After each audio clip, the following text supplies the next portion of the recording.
was going to go with the intro song, but said it there. I'd already started lighting my cigar.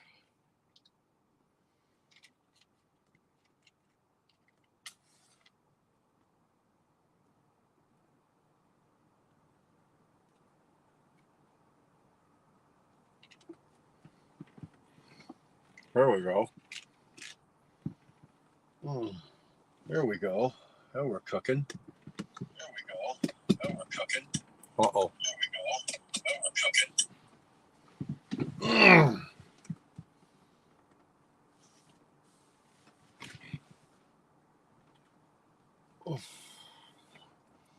What a day. How the hell are we doing all? Looks like everybody's, it's like somebody pulled out a bag of money and threw it in the air and everybody's grabbing it and fucking piling on. You should see from my end what this looks like when you guys all just pile in at once. Like, it's actually pretty funny.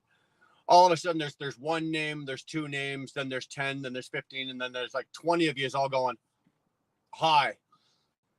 So, so I've got an announcement, but I'm not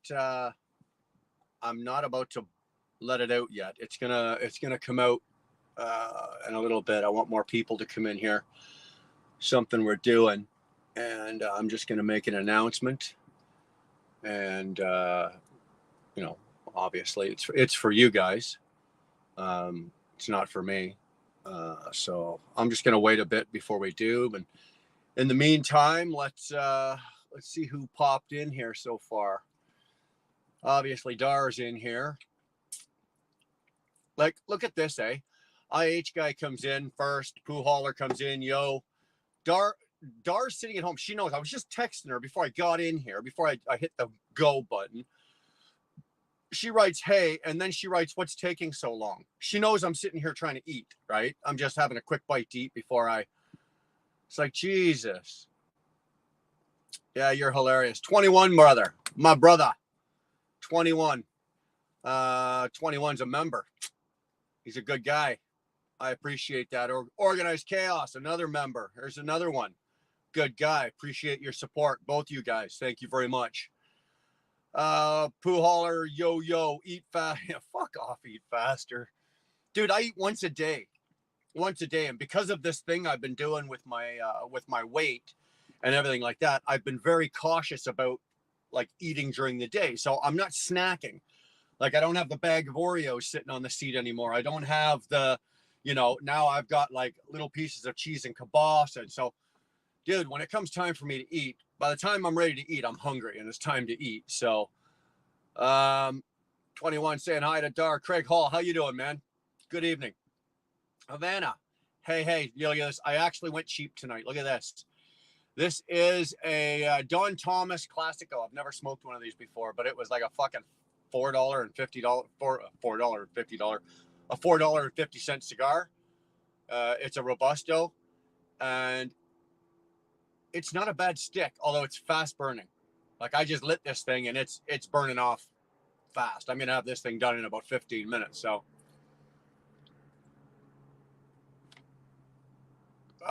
Dar saying hi to T22. Wow. 21 to 21 graduated to 22. We're at 22. Everybody saying hi. John Nichols. Got your email. Appreciate that, man. I really do. Thank you very much. I replied to you, and I saw that you replied again. I just haven't had time to answer your reply of your reply. So, but I want you to know I appreciate the email, and I left my phone number in there. I got your phone number. We can make things happen. So I just want you to know I appreciate that. Thanks, John. Randall's Future Channel. Randall's Future Channel needs a wrench. I know that. How do I know that's you, Randall? I don't know. I know it's you. Relax. I'm just fucking with you. Randall's Future Channel gets a wrench. Fast Eddie. Good evening, Wheel Burner. Just parked. What a day. Oh, what a day. Brother, I hear you. Actually, I haven't had a hard day. Fuck me.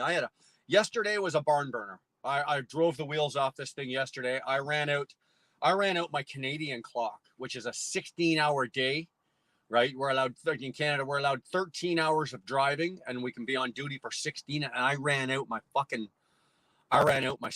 my Canadian clock yesterday. So I tore it the hell up yesterday. Today has been a good day. It's I got what I had to do yesterday to set myself up for today. So I was able to get where I got last night, shut down, and I was only 385 miles from where I'm at right now. So today was just a nice, easy 385-mile drive day. I drove, stopped, got coffee, took a break, which I rarely do. It was kind of nice. Got out of the truck, walked around. So it was pretty good. I was good with that. And I did that on purpose, right? I don't want to end my week hectic. And tomorrow I'm backed into a door here. I got a 5 a.m. appointment. I'm the first appointment in the morning, and I've got a 8:30 appointment tomorrow morning up in Union, New Jersey. So it's 95 miles from where I'm at. So I can do that. I am, being Friday tomorrow, I'm looking to be probably home by supper tomorrow, which is good on Friday for me, right? If I can roll in before dinner time, that's a good night for me. So I kind of set myself up last night for today and tomorrow, and it's worth it because again, last night as well, I got to sleep in today. It's not like I had to jump out of bed this morning and go to work, right? 385 fucking miles. I could have done that in reverse and still got here with time to spare. So yeah, it's good. OTJB clips. I thought I smelled shit, and then I saw the live. Oh, fuck Curtis. You know what? You're the only one that thinks you're funny. You really do. You're the only one that thinks you're funny, and nobody else in here is laughing. Shannon Thomas trucking. Yeah, I was texting you today. Yeah, good for you. That's all I'm gonna say to you. It's just good for you, girl. You just keep doing what you're doing. Proud of you. Proud of you. Love to see you. Love to see what you're doing. But stay tuned. Stay tuned. I got an announcement, and just stay tuned. I know that you guys bounce in and out. I don't know if anybody else has gone live, and I know people bounce in and out, in and out. I've got an announcement here, so Curtis, yeah, whatever. Curtis. Organized chaos. You get the pilot Cobra lighter yet? No. You know what? Chaos, you know what? Fuck. Because I stopped at the pilot on my way down. I stopped at the pilot at the 219 on 81. And I went in and got a coffee and da-da-da. It didn't dawn on me until I pulled into here and I went to light my cigar and I'm going, son of a... I was right there. I had it, man. I should have just done it when I was there. So... he means he eats a meal once a day. Oh, come on. No, I don't snack. I very rarely snack. And if I do snack, like if I do break down and snack, this is what I've got myself down to. Okay, I'm not eating shitty like Oreos or anything like that. I'm down to eating a bear paw. Like, that's how pathetic it is. It's getting now that I eat one of these once.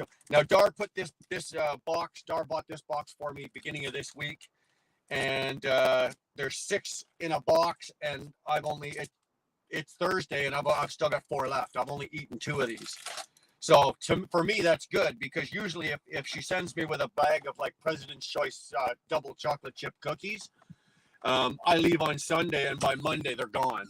So this is actually really good. I've got like that box still going, and she sent me with some granola bars, but I'm not fond of them. They're like the Nutri-Grain apple strawberry or strawberry apple. They're not bad, but I wasn't fond of it. I'm not crazy about it, so we won't be doing that again. Dar saying, hi, Fast Eddie. IH guy, about 2 more months, NASCAR. You know what? I used to be a NASCAR fanatic. We used to go down, we used to go to Michigan for one of the 2 in Michigan. What we used to do, actually, is when we were a multiple truck owner and I had guys working for me, for Christmas, for their Christmas present, that's what we did. We'd take them to Michigan for the Michigan race. But now by myself, and I don't have multiple trucks, and I don't have anything like that. So I just kind of lost interest in it. I don't know what it is. I'll watch one if there's one on. I'll watch the race, definitely. But I don't go out of my way every Sunday now to watch the NASCAR race, not like we used to. My name is Nobody. Good evening, all. Well, good evening, Nobody. Awesome Eddie in February. Yeah, well, the 500, Daytona 500 is what, February? I don't know what it is this year. We go down to the Daytona 500 too. We've been down there. That's what, February 12th? Usually the second week, the end of the second week of February, the 500 is. Fast Eddie, you've seen some of my older videos with the KW. Yeah, that was a heartbreaker, Eddie. That really was. But I was buying that truck for two reasons, okay? Some of which you guys knew about because we put it on the channel. The other thing that you didn't know about was that it was a flip. That truck was a flip, right? I got that price with a new 60 series motor in it, 60 series Detroit, new diffs, new trans, and I got that truck at a really good bargain basement price.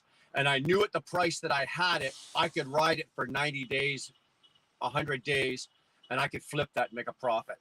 So, but I wasn't doing that on the channel, on ET's channel. We had other reasons but there was other options. Otherwise, I might have actually kept it, but I couldn't with the hip problems and the back problems and everything like that. It would have taken me too much money to change shit around, and I really didn't want to do that. So, but it was a beautiful truck. Let me tell you, at 75 mile an hour, that thing was absolutely mint just going down the highway. You could take that truck. It was so comfortable. You could take that truck and literally drive it through a cornfield and you wouldn't feel a goddamn thing. It was great. Rudy's in the house. What's going on, Mirror Man? How are you? Look at this. You guys are just killing it already on fucking comments. I am so far behind already. I don't care. Shorts is here. That's all I'm doing. Randall's here. Dar's here. Neo is here. Logic Neo's in the house. Nice. Curtis Noble, who cares? Havana's still here. Old school, no school. Less than an hour left. Then done for the day. Well, buddy, we can get you through the next hour. I guarantee you that. We'll be hanging out. I'm just cracking through these because I just want to... What's a bear paw? What is a bear paw? A bear paw is... it's a banana. It's like banana bread. It's the size of a cookie. Right? And there's two of them in a pack, and they're shaped like a little bear paw. They're for kids, man. They're fucking kids. I like them because they're soft. They're soft cookies. But like I said, it's like biting into a piece of banana bread. They're really good. Absolutely fucking delicious. That's pretty good, babe. Yeah, okay.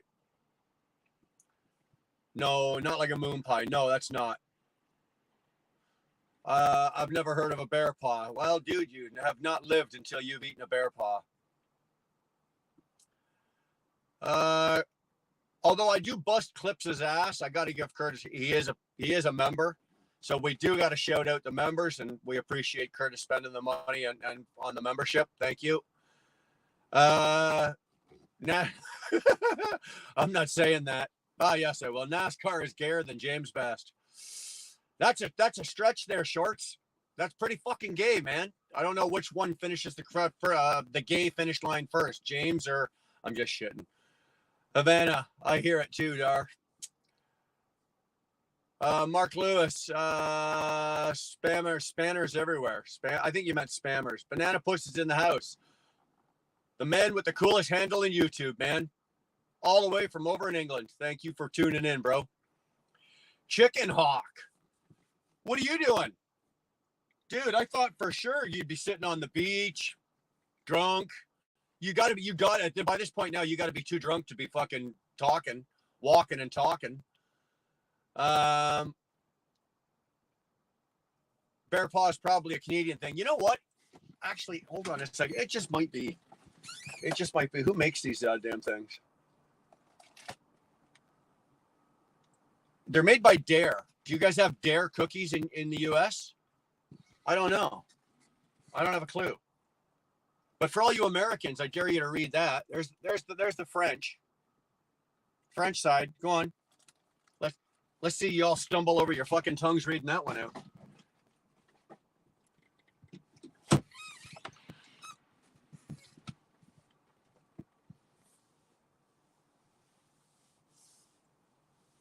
You saw my pen. That was awesome, eh? Chicken Hawk is on the beach, just so everybody knows he's on the beach and he is drunk. That's not surprising. Fast Eddie saw the pen flying the friendly skies.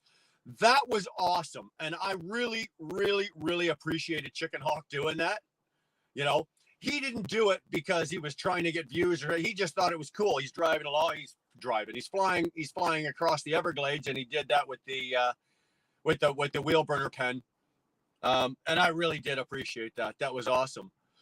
But me being the thinker that I am, if that was me, you and Special K were both there. Like, you couldn't have been wearing the t-shirts we gave you. You're both wearing a t-shirt. Yeah, the pen is good. Look at me. I'm getting free advertising and I'm begging for more. I'm begging for more. Jesus, that must be the cheap in me. I'm swearing it. Must be the cheap in me.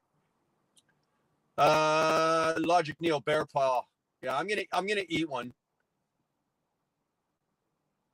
Yeah, IH. Yeah, bear paws are keto all the way. Yeah, I'm. Now, mind you, I'm not doing keto, right? I'm just reaping a lot of the benefits of Dar doing keto.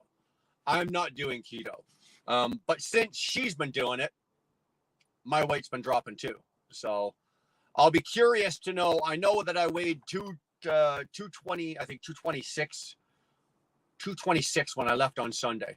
So I'll be curious. I don't have a scale, obviously, to weigh myself during the week. But I'll be curious to see what I weigh when I get back, when I get home tomorrow night. Actually, I won't weigh myself till probably Saturday morning. Because you don't weigh yourself at night, right? You're holding water, you've got whatever. You're supposed to get up in the morning, take care of your morning business, and then get on the scale. And for me, that could be a matter of 2 or 3 pounds. So, like, you needed to know that, eh? IH guy, not even sure he made it into Michigan. Who you guys talking about? Oh my God, shh. I put half a pound of butter in your coffee. You have keto. I don't get that. I watched Dar make her keto coffee. Ugh. Dude, I can't drink that.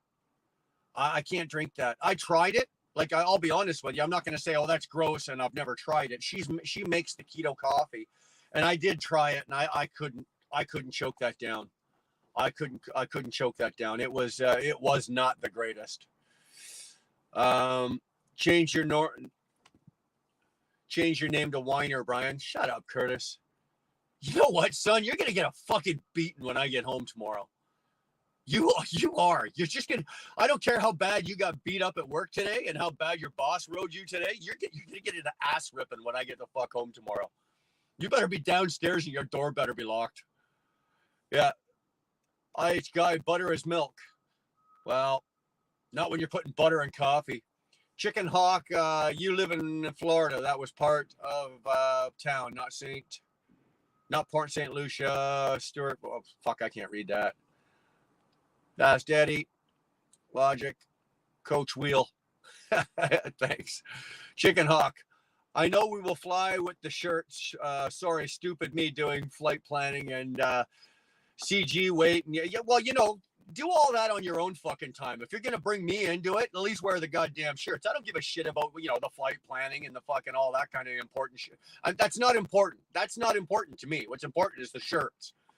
Jesus, get your shit straight and your priorities right there, Chicken Hawk. You know what? I'm starting to question this friendship, buddy. I really am. Fucking guy. I'm telling you. Shorts. I have a feeling Curtis will be living in the streets. Yeah, Curtis is about that fucking far away from living in the streets. Let me tell you. John wants the beating to be live. I can arrange that for you, John. I truly can. That's not a far stretch, bro. Watch that. That'll be my biggest video. 200,000 views or something. It's up to me if Curtis stays or gets kicked out. Actually, it is. But that's up to me if he takes the beating. She can't stop the beating. Don't kid yourself. Mr. Bees, man, you're late. Usually you're within the first 15 in here, man. What are you doing, bro? God, all my regulars are I'm starting to question you guys. I really am. Keto is only a quick weight loss, not a healthy choice. Dude, I'm not going to argue that. I don't know. You know, people have their own opinions. That's not something where I'm a professional. So I don't. I just know that it works for Dar, and it's worked for several people that we know and we follow. And I've seen the proven results. So I don't really have a comment of it, if it's a healthy lifestyle, if it's a healthy whatever. I don't know. I can't. I'm not gonna comment on that. I just know that it's working for Darlene, and because of that, hey, my fat ass is dropping pounds. So.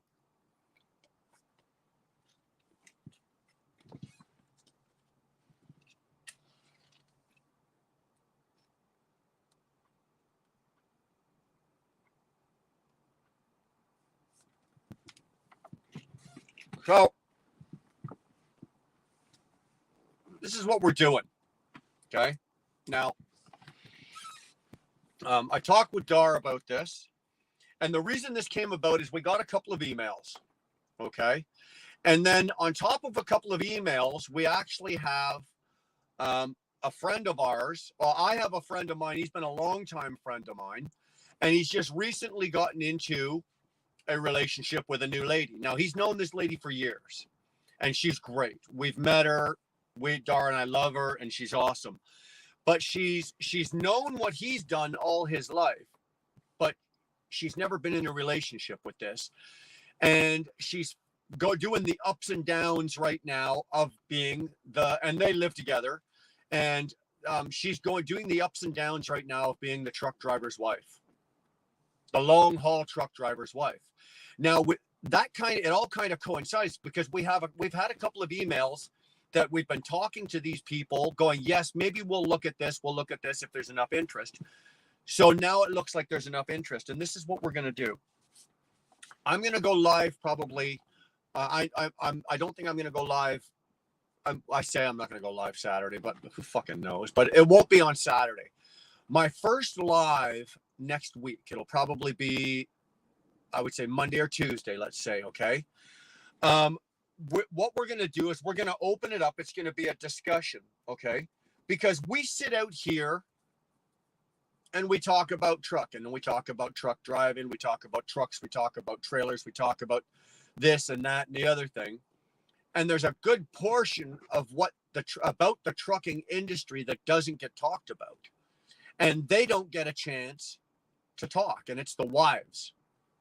It's the truck drivers' wives. And I don't mean we're going to open it up and have a live and have a bunch of women in here that are going to bitch and moan and, oh, my truck driver husband, he's gone here. He's gone for 6 months. He doesn't come home. He doesn't phone me. He's got a girlfriend in every city. That's not what we're talking about. Okay. What I would like to do is open it up. I'm going to put the link out there, and it's for the ladies only. And any of the ladies, and I know that obviously Dar will be available. She's going to come in. We're going to hopefully see if our friend would like to come in, because this would be a good opportunity for her or any of you guys out there that are new to this industry, that have wives that are maybe the wives are struggling and have questions, and you want to talk to other wives. Now, these wives obviously have other outlets, right?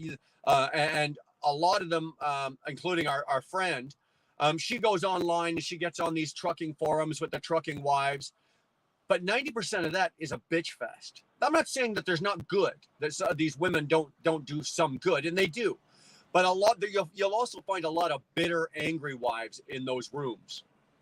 So we're going to lay it out, and hopefully this works. We're going to invite some ladies in and let them talk amongst themselves. I'll get it going, and I'll kind of maybe back out of it, let maybe Dar take over, or if there's a couple of ladies in here and they're talking, and we'll just go through comments. And I think we're going to try that. And then maybe later in the live, we will open it up and allow, say, a couple of the drivers in. And what I'd like to see is like guys like Millie, who's new. You know, this guy had a career before this, and now he's in trucking and he's got a wife, right? So they're new. Both of them are new to the industry. You know, Chaos, I know that you've only been doing this for 2 years. You know, I don't know if you're married, have a girlfriend, a boyfriend, a blow up doll. No, I was kidding. You don't have a blow up doll. Do you have a blow up doll? Whatever. I'd like to try this, and just, if it works, great. If it doesn't, then you know what, we'll carry on the live, and you know, everybody will take off their clothes and get naked, and we'll just go crazy. But that's kind of what I want. That's kind of what I really want to try and do here. I want to not expose. I want to give some exposure to another side of the trucking industry, the transportation industry, and that's the wives. You know, I can't do what I do out here. I know I can't. I can't do what I do out here and have everything that I have at home without my wife. Chaos, if you have a girlfriend or a wife that you live with, you can't either. Any of us that are long-time guys that are out here driving, doing what we do, cannot do this without our wives.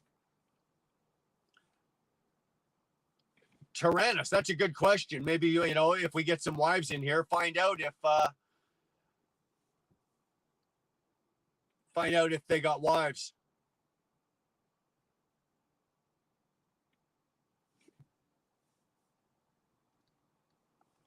Find out if they got wives, dude. Sorry, I had to take care of that. I'm having trouble. Somebody take care of that Sarah the blow-up doll for me, would you please? There's enough people in here with the wrenches. Somebody take care of that. Time it out or block it. Logic Neil, I should cross the border and have a burger with you. Hey, you should just cross the border. You should cross the border and come down here and have a border with him. Yeah, see, the mouth ain't working. Good. Okay, thanks, Dar. They already did. So that is that. I know that's not like a major announcement. We're not talking about, you know, people fucking winning millions of dollars and I'm giving out cash and shit like that. That's not what it is. But that's what we're going to try to do.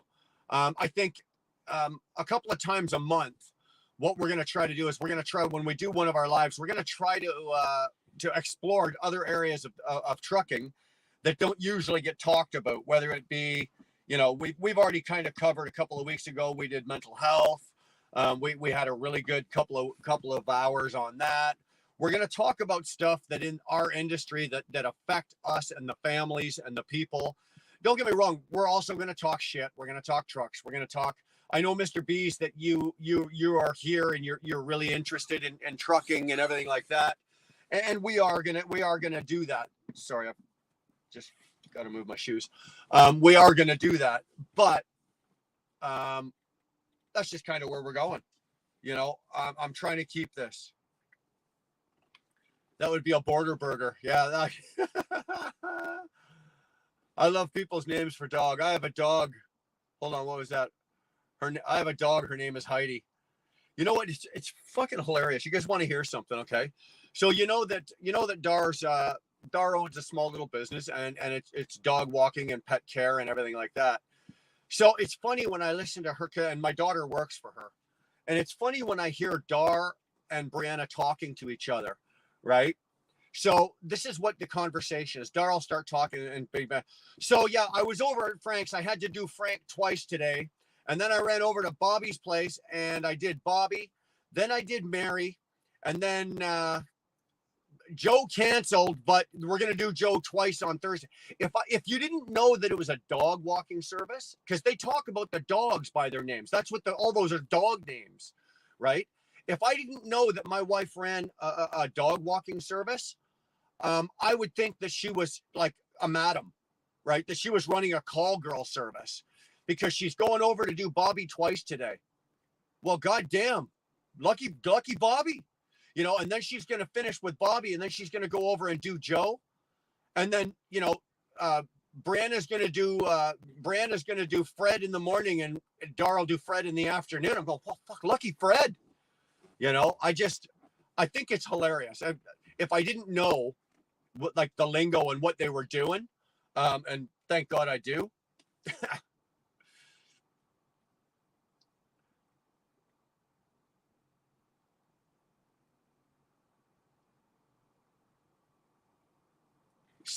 Tyrannus, you know what? This is where we're going with this, right? This is where we're going with this. I like, see, you're already inquiring. This is where I'm going with this. But bring the ladies in, and this is where we'll go with this, and get their feed and what they think and how they feel and their emotions and how they deal with. I know how I deal with shit in my life and with this business, and I know how Dar, for the most part, feels, because she's very vocal and we communicate. But a lot of people don't. So I think this is going to be interesting. Karen, sorry, Karen, you know what? You're here, and I didn't acknowledge you were here. So Karen's here. Thanks for stopping in. Karen's another one of our great subscribers that she's been with us. I think, Karen, you've been with us since the convoy. You know, you've been with us forever. So, you know, we appreciate Karen. She's always been around. Fast Eddie 53. Heidi doesn't count. She still loves you. These are wives that are coming on. Yeah. Yeah. And like I said, it's not going to be a trash session. We're not doing that, guys. Okay. We're not doing that. We're not doing the trash session. We're not doing anything like that. I'd like to see if I can make something of this. I'm going to work out some details and some other stuff, but I'm kind of looking forward to this. Chicken Hawk, I know I see you in your wife wheel burner video that night. Chicken Hawk, your K-Dub is beautiful. Yeah, it is beautiful. I really enjoyed that truck. It's funny, and this is Chicken Hawk. I haven't had a chance to talk to you about this, because this has only just come up of just in the last day or so. And that the new owner of the company, they're buying new 680s, and the owner has expressed that he is willing, because he's buying 20 and buying blocks of 20 of them. He's buying them. The first block he's buying 12, and then the next block he's buying 20. He's replacing the whole KBD fleet with 680s and Pete's. But he has expressed that if I, as an owner operator, want one, he will order me one, and I will get his price, because I guarantee he's going to get a better price ordering 20 of them than I would going in and buying one of them. So I'm kind of lucky. So I'm waiting to see what the out the door price is, because there's another driver. Her name is Lori, and her boyfriend Al. Lori is actually taking him up on it. She's doing it. So I want to see what the out the door price is, the final price is, all in, right?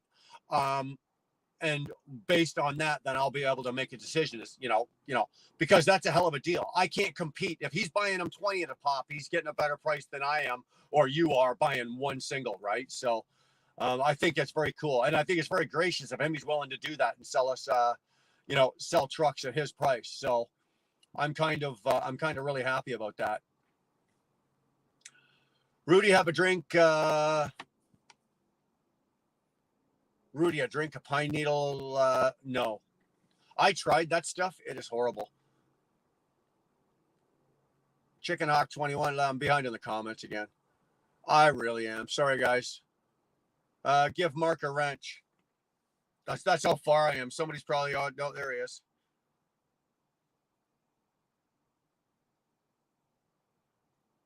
Mark, you've now got a wrench. Sorry it took so long, bro. The comments on my screen, I hold them, so I'm just reading them in order. But the comments on my phone are just ding, ding, zing, zing, zing. So by the time I see you need a wrench, by the time I got to this comment, it was you probably wrote, or somebody wrote that. Dar wrote that probably 10 minutes ago. That's how far behind I am. I drink dandelion tea. That wasn't too bad. I don't mind that. Yay, double wrench. That sounds kind of kinky there, Mark. Double wrench. So yeah, that was the announcement. I hope you guys are good with that. We're gonna try that. if that's something that, you know, if only like we only get 20 people tuning in that night, that's not something. If it's not for you, then hey man, I understand. But that's what we're gonna try. And like I said, it's gonna be either Monday or Tuesday night. Wow, you're totally in great. Oh, I don't know. You're probably not talking about me. Wheel burner, you won't beat the fleet pricing. I don't think I will, Chicken Hawk. I don't think I will. I think I'll get a better price. I know that my personal price out the door, and these are again, I think I was talking to you about it. Out the door, the price for me is about $265, and that's taxes in, extended warranty. That's with the APU, the battery pack APU, all of that. I was out the door. I was $265. I'm thinking that his price is going to be somewhere around the 225, 230 mark. And if that be the case, then it's well worth it for me to invest in that. IH guy waiting on spring, but might to go to the falls for Christmas. Love going to the falls. Neo, if you go to the falls, go to the Canadian side. They far outdo the US side. US side is nice, but it's nowhere near as beautiful as the Canadian side. Dar doesn't see Willie's pub. If he's in here, the guy I haul for buys 8 trucks a year and pays 10,000 US less than me. Large fleet pricing is probably 20,000 less. Yeah, I would guess. I think you're probably right. He's probably going to be in around there. Short Dar, he made Elite take everyone wrenched because he was blocking people. Fuck him. He's such an ass. Yeah, he's an ass. I got no qualms. I'm not going to start a fight with Willie or an argument with Willie, but I really got no use. I got no fucking use for him. Really.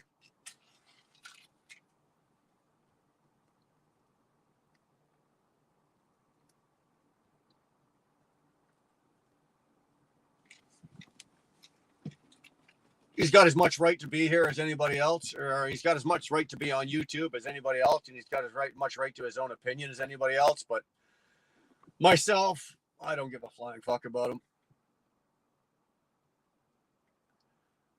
Someone needs to come to Florida and take care of Willie himself. Why? That'd be a waste of your fucking gas going down there to do that. Curtis, you want to spend the gas in your car and go down there and put a beating on him, you knock yourself out. But so, what do you think of hauling bees? You know what, bro? I still haven't looked it up. But as long as as long as I've got you here and you're asking, what is it? I know you haul bees. I've seen bees hauled. I know that they've been hauled. First of all, is it profitable? Like, what kind of money are you talking about? Like, do you put them? I don't think you put them in a. You don't put them in a trailer, do you? I think they're usually hauled on a flatbed, secured, and then they're netted, are they not? And that's how they're transported. I'm not 100% sure, but let me tell you something, Mr. B's and T's. If there was money in it, like I mean money, I don't mean like, oh, I'm gonna make $1,000 or I'm gonna make $1,000 a week pulling them. If there's money in it, dude, I'll hook onto anything and pull it. But there has to be money in it. It has to be profitable for me. You know, not for you, not for anybody else. It's got to be profitable for me. Last time he stabbed someone, yeah. Well, he stabbed crazy. He stabbed Larry. Curtis, maybe you should go get a job at Sarasota Dollar Tree. Well, there's got to be a J down there. There's got to be at least a J down in Florida somewhere. Curtis, go work at the J down there, and you and Willie can be best friends. You can take long walks on the beach, holding hands. You know, sit down, make yourself a nice little sand little beach area, and sit down there and watch the sun go down, and drink samosas, and hold hands and cuddle. And hey, if that's what you want to do.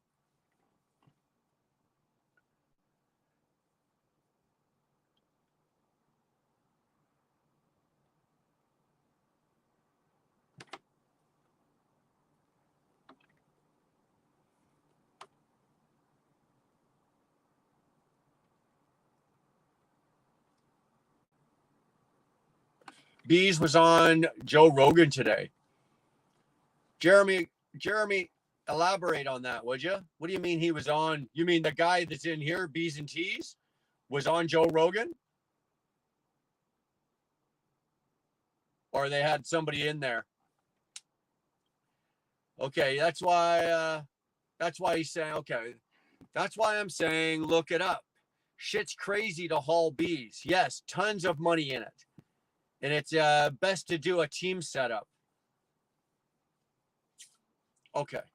I know that I did this last time and I wrote it down. But let me tell you something about my notepad. Like, fuck. This is my notepad, okay? And I scribble 8,000 things a fucking day in here. And honestly, sometimes I miss shit. So this one here, Mr. Bees, I will give it its own page, put a star at the top.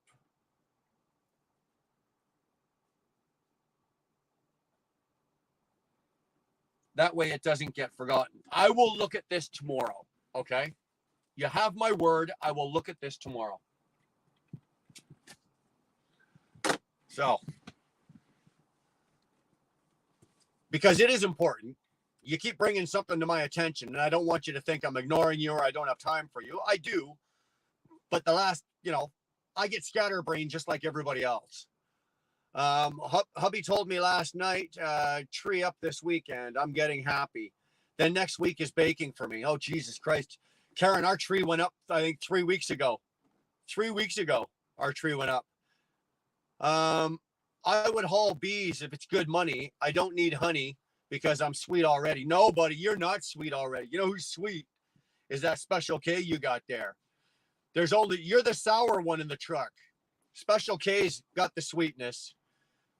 But you guys can run that as a team if it's a good team run. And I'm sure they run bees out of Florida. Mr. Bees is in North Carolina, right? So I'm sure that that would probably be something to be worth it for you to run. Although I don't think it's probably too much work because you'd have to put them on a flatbed and you'd have to look at it. And some expert talking about bees for 3 hours. Well, I hate to say it, and I'm not gonna go on about it, but we're killing them, and the planet can't live without them. So save the bees and save the turtles. Thank you, Havana. Thank you very much. I don't know what the turtles is about, but up where we live, we've got turtle signs because there's a lot of marsh out there, and there's a lot of lakes and everything where we live. There's goddamn, turtle crossing signs on every road. And if one gets injured, believe it or not, people call Dar and Brianna to come pick them up if it's still alive. And they take them to, we actually have places around that will take the turtles in, heal them up and re-release them. So, turtles is important. It's a 2022. Should be able to look it up while doing a live. It is 20. Yeah, but then, John, if I'm down here looking shit up, then I'm not paying attention to what you guys are doing. Logic Neo, Kansas City here. Here we come. Kansas City, although there's good rates going in and out of Kansas City, I really just don't want to go there. They do the almond runs in the spring, and then after the bees do their things, you have to bring them home. Okay. See, I'm learning shit here just from this.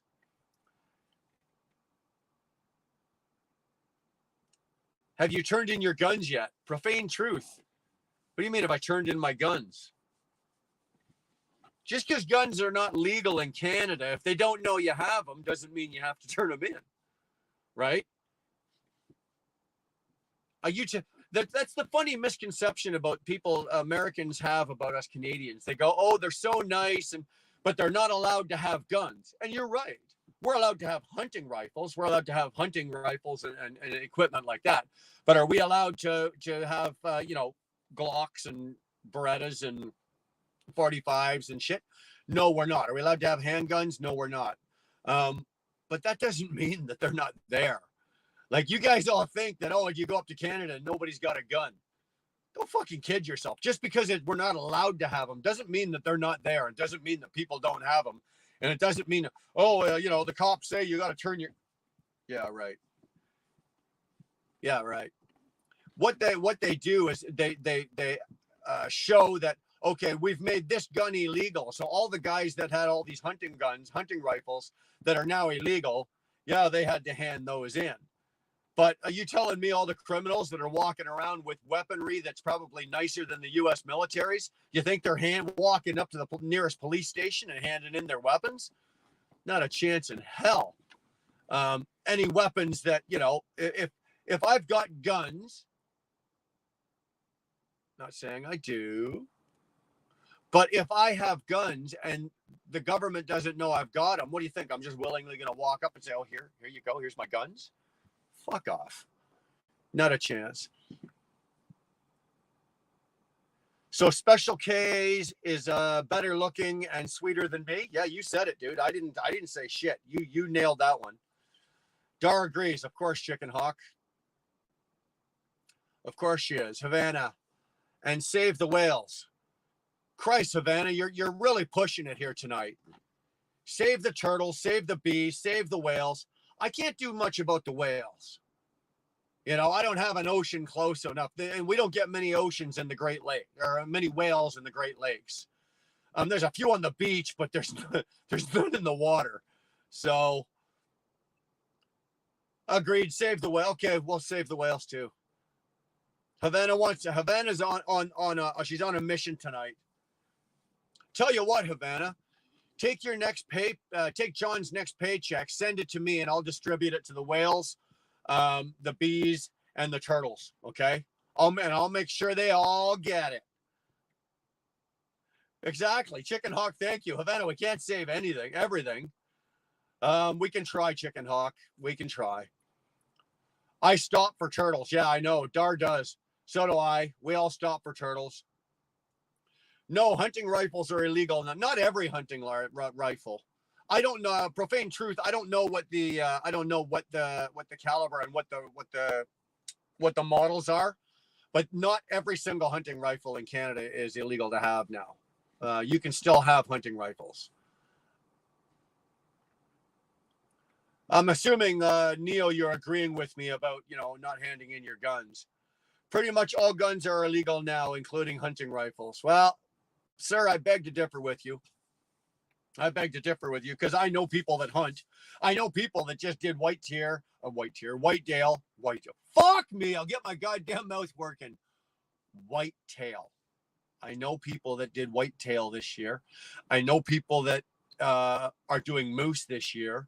I know, and they're not hunting these with fucking rocks and slingshots. You know, we don't have to turn them in. Just can't buy the AK or handguns. Right, exactly. That doesn't mean we don't have AKs and handguns either, though. Liberals are going after hunting rifles now. Yeah, well, trust me, Karen, it won't be long before the liberals, they're, you know, if you've got a slingshot or you know, during bow season, they're going to be out there. They'll probably be out there confiscating bows and arrows too.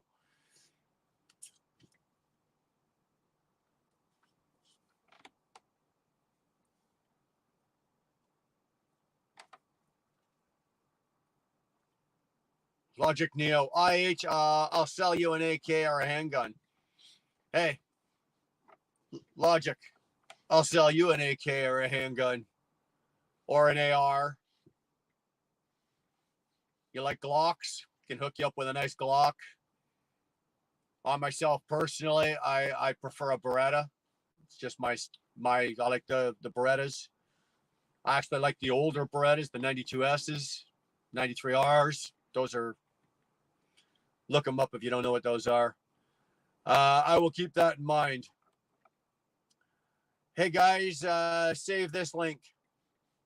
Mr. Bees is putting a link up. Okay. Dar, I need you to save that link. I can't do it from here. You have to do it from where you are. ER 40 years, not decades. Ronald's in the house. Thanks. Havana has a nice looking rifle in her tick too short. I think you meant TikTok short. 22 single shot is all they have left us. What the fuck are you gonna shoot? What do you, unless you're taking a headshot, and even a headshot with a 22 has to be at close range. There is a whale sanctuary off Nova Scotia now. Well, I know a few women we can send. I didn't say that out loud. New legislation came out today. Well, if it came out today, do you really seriously think that I've read up on it? If it came out today, I probably don't know about it. My uncle will be very upset about that, Profane. Yeah, that's what we're talking about. Dar has an uncle that is an avid. He could probably qualify as a professional hunter, and he's a gun dealer. He sells guns and trades and everything like that. So, you can be killed, Abel, with a rock. You can even, I'm assuming you're saying you can be killed with a rock. Yeah, I know. Believe me, there's been times, man, when I couldn't get the gun out, I'd be willing to throw a rock at you. Shotgun season here, for shoot gun in season here for dinner, for deer this week. Havana, thank you, Ronald. It's Massberg pump action. I'm going to look that up because I don't know I know what it is, what you're talking about, but I've never heard of that. Velox. Loved your video today, brother. Loved your video today. Nice little one. Nice, easy. You ran I'm assuming you shot that yesterday. It was you had a nice 380 something miles, sort of like I did today. I didn't record mine today, but I ran a nice 380 miles. It was just a nice, easy driving day. Hopefully it all ended well. Everything worked out for you. Been listening while I play at this TA in Ohio. Back in the truck, safe and sound now. Good, man. Glad to hear it. Guys, there's another channel I really, really want you to check out that I really, really, really enjoy. Velox 18 there. He's a bigger channel than I am, but it's a great channel to watch. I actually take my pointers because I vlog now and then. I don't do as much as Velox does. His name is Nick. I don't do as much as Nick does. But when I started vlogging, he was one of the guys that I was watching intently on how he sets himself and how he talks and how he carries himself when doing the vlogging. So if you enjoy driving down the road as I do and listening to a vlogger, Velox is one of them. So you guys check that out. You won't go wrong. Neo loves SIGs. SIG Sauers. A 93R would be nice. I would settle for a 92 though. I still prefer the 911. I like the 93R because it's got the 3-shot capability. You can pull, you pull once, get 3 rounds off. You lose about 60% of your accuracy, but if you're at close range, it really doesn't matter. You can put 3 rounds on target really fast. You can empty a 15-round clip in record time. Like I said, you're gonna lose a lot of your accuracy, but if you're in short range with that, it's a good gun. It's a good weapon. My stepfather is a gunsmith. Velox 18, where is that video you're playing? Frogger at the TA. I used to love that game, Frogger. I don't even think that's around anymore. If you're playing it at the TA, if you were playing it at the TA, Nick, then it must have been like one of the old school games pushed into the corner. Because I guarantee you, well, we had it for the Sega. Everybody remember the Sega Genesis? They had Frogger. I think Atari had it. I need to go to the range. It's been a while. We just go out into the country. You guys have short barrel coach gun, shotguns in Canada though. 180 miles yesterday. Made my delivery today, no problem at Wally World, Washington Courthouse. Yeah, it was pretty interesting. 180 miles. You were able to burn that off, were you? Good for you. I'm glad. No problems. 180. Were you tired after that, Nick? 180 miles? Yeah. I would love to have a Desert Eagle one day. I would too. Havana, I would love to have a Desert Eagle. You can't have shotguns with less than an 18-inch barrel. I did not know that. Thanks. Profane, Tyrannus. New bill prohibits almost all firearms. Going to piss off a lot of people, including you. It is. I agree. It's going to piss off a lot of people. It was real life Frogger just trying to get some food on the other side of the highway. Oh, dude, you were dodging real cars, were you? You were the Frogger. Okay, I got you, Nick. I got you. Well, assuming that you're back in your truck and you survived, we're going to assume you were successful. Good for you. Glad it worked out for you. It would have sucked balls if I find out tomorrow, I read somewhere an article tomorrow, Velox 18 killed playing Frogger on the interstate. Can a spanner remove another spammer? Yeah, I think so. A spanner remove another spanner? I think so. I'm not sure. I've never tried it. I know where Velox could be, and not going to say. Well, he just announced where he was. He told you it was at the Walmart warehouse down in Washington. What was it? Washington. Dum. I got to backtrack on that. Whatever. It's not that important where Velox is. Just know that it is important that he played real life Frogger. He put his life on the line, and he survived. Hopefully, Nick, what you should have done, dude, is set up your camera like on a lamppost or something, and filmed yourself playing it. Not really, but it would have been good. It would have been good. Washington Courthouse. Thank you, Oser. Thank you. And there we go. Oser is in the house. Another member. There we go. Where are you at tonight, Wheelburner? I got my camera ready. You sneaky bastard. Well, believe it or not, I'm right back where the last live I did 2 nights ago. I'm in the same spot. They gave me back-to-back runs, and I don't mind them because I'm really, I was going to say I'm enjoying these I'm doing short runs, and I'm doing quite well with them. I've done 3 this week. 3 back-to-back. I did a Berlin, New Jersey, then a King of Prussia rounder. So down to Berlin, over the port, up to Philly, back up to Canada, down to King of Prussia, over the port. And just so Nevada knows, I did make a video because I saw him doing that one of going into the DC Convention Center.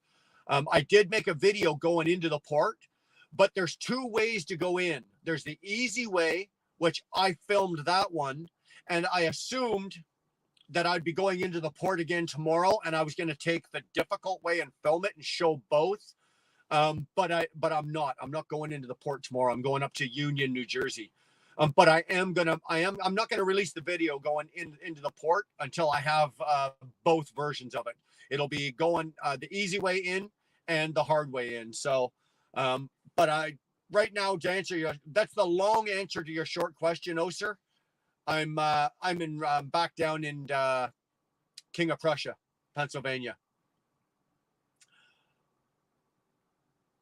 Velox might be leaving anyway. I know the TA about an hour and a half from where I live. Nevada's in the house. Bingo. Oh, look at that. I was just talking about him. His freaking ears must have been burning.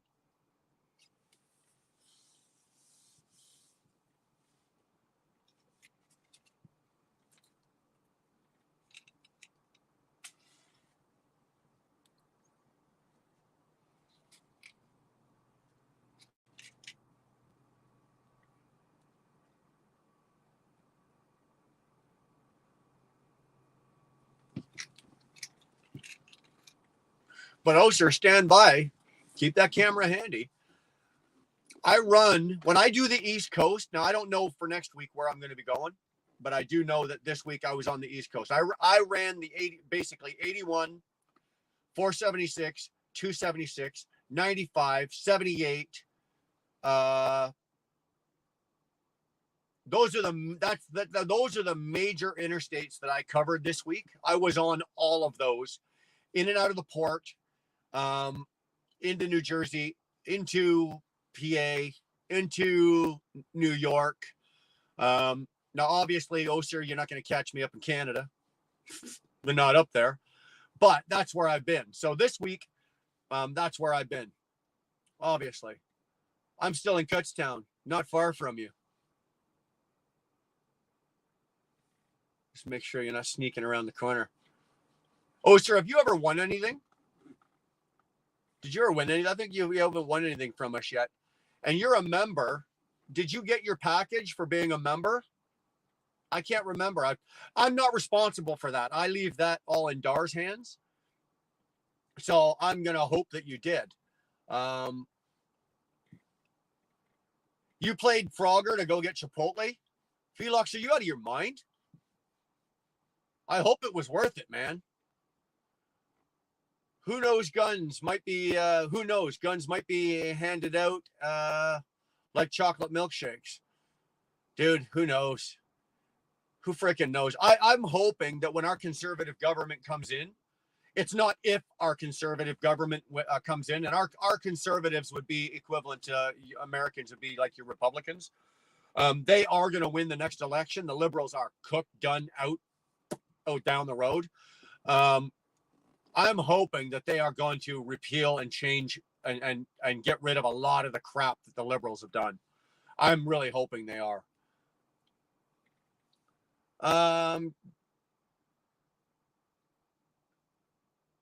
That's a good question. Marilyn.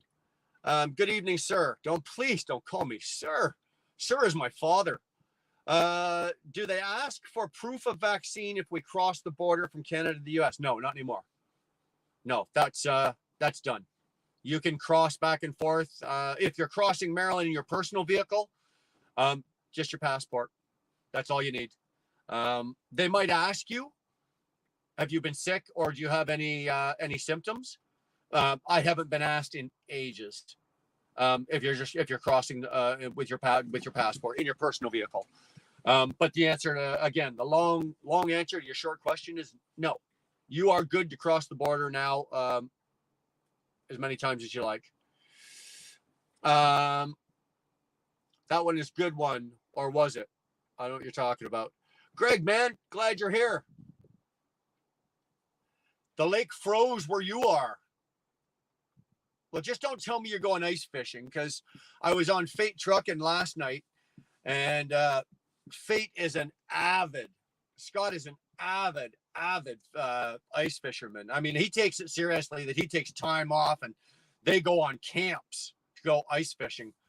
So don't tell me you're an ice fisherman. I don't want to hear any more of that.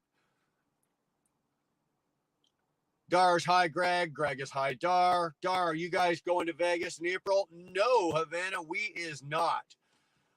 We have got other plans, other arrangements. Vegas is going to be one of those things that we do on a last minute spur, but we've got some other destinations that we're going to be going to, and people we're going to be visiting. And don't get me wrong, Havana, we would love to hook up with you and John. Love to. But Vegas is not on the, we were thinking about it, but it's not on the radar. Chicken Hawk, old school. You might, you're right. But Nick is always eating tacos or burritos.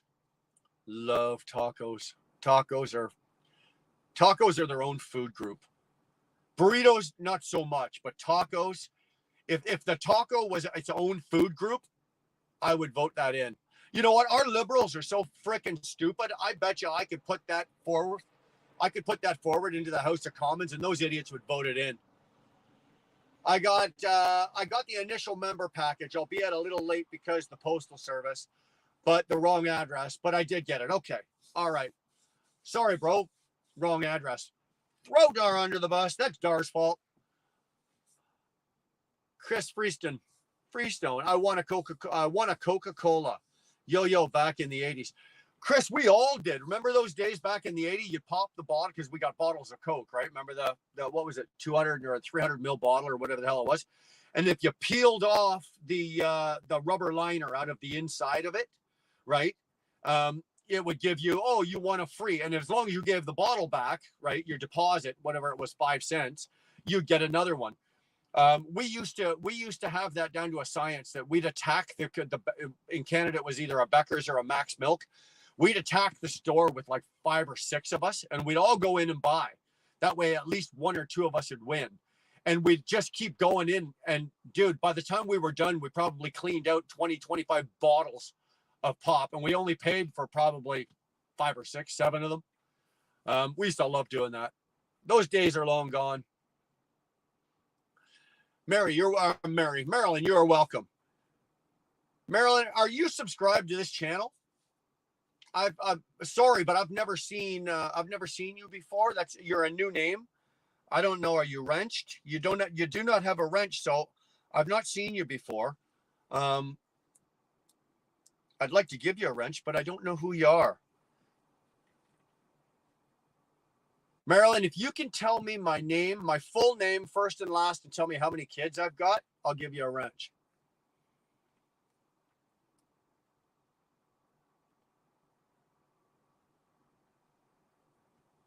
Okay, we're not going there. You got 5 months to get a plane ticket this time, Dar, so plan ahead. Yeah. Oh, sir, you're real hilarious. And actually, the price of tickets has come down. I think it was just that week or that part of the week or whatever. Hold on, I gotta take my ring off here. Look at that, got it off clean. Didn't shave it. Not bad. Oh, sir, we've been to Vegas. And although Vegas is a good time, and I do enjoy it, I enjoy it for reasons that a lot of you guys don't. You guys like to go to Vegas. And, and don't get me wrong, I like to hang out. And if I would have gone down last time, I would have been right in there hanging out with you guys and doing all. But myself personally, I like to go onto Fremont Street and see all of that. But oh, sir, I play cards. I like to gamble. So if I'm going to Vegas, I'm going to be sitting at a blackjack table for extended periods of time, long extended periods of time. And that's why I go to Vegas. Dar obviously would go to Vegas with me. And obviously we go to Fremont and we'd go see a show and we'd go do whatever the name of that goddamn, that bar that we went to, checked all that out and we really enjoyed it. But I go to Vegas. You guys wouldn't, I would enjoy the time that I had with you guys, but all of a sudden you'd look around and go like, where'd Brian go? And I'd be at the blackjack table.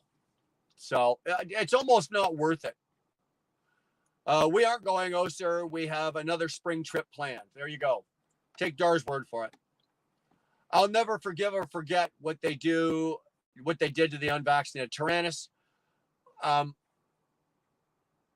could go off on a real bad rant, use a whole bunch of really unspiritual words, and say a whole bunch of horrible things about certain people and politicians, but I won't, because I'm not ready to raise my blood pressure and I'm not having a stroke behind the wheel of this truck.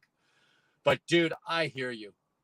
I will never, not that I ever voted liberal. I've never been a liberal supporter, but I will never forgive the people that are diehard liberals that push that agenda, whether it was, whether they were politicians or just general citizens.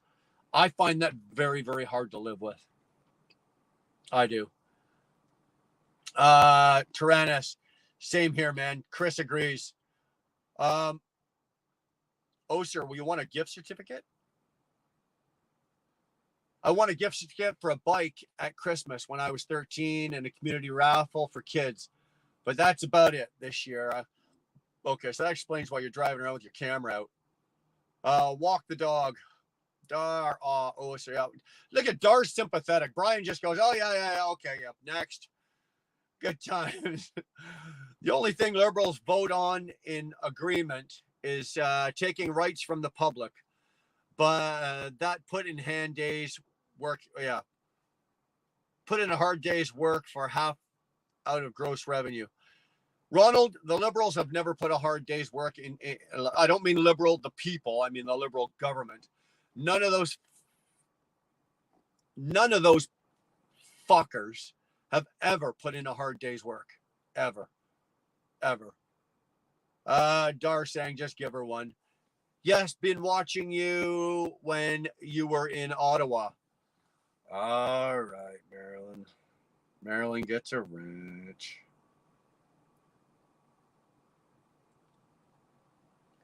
It shows that you've already got one. Shows that you've already got one. I just tried to give you one, but it shows you've got one. TBT USA in the house. A fine member of the Wheel Burner Express, and we appreciate that. Thank you very much, sir. Got your email. Appreciate your support with that. I'm not going to say anything else. You know what I'm talking about. So, yeah, perfect. That's another, guys. You guys all know. Most of the people in here know who TBT is. TBT USA. I don't know if a lot of you guys know that he's got a channel, up and coming. Him and Mrs. TBT. You know, they're a team truck. They're trucking. They're driving. They're documenting some of their journey. TBT has got opinions on this business, and he's not afraid to voice his opinions and what his thoughts are as his journey is continuing. And if you really want to hear some good opinions and some thoughts, go check him out. Love having him in here. Love having his opinions. Love him when he comes on my lives. Very smart man, and I pride myself in trying to surround myself with people that are smarter than me, and he's one of them. Not in trucking. Don't get carried away, TBT. Don't let your head get too big. You're not there yet. You know, 6 months of trucking, you're not the Wheel Burner Express yet, but I value your opinion anyway. You're a good man. You're a good man. And your wife is a good woman. My biggest fear is I respect you and Mrs. TBT, but my biggest fear is that your wife is going to steal my wife. What's up with that? One of these days, bro, these two, Dar and Mrs. TBT, are going to get too close, and you and I are going to be standing on the curb with in our hand. Your name is Santa Claus, and you have 8 reindeer. You think you're funny? I'm going to stuff your stocking full of coal. Actually, I'm going to stuff your stocking full of bullshit is what you're getting. So satisfying. Yeah, you're right, Havana. It is. You actually have that little... Right on. Came off clean. Very. Good to see you. Good Thursday to you. You know what? It was a good Thursday. I had a good Thursday today. Like you weren't in earlier, but I did. I set myself up real good yesterday so that I'd have an easy day today, and I was set up well for tomorrow. It's called... What's that called, boys and girls? Ladies and gentlemen, what's that called? It's called load planning.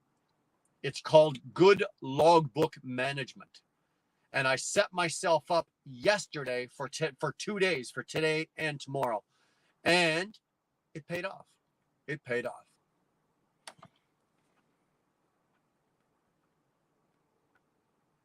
TBT saying hello to everybody. Everybody say hi to TBT. Chicken Hawks fist bumping. I was gonna say Chicken Hawks fisting TBT. That I want to see. If that ever happens, I want the video on that. That would I don't want the actual fisting. I just want to see TBT's eyes when it's going in. Yeah, I want to find some. Can't remember the price to mine our personal use.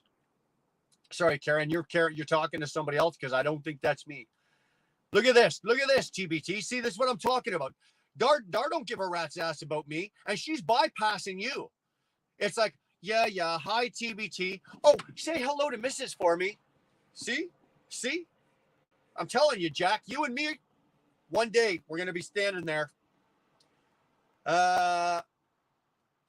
Chicken Hawk wants to know, TBT, did you get the video that I texted you today? TBT, she says, hey, she's driving. I'm about to get some sleep so I can take over at 2 a.m. Oh, brother, well, I appreciate you being here. I really do. But don't let me keep you from your sleep, man. TBT says, yeah, Chicken Hawk, yes, but I haven't reviewed it. Been a bit of a run with a head job with You guys just fucking read that. I'm not going to, my mouth just is not working. I gave it to her. Okay, you gave it to her. Roger that, sir. We love the TBTs too. Yeah, Chicken Hawk. We're going to make that. I think we're really going to make that happen. You know, we're really going to make that happen because I know that, you know, Chicken Hawk and Special K are in Florida.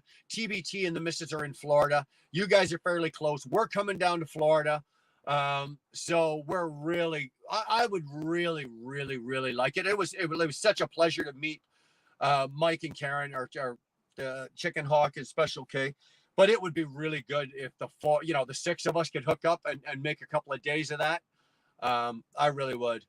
Basmatic, a reporter representing African media, completely destroyed the White House meeting today. They literally made her run off the stage. I don't know. Somebody sent me a message today. It was some kid that told the president's wife, what's her name? Something Biden. I sent it to Dar. Dar, is there any way you can play that? Is there any way you can copy and paste and put that up on the screen and play it? It was hilarious as hell. It was hilarious as hell. Some kid told the president's wife to fuck off today. She was talking like at a school or something. It was beautiful. It was beautiful. Thank you, sir. I appreciate it. Love being on the lives, bro. I love having you on here. I'm up for that. Cat lovers, that's what it is. Yeah, Chicken Hawk, they're all the same. Don't trust any of them. Hey, she just said it's possible. Yeah, that's what I'm afraid of. When two women put their heads together and say, yeah, it's possible, it's probably going to happen. That's what worries me.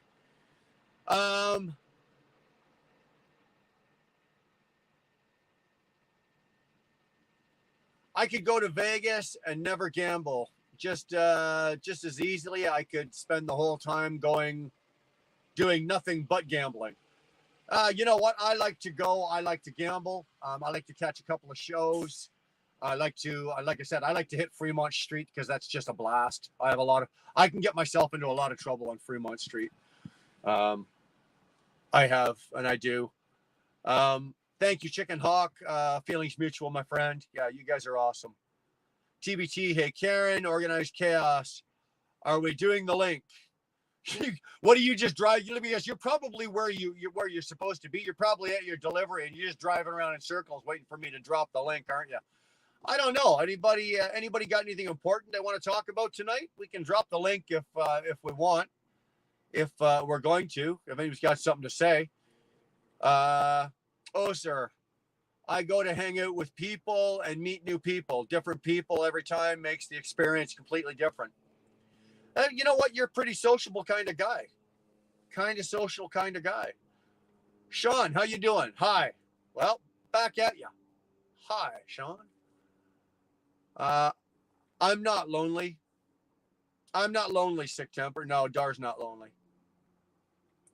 I just left Florida. Well, I'm not coming all the way down there just to visit you so you can leave.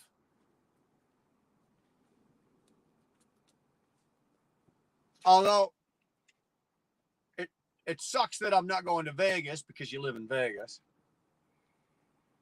And Nevada, know that you and Mrs. Nevada are on high, very, very, very high on my list of people that I do want to get together with. That will happen. That trip to Vegas will happen for Dar and I. It looks like just in the future we've got something else going.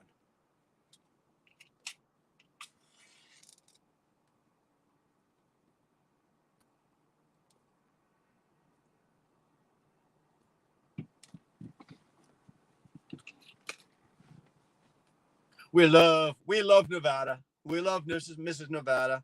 Nothing but love. That's going to be wild if we can all get together. It will be awesome. I'm sure of it. Yeah, man. I think we'd have a good time. We really will. Leave us out, I see. Well, sorry, dude. It's a matter of scheduling.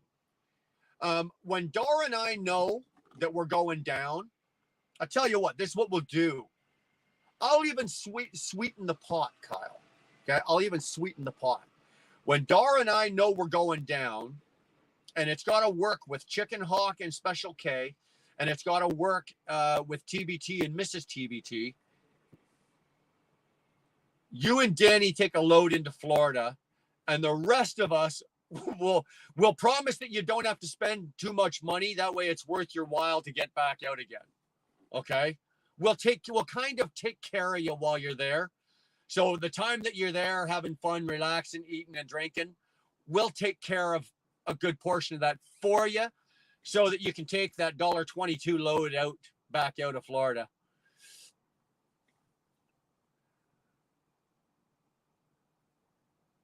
Yeah, well, TBT, absolutely. They're more than welcome. Something oddly satisfying watching a pro go back up into an impossible spot. Chris, you watch what I got. I now have a drone. And we're going to start doing shit like that. I'm going to put the drone up right above me and it can hover and I don't even have to touch it. I can just leave it up there and do those backups. And we're going to be doing blind side backing, regular backing. We're going to find some real tight, fucking gross, ugly holes and try to climb in them. That didn't sound good, but we might do that with the drone too. You never know. Who knows? Come on with it. Jesus, where have you been, son? When you're not here, I get suspicious with it because you're sneaky. When you're not here right off the bat, I have to wonder because thank God I see Dar's in here talking, so I know that her hands are busy. Because when you're not around and Dar's not around, I start wondering about you two. Because I know for a fact with it, if you ever saw me walking down the street, you're going to run me over so you can marry the widow. I know it's going to happen. I know it's going to happen, dude. I got your number. Eyes are on you. I've got you. Don't think you're fooling me. I know, brother. I know. Mr. Bees, you gamble every day driving 20 tons down the road at 70 miles an hour. Just saying. Yeah, that's a pretty big gamble. That's a pretty big gamble. And you know what, dude?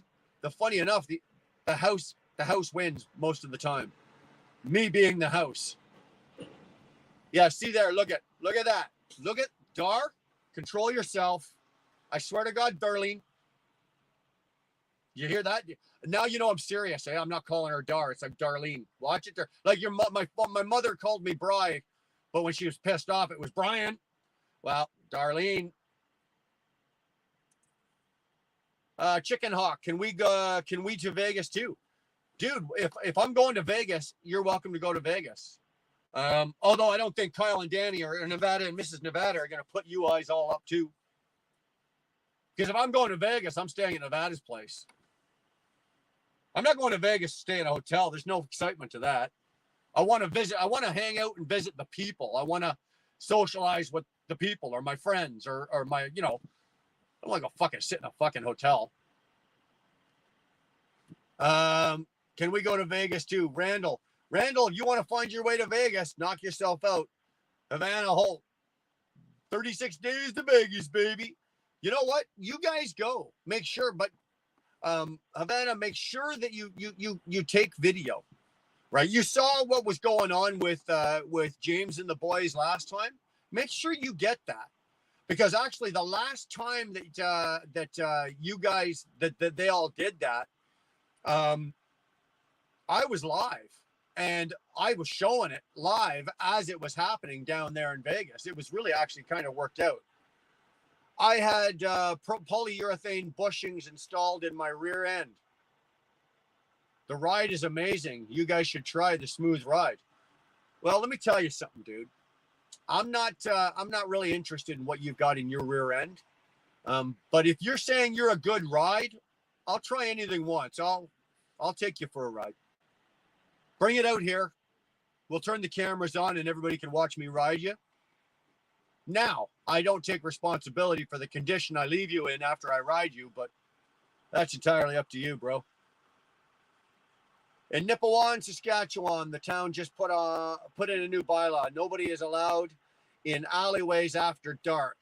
That's how bad meth and fentanyl are here. Anyone else have such curfews. Basmatic, I've not heard of that, man. I have not heard of that. They do not have anything like that where I live. And believe it or not, the one of the towns near me, being Napanee, has a real bad meth problem right now. So, although I've not heard of that, but it's funny how the bylaws can do that, eh? It's funny how they can do that with the bylaws.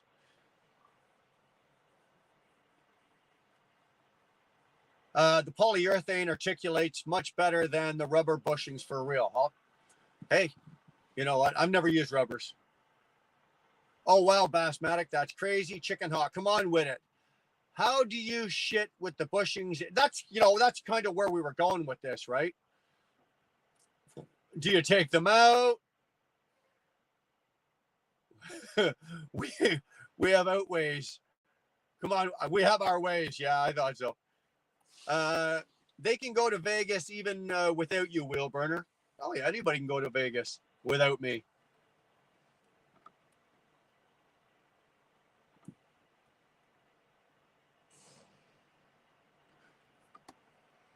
My fondness of Dar is purely plutonic, as far as you know.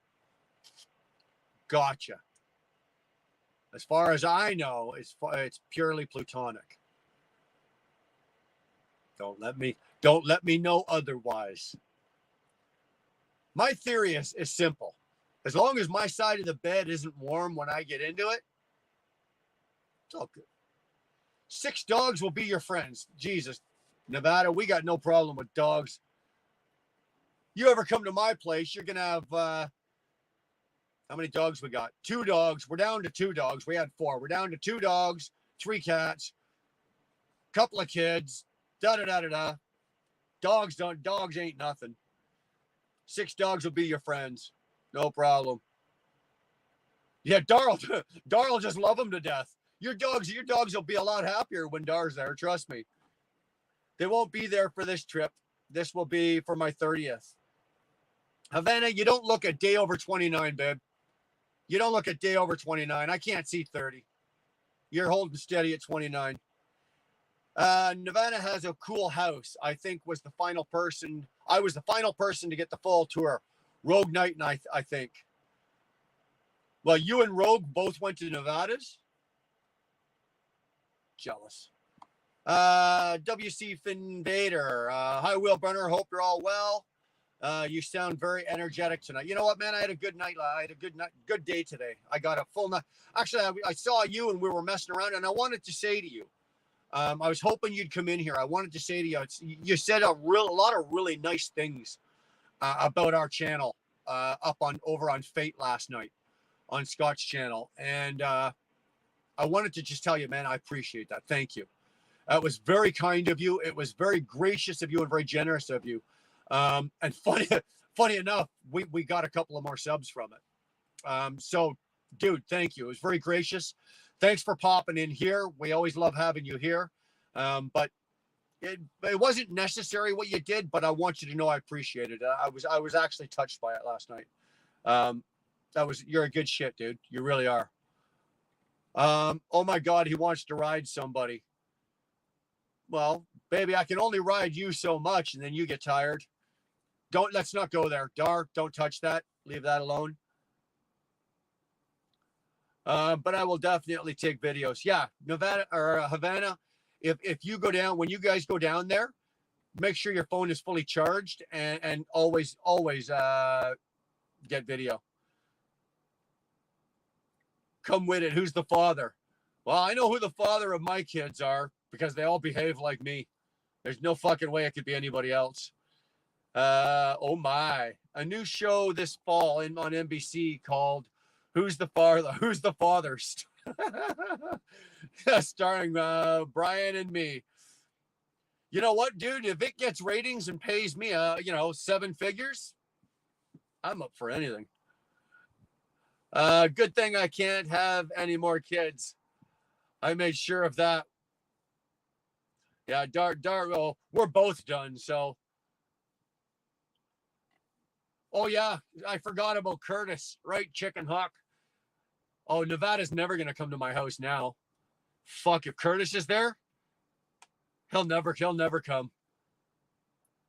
The chances of Nevada ever coming to my house are slim down none done anyways, because he can't bring his weapons with him. That's nice, thank you.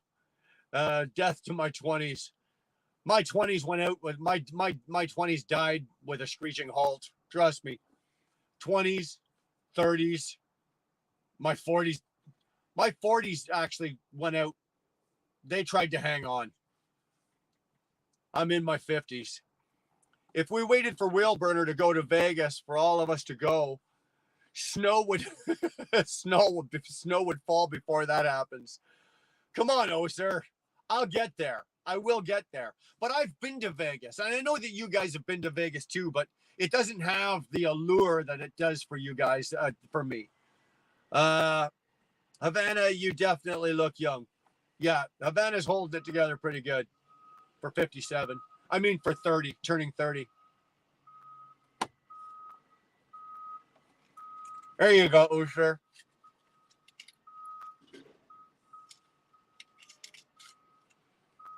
We were going to go. But we had a couple other things come up and some deals and some things and some other options. And so that's what we're doing. I meant okay, you're going to make me blush. Not really. But I meant every word of it. I'm glad it blessed you that much. I think it bothered Fate a bit. I think it did because it got kind of carried away. And I tried to kind of deflect it with the I love you, Scott comment and everything. But anyway, that was not my intention. Your content is genuine, and that's what I love about it. Plus, you're Canadian. Well, I can't help the fact I'm Canadian. I appreciate the fact that you like our content. And hopefully you kind of like the channel isn't redirecting and we're not changing our content, but we're just making a slight course altering. So hopefully you're going to stick with us with that.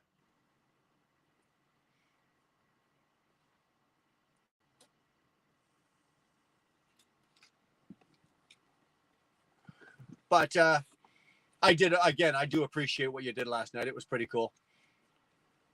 Appreciate it. Come on with it. Look at that guy's so goddamn smooth, eh? First Dar, now Havana. I swear to God, John, if you're watching this, now John's probably at work. I'm gonna call him, or I'm gonna send him a text. John, watch your woman. Wittit's on the loose.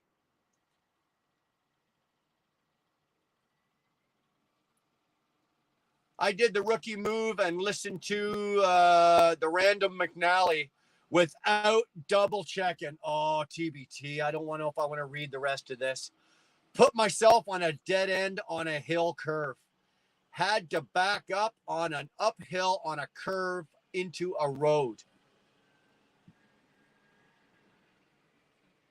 I'd say that I feel bad for you, but I don't, man. That's, you know what? How many times, TBT, are you going to do that? You're going to do that once. And you just did it. Hope I'm not going to say hope you learned your lesson. I'm going to assume that you did. So let's just think about it this way. You got that one done and over with. You're done. Good for you. You and Mrs. TBT are safe.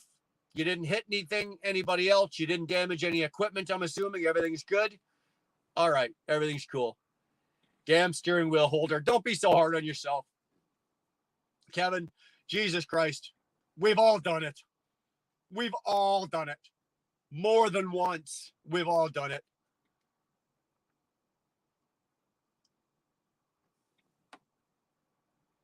Canadian POV equals point of view. Yeah. I thought that was universal.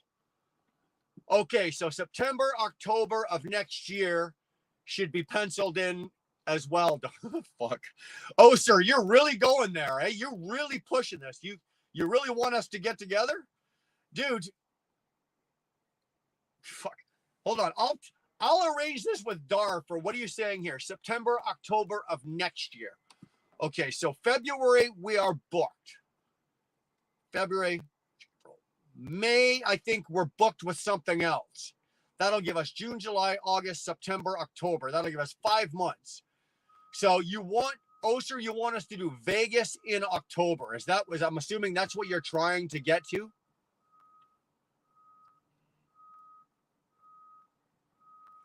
Come on with it. Yeah, TBT USA, sometimes road construction can mess up too in that regard. Yeah, you know what? That's true as well. I don't know if you've got your Rand McNally hooked up, like it's hot spotting off your phone, or if you've got a Wi-Fi signal running to it and it's running live traffic. I found that the live traffic is not always the best with the Rand McNallys. It will take you down the wrong way if there's traffic or an accident or shit like that. But at the end of the day, you're learning your lesson. You don't trust your random McNally. TBT. See, now you're going to hear about it from Chicken Hawk. You did the airline side. You did the airline side of the road repair. Now the dead ahead curve. I think all you have left is steer tire blowout and snow chains. Yeah, he's pounding them off pretty quick. I don't think come on with it is a hot Latina. He's saying. Yeah, well, that's true. Havana has openly said that she's not going to leave or cheat on John unless it's with a hot Latina. So sorry with it. Don't waste your breath or your time. She's not gonna, and I don't care what you do. You're not going to be si, senorita. There you go. Wow, Havana. But what if he is? No, he's not. TBT USA, I hate to admit it, I've done the same thing before. Now the Atlas comes out before I proceed. You know what, TBT? I punch it into my GPS. I back it up against Google Maps or Trucker Path Maps, and then if I'm really unfamiliar, I pull out the map book. I still do it. I double check everything. I don't go unless it's somewhere like here where I've been here 100 times and I can do it without it. If it's a new place or it's somewhere I haven't been, dude, I double check everything, dude. At least you didn't flip out and hit something or that's right, and put it in the ditch. Getting out of there. Nah, he kept it cool, kept his shit together. He got it, took care of the equipment, took care of the passenger. Everything's good. Well, wheel burner, I feel like a dumbass. I did the dad back up to what? The dad D back up twice. Dude, you really are drinking. If he was, John wouldn't mind. Yeah, well, I know. I was there that day you guys were talking about. I was on your live. John's all for it. Yeah, he'll sit in the corner and watch Havana and a hot Latina. As long as John can dance. Chicken Hawk scared the shit out of me yesterday when the truck next to us blew a tire. But we thought it was us. That shotgun sound, we were like, yeah, dude, let me tell you something. TBT, you never get used to that. No, I've heard hundreds of tires blow. I've had tires on my truck blow and my trailer blow. You never get used to it. It's still, when it happens, it's still like one of these moments, you know. It's enough to get your heart started. He can dance better than I can dance.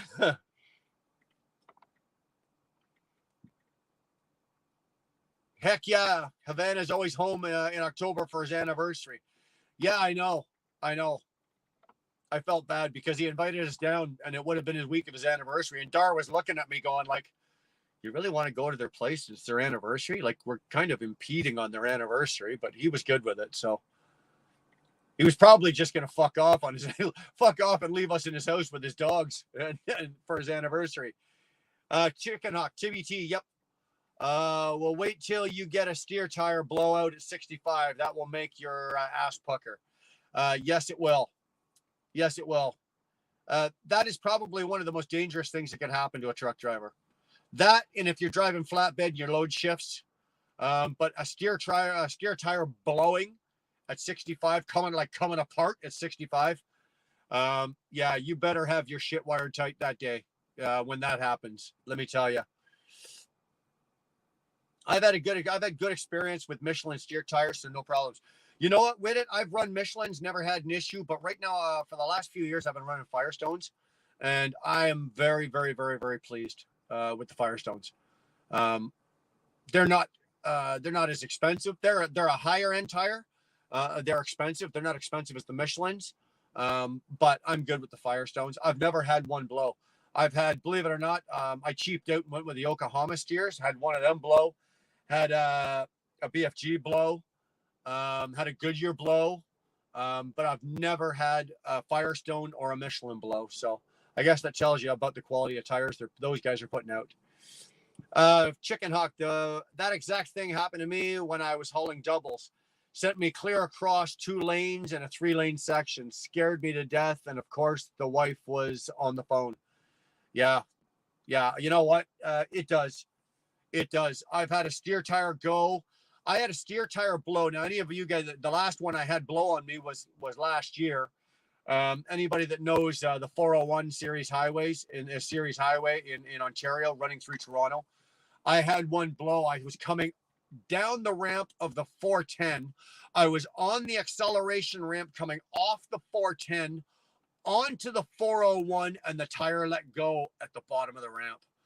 Let me tell you something, man. That's enough. It still, even doesn't matter how many years you've been driving, it still rattles you. You know, I was successful in getting it off the road and holding it together. It didn't take me, and it was a drive. It was a driver's side tire that went, which could have been even more catastrophic. It could have just taken you, basically taken you right out into traffic. But I was able to hold that together and get it off safely. So, and actually, it happened to Dar last month in her car in the Civic. Blew a steer tire. Yeah, you're right, Chaos. We're playing trucking bingo. I saw a driver on I-90 today pulling 243 foot or something. They weren't pups. So how do you turn that combination? I think those are done almost like they are done. They're not B-train style. I think they're done A-train style. But they do go around the corners. Always ran Bridgestone steers, and they came out with the 283. They came out with the 283, and I blew 2 of them on the steer. Really? I've never had an issue with these. I've never had a problem with the Firestones. I've never run Bridgestones. That was probably in New York, TBT, USA. They have drop lots at the highway exits. I'm rolling with 16 ply Michelins only now. Dude, give me a fucking break. You buy a new truck every 3 years, and the truck you buy comes with the Michelins on it. So by the time you're done with the truck, you're done with the tires. So you never have to change your tires. You run the truck, you run the tires, you sell the truck, you get a new truck, it's got new Michelins on it. So it's not like you're out there buying new Michelins. Yeah, you probably are because you're a team and you do put enough miles on. TBT, those are turnpike doubles. Okay, there you go. We're learning something here. At each exit, there is a place for them to break them down for pickup and deliveries. There you go. We're learning something new here. TBT, yes, come on with it. It was in New York. Proof. Nevada, where are you headed now? He's coming out of, I know he came out of Florida. Don't know where he's going. I've never blown a steer tire in 20 years, but I've had 2 steer hubs seize up on international cabovers. Brake drums were glowing. Lost everything down to the spindle each time. Oh, sir, I've never done that. I've never had one seize up on me. I've been lucky all the years I've been going. TBT. Okay, thanks, guys. Patrick's in the house. Hello, Brian. Hello, Patrick. Anywhere on tandem slab stoppers. That's what Chaos is saying. Old school new. Firestone owns Bridgestone. I know, but they're still 2 different tires, are they not? Or are they the same? You know what? Here, teach me something here, boys. Are the Bridgestone tire and the Firestone tire the same tire? Because they're not the same price, I'll tell you that.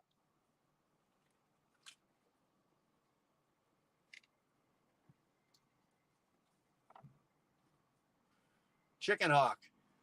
Wheel burner, I put on new steers every 150 miles. I buy one set of steers, but I trade the truck in with some drives that came with it. Yeah. Yeah. You traded in with a set of steers.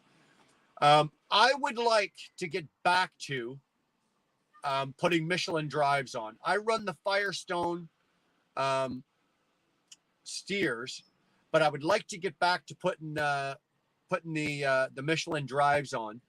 I don't like the price of them, and especially now they're so freaking way overpriced. But I did come up with an idea. Okay, I don't need drive tires till late, probably fall of next year. So what I'm gonna do is with the tire dealership that Anderson Trucking, the parent company that owns us, they get a better deal on tires, just like they get a better deal on buying trucks. So what I'm going to do is every month I'm going to buy one tire and just have them put it aside. And in 8 months, which will be next fall, spring, summer, fall. Yeah, next fall, in 8 months, when I need 8 new drives, I'll have 8 new drives already paid for. I just got to pay them, put it on. That's what I'm going to do. Just one set of steers and oil changes. That's it. Good for you. Those Michelins work for you, sounds like. Come on with it. Oh, sir, I had my hub oil changed last week. And often neglected maintenance item. It is. My truck is due for service.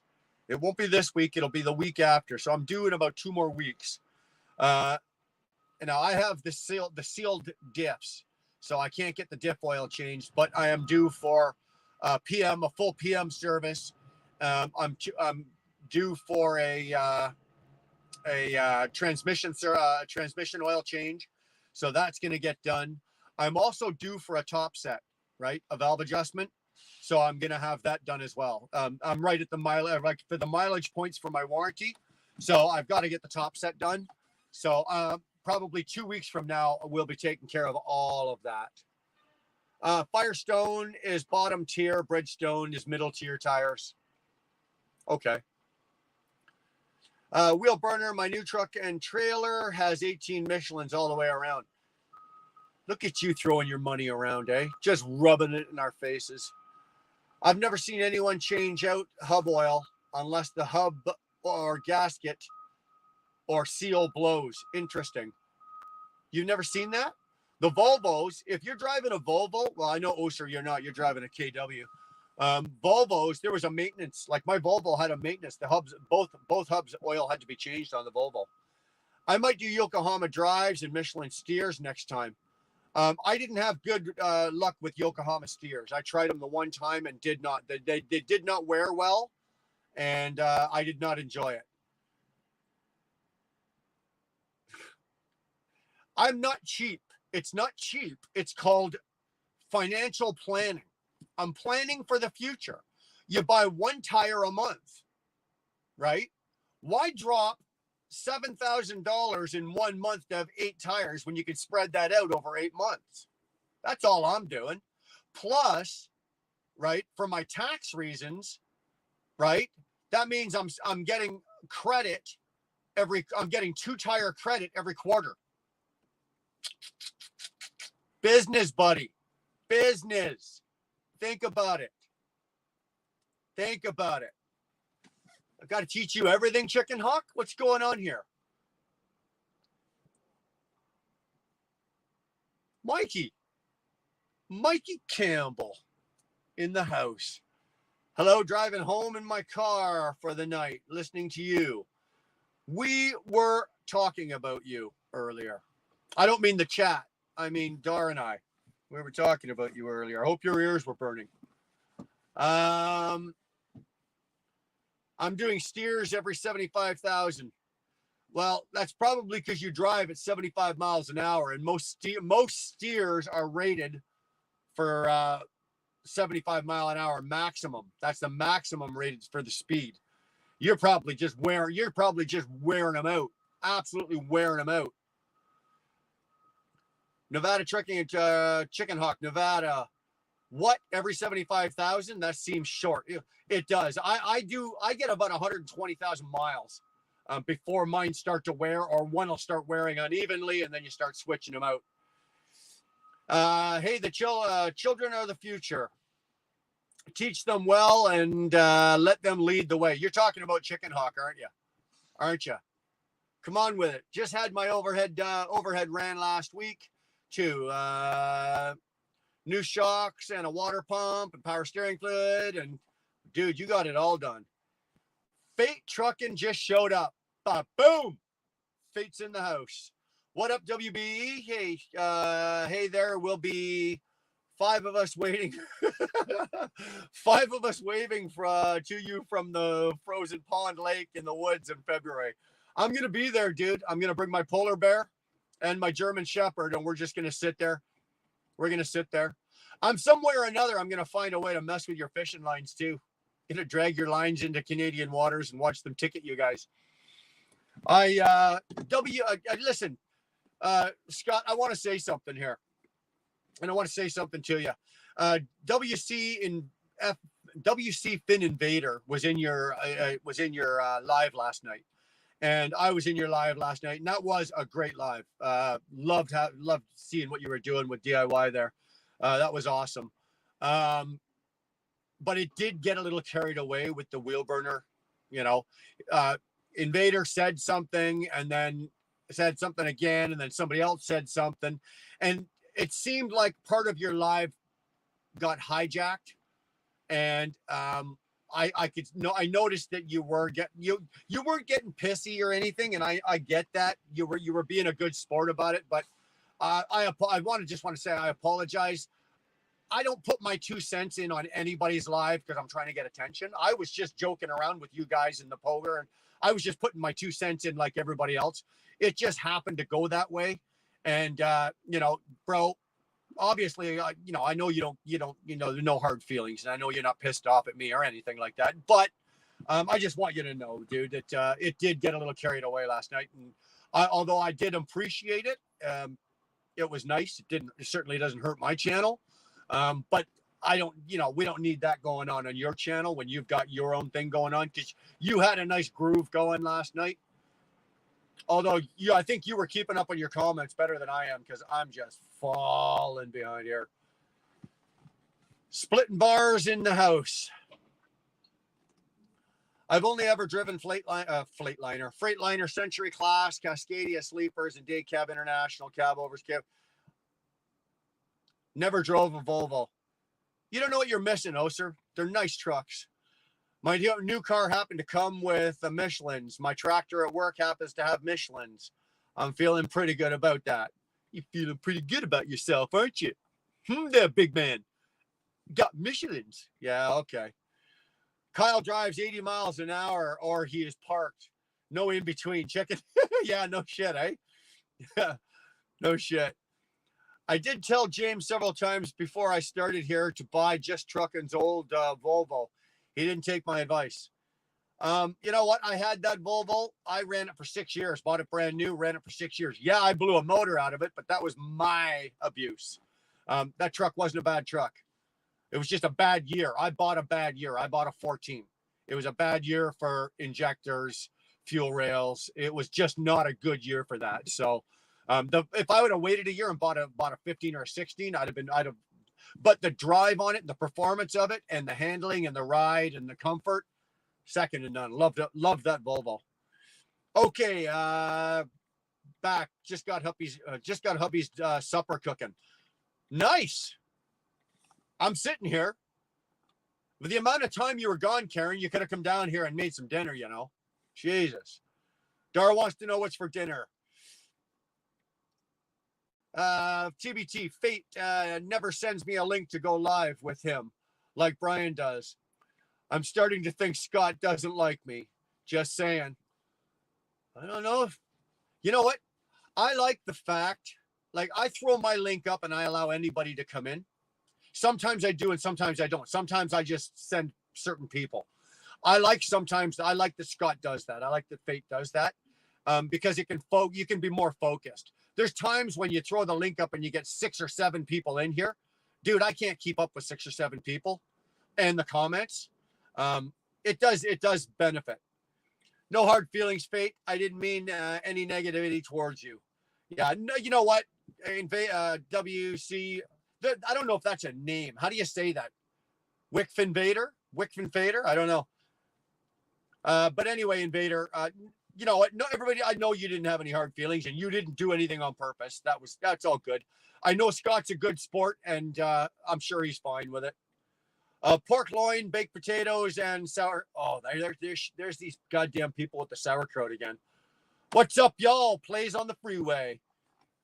You noticed something I didn't. I just didn't know about the ET channel. Well, don't waste your time with the ET channel. Fate, just keep it going here. We're all doing good. I wonder if he wishes he'd listen to more Oser. Yeah, well, probably, eh, Dar? He's looking for a comment reader for this must be Scott because he was killing himself last night trying to keep up with comments like I am. He's looking for a comment reader. Must speak and read English. Well, please email Fate for the position detail. That's actually funny. I should hire one as well. Hey, Fate, Scott, if you find one that works out, let me know. I'll pay out. I'll go halves with you, man. Go pay a half on the contract. Proof wants to know where Nevada's going next. TBT USA, I like you, bro. I put the link out. Sometimes hit it. Also would enjoy having you in. There you go.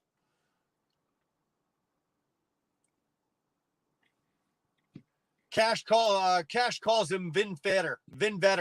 Okay, Finn Vetter. Okay, that's what we're gonna call him. I would like to have 9 people in StreamYard, and we can have Trucker Squares game show. That'd be kind of cool. Yeah, I'll take the dumb trucker in the right for 200. WCF Invader. WCF Invader. Gotcha. It only took you all this time to spell that out for me. Plays on the freeway. Thanks for subbing. Appreciate it. There you go. Old school. The ET channel has become a joke, in my opinion. You know what, old school? I'm going to be honest with you. After I got off Fate last night, and I was talking with Dar about some stuff today, I did go over and check out a couple of some of the new stuff that they're putting out. It is so produced. It is so way overproduced. It really is. And I'm not trashing them. Don't get me wrong. But I know that they produce.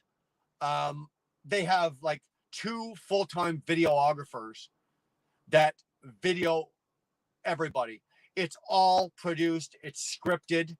I said on Fate's channel last night that I was the only one on the channel that wasn't scripted. I was allowed to pick my own topics and do my own videos. And you'll notice that if you ever watch any of the old ET videos that I was in, every once in a while they'd throw the bloopers on of me screwing up because I didn't read a script. Everything was just coming out of my head. I'd have an idea of what I wanted to say, but I just did it. And I was the only one that did that. And now I notice there's a videographer, 2 videographers, there's an editor. I don't want to see that in a channel. When I watch Fate Trucking, I get Fate Trucking. I get Scott. And that's what I want to see. I want to see Scott's mistakes. I want to see Scott when he's doing, like, when I see Fate Trucking, I want Fate Trucking. When I watch, Cash, I get Cash. When I watch, DIY, I get. When I watch, I want authenticity when I'm watching something. I don't want to watch a program. And I think that's where I'm going with that. I don't want to watch edited, programming. I don't want to be led down a journey, a trip like that. I want authenticity, I guess is what I'm just trying to say. And don't get me wrong. They've got their deal. They've That channel's now, I think, at 105, 110,000 subs, you know. But I'm going to tell you this, and I'm going to pat myself on the back. Their 20 top videos, their 20 top viewed videos are all mine. If you go on their channel and you look at their top viewed videos, I think their top viewed video is 1.2 million views. It's one of mine. I think the next one is 1.1 million views. This cowboy right here. But I'm not saying that to pat myself on the back. Now, I've left. Obviously, I'm doing what I'm doing. You guys know that.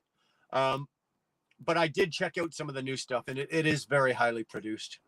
And they've got their niche. You know what? They've got their niche, and they've got their followers, and they're loyal. And I like the fact that, you know, they can do that, and that's the way they've gone. And it just wasn't for me. It wasn't for me. And don't get me wrong, I didn't leave there on bad terms.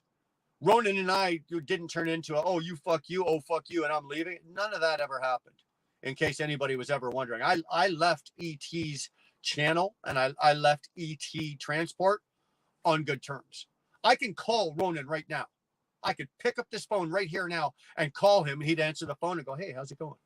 What's going on? No problem. Actually, when they broke the 100,000 subscribers, I messaged him. I congratulated him. Good for him. That's a lot of work, man. It takes a lot of work to break 100,000 subscribers. Those guys are, but don't get me wrong, they're paying for it. You know, for however much money that channel is making and generating between commercials, advertising, ad video or commercial like AdSense and all that kind of shit. It's costing them that much to run that channel between the two full-time videographers that are on salary and the editing and all this. Like, it's costing them. But they've got, like I said, they've got their niche and they've got their thing, and good on them. I'm not going to, you guys are just killing it here. Chicken Hawk. TBT, what makes you think you can find 9 truckers that can answer questions? That's a damn good question. See? That's a damn good question. Chicken Hawk, that should be one of the questions. Plays on the freeway. Plays on the freeway. Not a problem, TBT. Brandon Gibbons. Get James Best on here. Hey, now. You think we need James Best on here? If you think you need James Best, I tell you what. He follows. Obviously, he saw the notification. If James wants to come in here, James Best is always welcome here. If he doesn't, I know that he watches the replays because he leaves comments and he sends me messages. So, but Brandon, if you think we need more James, hey, we need more James. Okay, good, because I don't know what the fuck you guys are talking about. Dar, sure he doesn't have regret.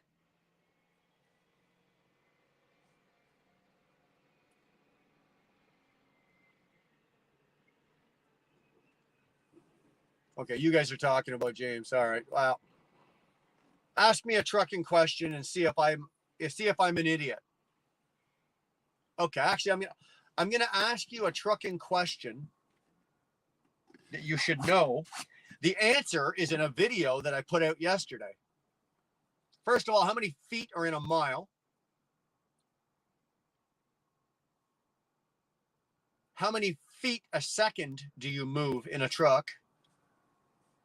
So answer both those questions without Googling it. Old school. If I wanted to watch scripted, I will watch TV or a movie. I agree. And that's the way I feel about it. I do. When it comes to YouTube, I'm here for two things. I'm here for entertainment, and I'm here because, you know what? I'm going to learn something. I want to be entertained while I'm being entertained, and hopefully learn something. And you know what I do? I like to hang out with shitheads like you guys, man. James literally hates spending money, whether it's $2 or $20,000. Doesn't matter the amount. Anything is too much. Oh, sir, let me tell you something. I can't believe I'm going to do this, but in James's defense, when you own your own truck and your own equipment and you're running it and it's costing, you'll know what he means you'll know how he feels when he hates reaching into his wallet for anything. You will. Trust me.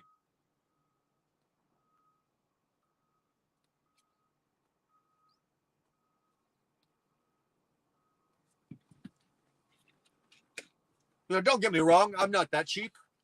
As my wife will attest, she actually says sometimes I'm a little too generous when it comes to giving shit away or giving money away or helping or anything like that.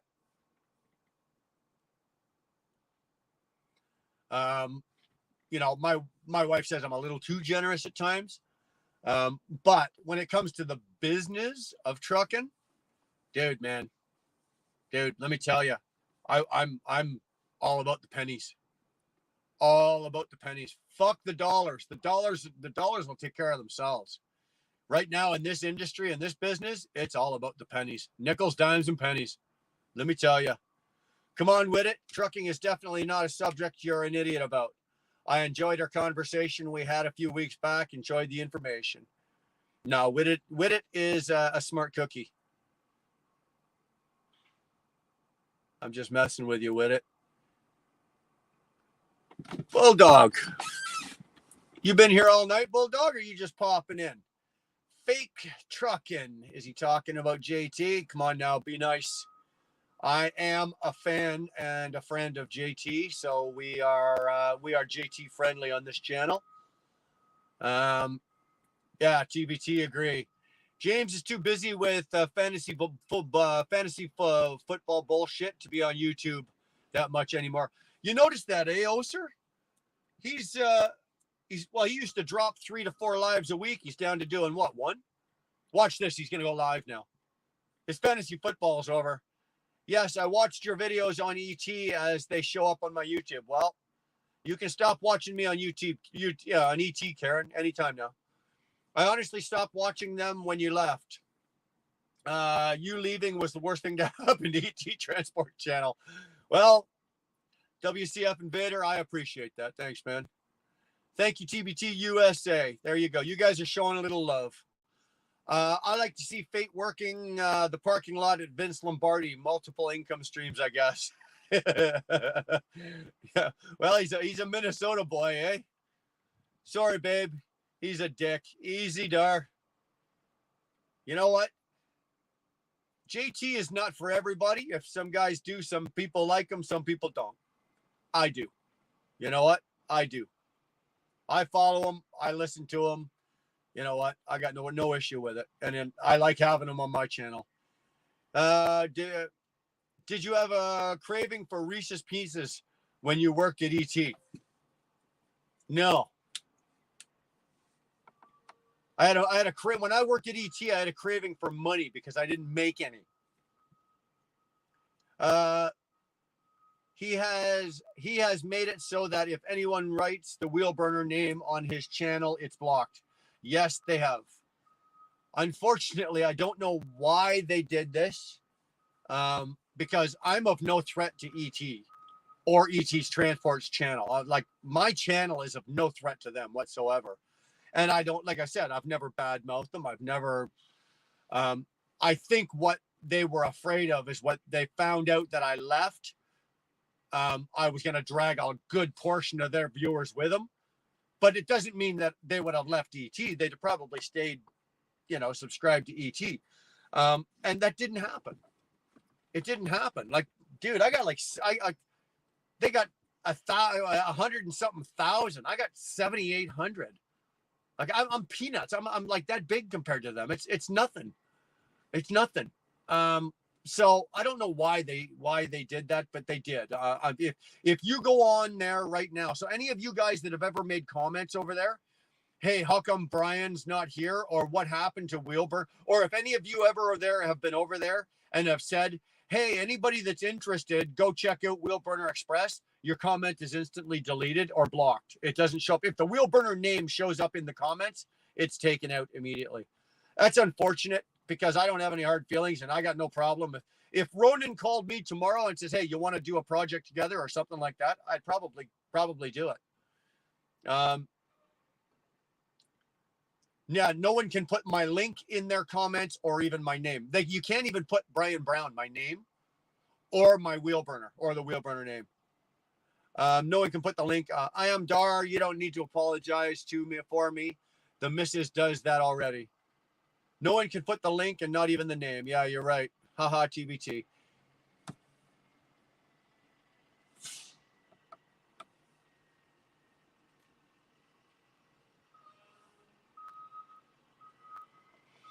Yeah, you guys will not find me on the ET channel. If any of you guys, and I've seen it, hey, does anybody know what happened to Brian? And it's been there, and then a day later, it's gone. Or if somebody goes on and says, yeah, he's got his own channel, it's in Wheel Burner Express, it's immediately removed. It's unfortunate, but whatever. TBT, now you know why Fate won't have me on his live. Chicken Hawk, I won't have you on my live. Never mind Fate.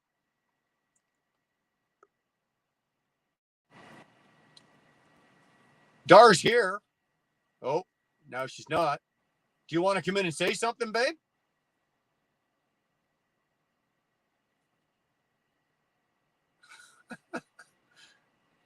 Babe, I don't know. Dar, do you want to come in? Or I saw you pop in. Do you want to come in or not? You're welcome to come in. Just don't trash anybody. I think Dar's in a bit of a mood tonight, guys. She's feeling maybe a little pissy tonight. Holy shit, Whittet. What are you doing? What flavor cookie? Am I that far behind that these things have... Holy Christ. Come on, Whittet. What flavor cookie? What the hell are you guys... See, you guys are talking about something. You guys are so ahead in the comments that... I'm not throwing him under the bus. This is something... we're talking shit on James. This is something... Oh, I know. Oh, sir, I know. Whittet, appreciate it. I got to tell you, man, what do you do? Like, I appreciate it, and I thank you for the support. You do dole out the cash on my channel, and I do. But I got to say, what do you do? Run the first 100 miles every week just so you can throw some money at us? Bro, appreciate it. It's well appreciated.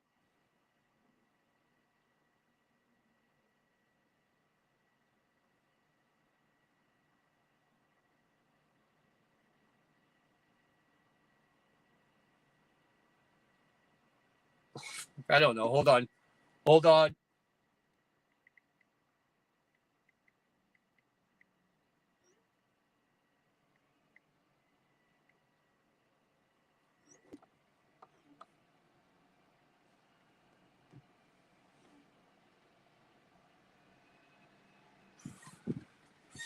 Sorry.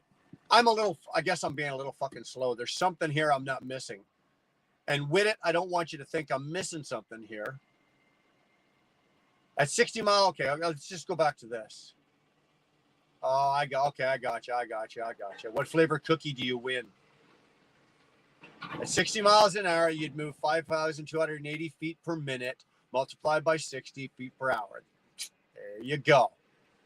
Nobody ever claimed you were stupid. I'm not completely full of shit. It hasn't stained my skin, and my eyes are not brown. My hair is brown, though. Yeah, well, dude, let me tell you, I've been accused of being full of shit lots of fucking times. So I guess what you're asking is, what flavor cookie do you win, dude? Although I love your emblem there, your demon. You keep throwing this in here, dude. I'm gonna have that Hellcat pretty soon. Dar's starting to wonder if are you like independently wealthy, Dar? No, actually, don't answer that, because if the answer is yes, I'll lose her in a minute. I keep her wrapped up in poverty, dude. Come on, Whittet is smart about trucking. Fun fact: he has urethane bushings in his rear end. Hey, Chicken Hawk, I love you. That is awesome. My CCS has no limit, Dar. We aren't talking about JT. We're talking about ET. Okay, well, thank you. I don't want nobody talking bad about JT. Those office boys seemed insufferable at ET. Let me tell you something. Again, I'm not going to badmouth them, but I left there because I couldn't make money. And I found that some of the things that they were putting on the channel were not what they were practicing. And I couldn't stand in front of you guys on that channel and do what I was doing when that wasn't true. So that's why I left. And of course, I just wasn't making money working there. Not like I'm making here. Dar, you didn't need to put that up there. That's not necessary. I'm telling you, Dar, you didn't need to do that. Right, Dar?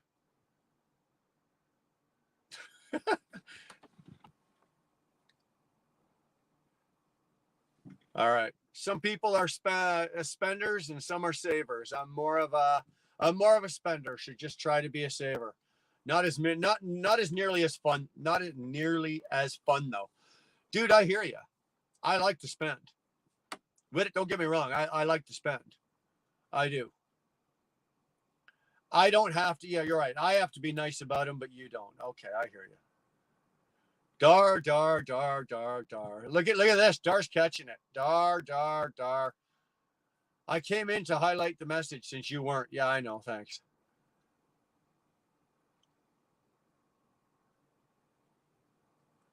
I got popcorn. Dar, what are you guys all chewing Dar in your ass? Because she's riding Ronan's ass? Baby, come back. You can't blame it all on me. The Portuguese truckers in the house. Humberto's in the house. Hi, good night, bro. It's funny when you say that, hi, good night. Like when you say good night to somebody, it makes me think you're leaving. But with you, I know you're saying hello. Like, how are you? When James gets the far behind, he puts a timestamp. It's we put a timestamp. It's 7:53 Eastern Standard Time. So how far behind am I, Curtis? It's going to be it's going bad to the bar to eat and drink. I'm going back to the bar. You see, he can't even type. He's so hammered.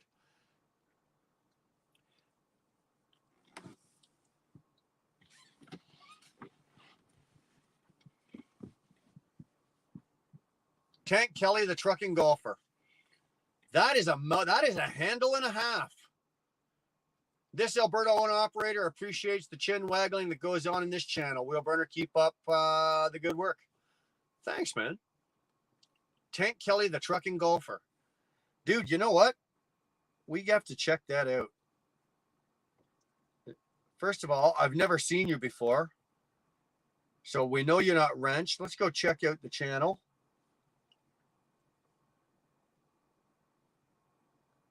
Oh, all right. So you get a wrench.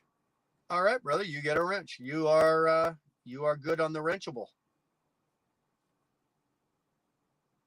So, sorry, I had to take a second here and wrench somebody.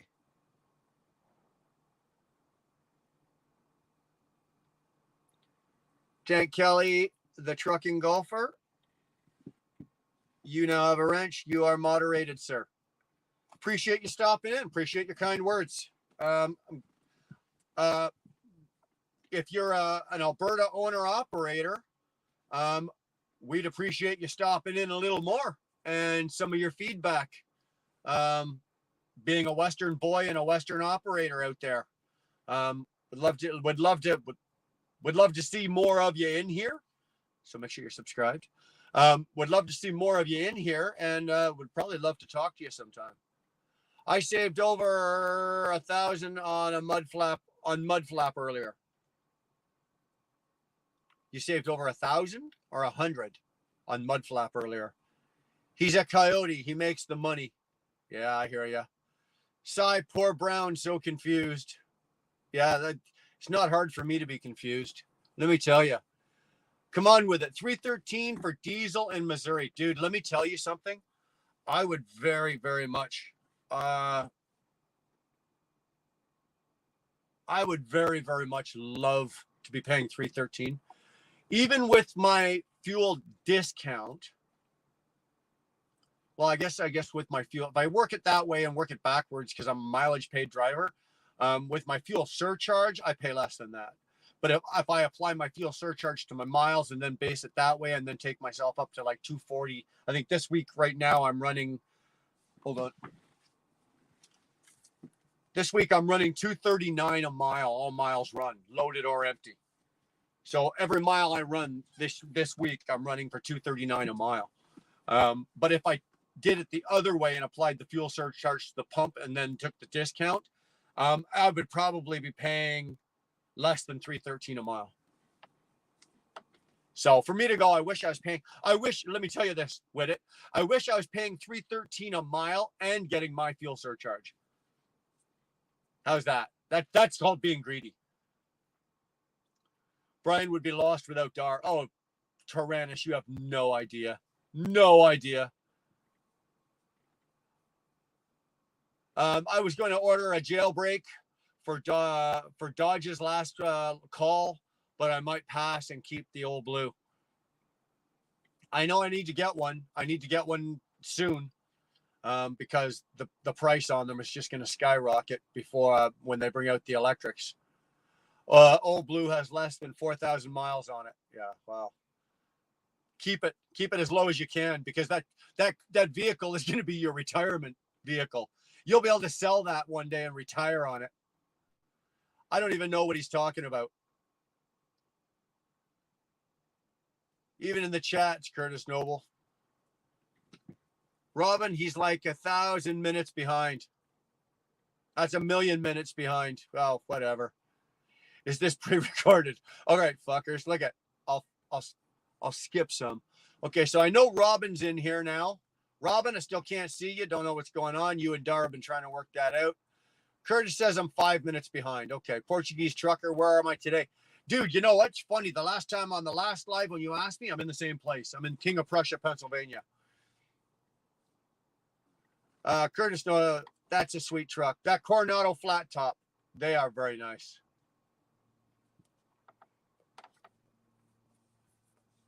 Proof, what's a wrench? Well, Proof, go say something, because you've got a wrench. Hi, Robin. Robin, I think it's an issue on our end. We will figure it out. I paid $3.92 in Kent, Ohio. Good. It's coming down, eh, boys? Like, it is coming down. Like, you can now get fuel under $4. It's not unheard of. I told you the other day, Robin, did you go into your studio? Okay, you guys worked that out. Hey, uncomfortable wife is here. How is everyone? Robin, go to your laptop. Hi, Sue. Hi, Sandra. Hi, Sandra. Hi, Sandra. Hi, Dar. Hi, Sandra. Feeling good tonight. Uncomfortable wife. We live in Manitoba. What are you trying to get people to feel sorry for you because you live in Manitoba? Good wife. Not bad. Okay. Bulldog. What would you say your average cents per mile fuel mile is last week or the two? Last week, I don't have to guess. Last week, my fuel, my cents per mile for fuel was 51 cents a mile. It cost me. Canadian. So convert that to American, Bulldog. Last week was 51 cents. The week before that was 56 cents Canadian cent per mile. I track all that shit, dude. Not bad. A job interview today, so I'm assuming that's Robin. I hope all goes well for you, Sandra. Yep. Uncomfortable wife. It's 1,529 in Manitoba. I'm gonna assume you mean $1.52. I paid $1.34 today in my car. Yeah, that's liters, guys. You're confusing the Americans. Sandra and Dar, you're confusing the Americans. They're thinking you guys won the lottery at $1.34. It's $1.34 a liter. Now remember, there's 3.79 liters in a gallon, so that's like $250 a gallon. Cool. I'm heading to Missouri, Mississauga for TRSW, but I will stop in Port Hope. That's where I saw you last, bro. I think that's where we hooked up there, didn't we?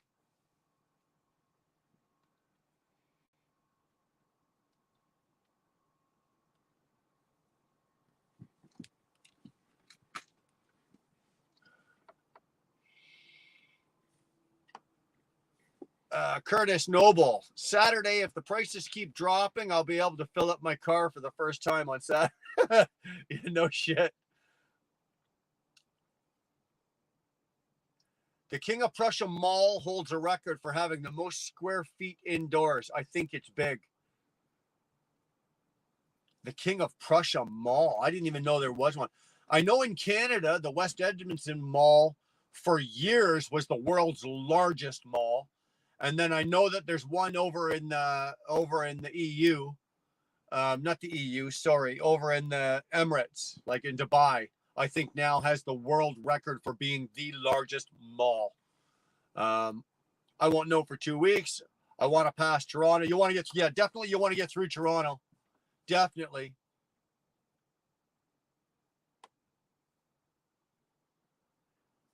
Proof. Does anyone know where Nevada is headed next? He seems to be scared to answer.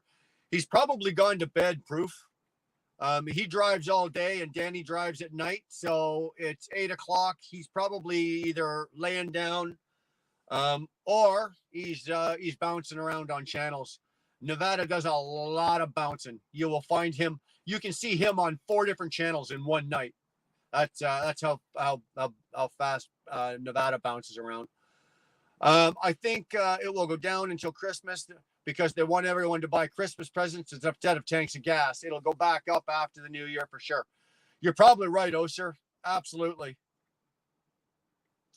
Sterling Trucker and the Lovers. The disease is in the house. Good evening, kids. Hope everybody's doing well. They're calling for a big winter storm all weekend. Yeah, well, Sterling, keep that shit to yourself, would you?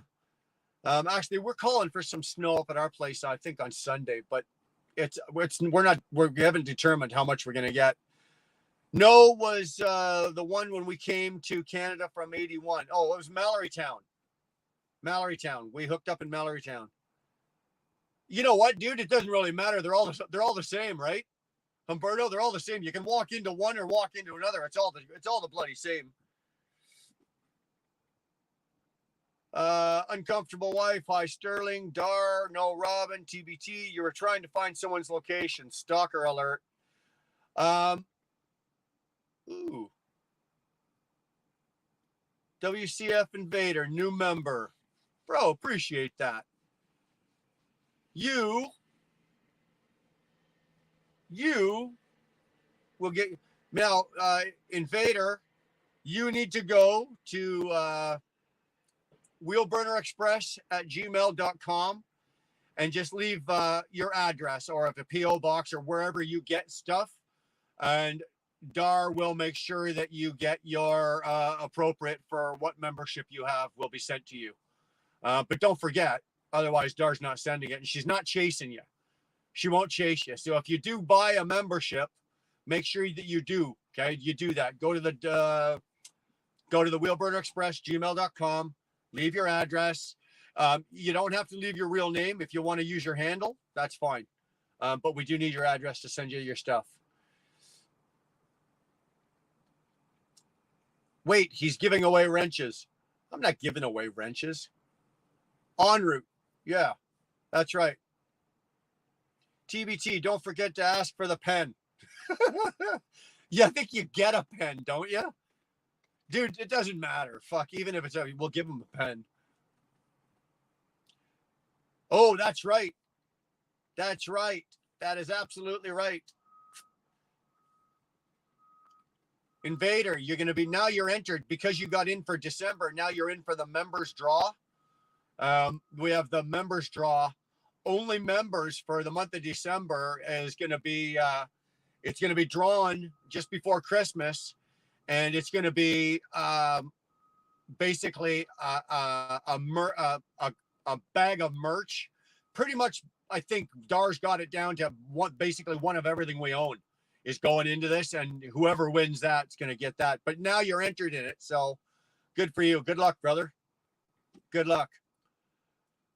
The mall has 2.6 million square feet of retail space, making it the largest shopping mall in the United States in terms of leasable space. King of Prussia Mall is home to 400 stores.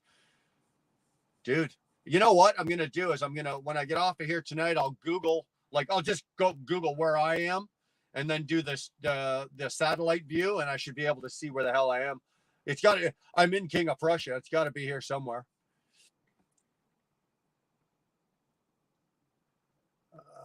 There you go. There you go. There you go. Yeah, that's not a bad prize, eh? That's not a bad prize. Like, we've got a decent sachet of merch. So whoever wins that's going to come out with some. Whoever wins that's going to come out with a big bag of something. Houdini, where the hell you been? Yeah, TBG said it. Hey, Houdini, been a minute. Where have you been? Explain yourself, boy. Don't tell me you were sick, and don't tell me you were out of the country. Don't tell me you were visiting your grandmother. Don't tell me you got married. You didn't get married, did you? Houdini got married. That's it. That's what it is.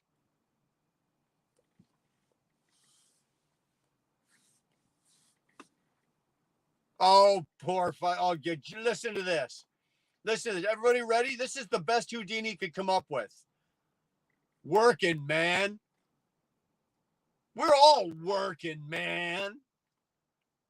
You ain't working that much that you can't pop in here once in a while and at least say hi. You used to be in here so often, we were chatting so often. When you vanished, I have to sit there and start thinking like you're one of my fucking kids. I wonder what happened to him. Wonder if he's okay. Wonder what's going on. Don't make me fucking be looking for you. Jesus Christ. I have been married. Just listening lately and working.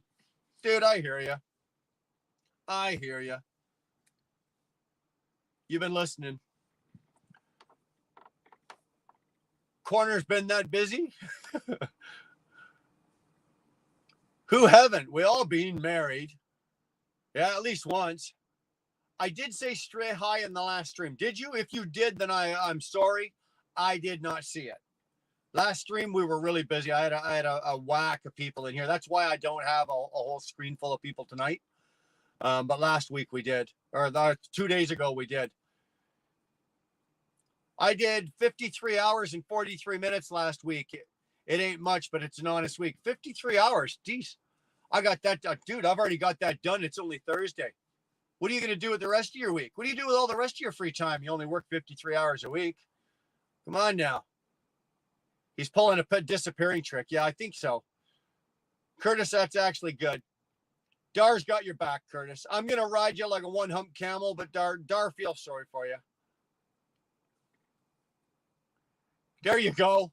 That's why she says it's good, Curtis, right there. Read that comment.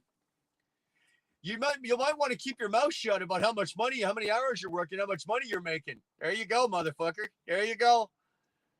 She says she's kidding, but she's not. She's not. Do they at least pay overtime? Yeah, they do. Bill Freeman. Hey, Chicken Hawk. Bill's here. What's going on, Bill Freeman? Glad you are here. Better late than ever. Better late than ever. Bulldog, Fairview Mall in St. Catharines was first indoor mall in Canada. Yeah, well, it's nothing to brag about, Bulldog.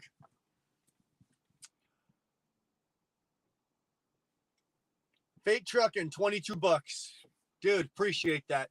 Tip your host.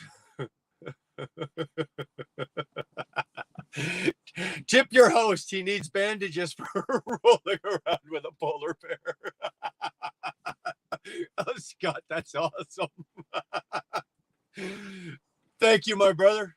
You're very gracious, man. I appreciate that. That's awesome. That's fucking good. Ha raise raise that on him. I'm gonna be giggling about that all night now. Fate, thanks, bro. But Fate has a good point. When you guys come in, I'm not saying that's what I'm looking for now, but every once in a while, throw some when you're in somebody's live, throw a little something at them. It helps with them paying for their StreamYard. It helps with paying for their other stuff like that. It's something, it does cost a few bucks to run a channel, and graciousness or generosity of stuff like this. When you see stuff like this, it does. Now, I'm not asking for any more money tonight. I'm just saying, if you guys are ever on other people's channel and you see that they're putting out a lot of content and they're working, it does take a lot of work. Like, we drive trucks for 70 hours a week and put out content and like me, I'm lucky. I make content and do everything, but Dar does all my editing and Dar does all that. But Fate, He does all his own editing. So he's driving all week, all working, doing his vlogs, and sitting in his truck when he's not working, editing his videos. So just a little something. I'm not saying that because like you guys have been gracious tonight. I'm not asking for anything else. I'm just saying, just remember that when you guys are on other people's channels, okay? It is important. I think it's important. I had a dream that a female lion was after my ass last night. That's not, well, was it a good dream? Think about this, Brian. Curtis is working hard as many hours as you were partying every week when you were his age. Dude, I partied more than 53 a week. Dar's taking over the comments here. Oh, that was the I see why. Oh, that was me with it. I had the same dream. See? I'm telling you.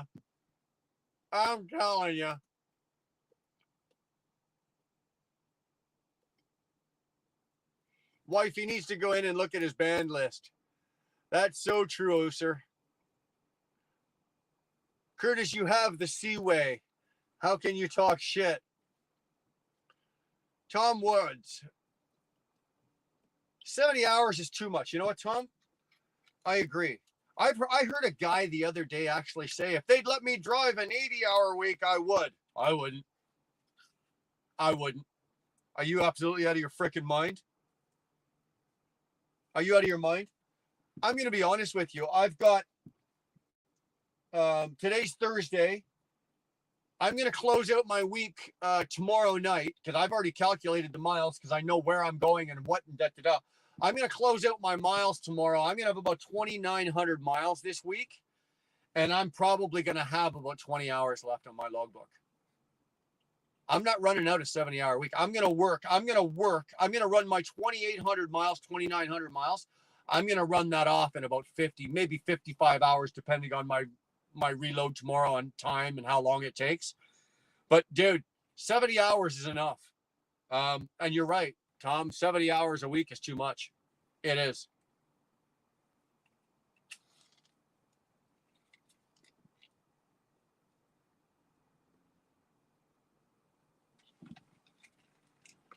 I'm not 25 anymore. I can't work that hard.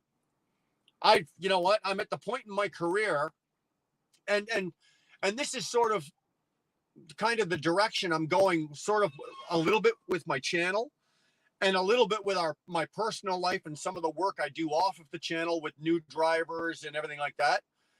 One day when I get out of the truck, I would like to get paid for what I know, not for what I do. And I'm not working 70 hours a week to do it. And that's kind of the way I think. I'd like to get paid for what I know, not necessarily for what I do. I've got all of these years of experience here out on this road as a truck driver and as an owner operator. And I had to come out of the truck for several years due to injuries. And I was working, in the office. I was very fortunate. I was able to go into an office at a major truck. It was Transex. I was able to go into the Transex office, and for an extended period of time, they took me in there and they taught me dispatching, all about the dispatching. Now we're talking fleet dispatching. And then I went from that to organization, to that, to load planning, to that, to procurement, load procure. I learned all of that. Now taking all of that plus the truck driving, plus the owner operator, eventually that's going to be of value to somebody. Hopefully. Bulldog, I ain't living in Welland anymore. Yeah, Bulldog, he lives at my place. Just so you know that. Brian, can I give cookies? Sandra, you want to give me cookies? Sweetheart, I'll take cookies all day long. They have to be softer, though. I can't chew them. It was an all right dream. Got away, but the lion nibbled on me a bit. It sounds like Dar, dude. That sounds like Dar. You just described her. You got it. What it is, Bill? Yeah, Bill's in the house. Bill Freeman. University. What? University will you found out about the tandem of slide locks? Any channel can, holy Christ, chaos. Any channel can you change to look at the garment GPS? And we talked about, okay, so out of all that garbled mess, yes, I looked at this tandem slide locks. And no, I haven't looked at anything else about the Garmin GPS, but I did download the app. Okay. So if that's where you were going with that garbled mess of shit on my screen, yes, I have. Bill Freeman, don't run now, Chicken Hawk. Don't even have malls in Northern Ontario. Yeah, they do. There's a mall in North Bay. It's not a big one, but I think they got one. Bull of the Woods. TJ, TJ. See, that's what happens. I get excited when TJ gets here. Can't even fucking talk. God damn. Bull of the Woods is in the house. As long as he's here, he's not causing problems with anybody else. Hot seat. Water, you done up? Water, you done up in here? What the fuck?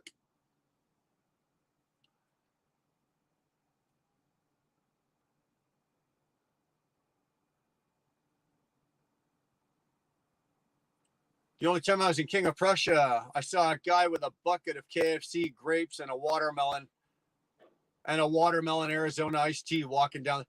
Man, you must have been driving slow if you could nail all of that as you were going by them. They got malls, Bulldog. I grew up 2 blocks away from Fairview Mall. It's a shithole. Okay, come on with it. Hi, Hot Seat. How you been? Well, Hot Seat's here. Everybody's going to say hi. Everybody just get it over. Everybody say hi to Hot Seat. She's here. Brian is going to be pulling a James Best. Once he gets his 30-minute break, he parks for the night. Brian, when you are in the U.S., if they inspect your logs and see the extra driving timer, well, let me tell you something, Oster. I got inspected today. And it's funny that you say that because yesterday I ran out a 16-hour day, but because my logbook was on the Canadian logbook, it doesn't show up as red lines. So no, and just so you know, they can't do anything about it. If I take it, for example, if I took a violation in Canada, they cannot do anything. A logbook violation in Canada, they can't do anything in the States about it. Same as if I get a logbook violation down here and I'm being inspected in Canada, it's blank to them. They can't do jack shit about it. I would get a clean inspection even with a US logbook violation. When I got my inspection today in New York, I had a logbook violation on my Canadian logbook. They couldn't do jack shit about it. He even saw it, but he couldn't do anything about it. Hi, Dar. Wow, Bill, I am.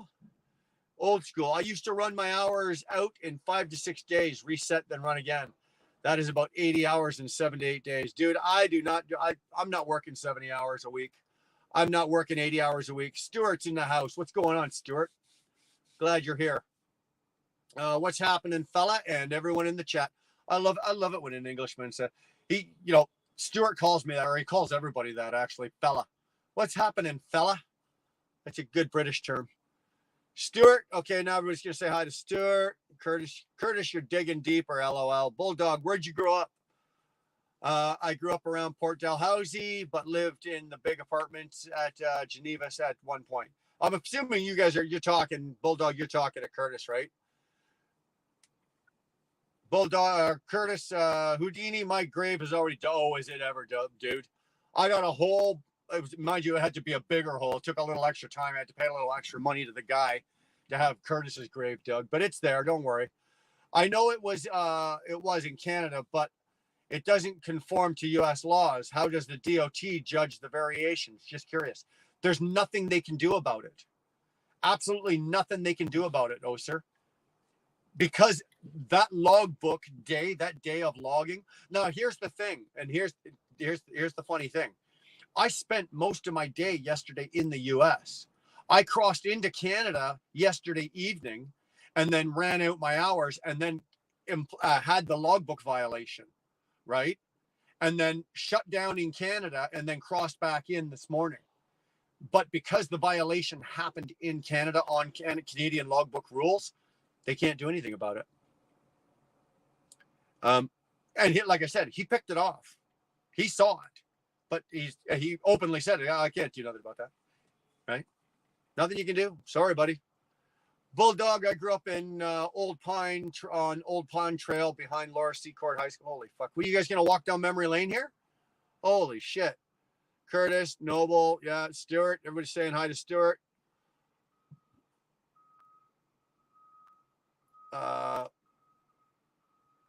Curtis, that's fucking okay. You guys are talking old time. I moved to Welland, Havana.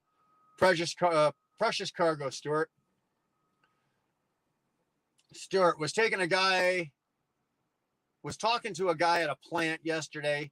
They just released the first six Z06 for 2.4 million. Jesus Christ, really? 2.4 million?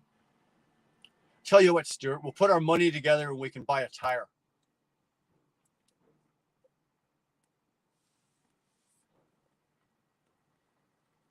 I was off for 11 days getting truck work done and relaxing at home. Nice. I don't think I've ever stayed home for 11 days. I think Dar would have me fucking murdered. There'd be a contract out on me if I stayed home for 11 days. Mind you, I was off for 90 days. That's not true. I was off for 90 days there when I was down with the blood clots, right? I had the blood clots and I couldn't work for 3 months. I had to park the truck for that. So for those of you that say, oh, though you can't make enough money in trucking, well, dude, I was able to survive for 90 days and all my bills got paid.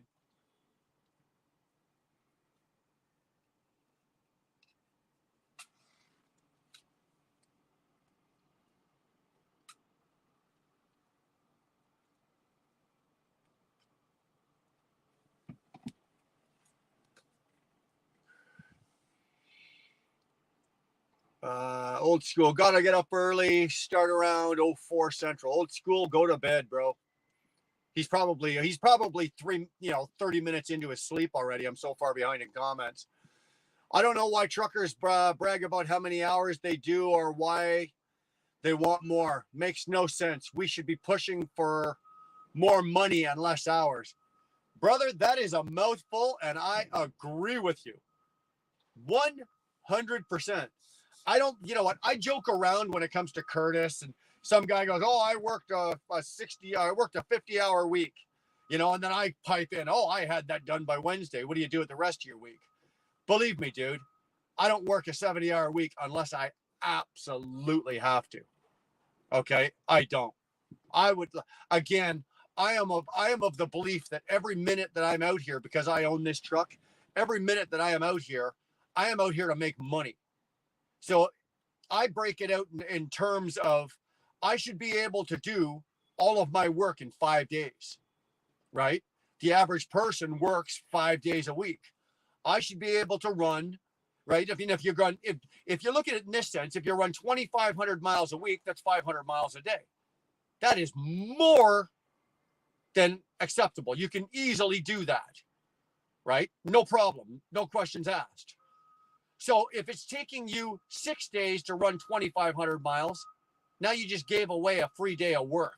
That's the way I look at it. So I make sure that my work week is planned. Like when I roll in with 28, 29, 3,000 miles, I've usually got 20 hours, 18 hours. I've got a lot of time left on my logbook, right? Like I said, I'm going to roll in tomorrow with about 2,900 miles. And I'm still going to have 20 hours left on my logbook tomorrow. So, Tank Kelly, I agree with you there, sir. 100%. I am all about value, like dollar value. I want to get paid, right? I want to get paid for my time. So I make sure that my time is used very carefully and very valuably. Okay, you two are still talking about this. Agreed, Tank. Hot seat agrees. Havana says, "Ho." Yeah, you and Bulldog are docking. Like you guys want a moment here? We can shut it down while you two have an intimate moment if you want. I don't do that shit anymore. I run about 10 hours a day now. You know what? I use my logbook to benefit me. Okay, old school. I use it to benefit me. I don't let my carrier dictate to me that I need to run this many hours and I need to run this many hours a day and this many miles. I do it now to benefit me. If it doesn't benefit me, I'll shut it down. But I also, on the other hand, I do run out my logbook most days because I use every minute of my day productively, or at least I try to. I'm not going to say I'm successful all the time. Nobody's that successful, but at least I try to. I really try to. Yeah, Havana, I agree. They're docking. We work every day when we are out, 30 days at a time. And now since we're on this dedicated route, they changed us to salary. So we are paid even on our 34-hour recess. Yep, you know what? TBT. If you can get it and it pays you and you're getting what you need for it, I say there's nothing wrong with that. Absolutely nothing wrong with that. Haha, yeah, we're going down memory lane. Yeah, keep going. You're going down memory lane. Dude, you are gone down memory lane.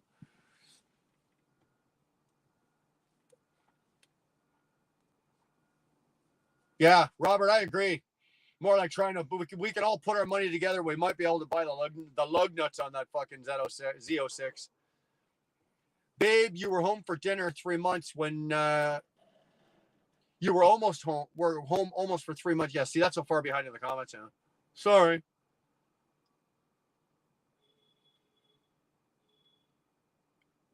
Look at this. She enjoyed. Look at that. Okay, I'm just trying to scan through some of these. See, she did enjoy having me home for a while.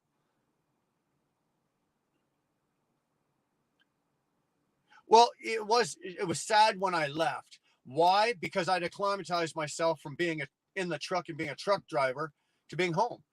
Right? I got used to waking up every morning. I got used to seeing my family, seeing my kids, doing this, doing that, and everything like that. I got used to all of that. Believe me, when I got back to into the truck, it took me a few weeks to get back into the truck, man. It was not easy. It was not easy. Organized. Do any people don't know how to work smart instead of hard? Well, that's the way I look at it. Like I said, chaos. I want to get paid for what I know, not necessarily for what I do. How come everyone has a wrench? Tom, do you not have a wrench? Everybody has a wrench, Tom.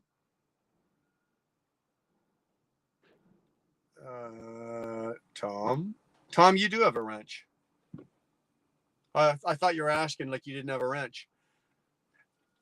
I will vet you before I give you a wrench. So if you don't have a wrench, you need to be vetted. Either it's because we do it. Well, never mind. Dar answered it for you there. It's because it's easier to make sure you can see other channels and get links and put links in. But I will check you before I will give you a wrench. I will go to your channel. Like, for example, Robert is here. I don't think I've seen Robert. That's a hell of a last. I can't say that.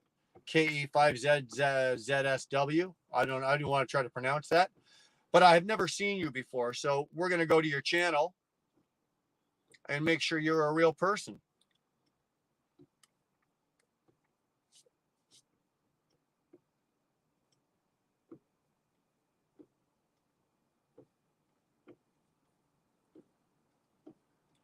Wow, you're a real person. What the hell am I looking at here? Dude, what am I looking at here? Oh, I got it. Okay, never mind. I got it. I see what you've got there.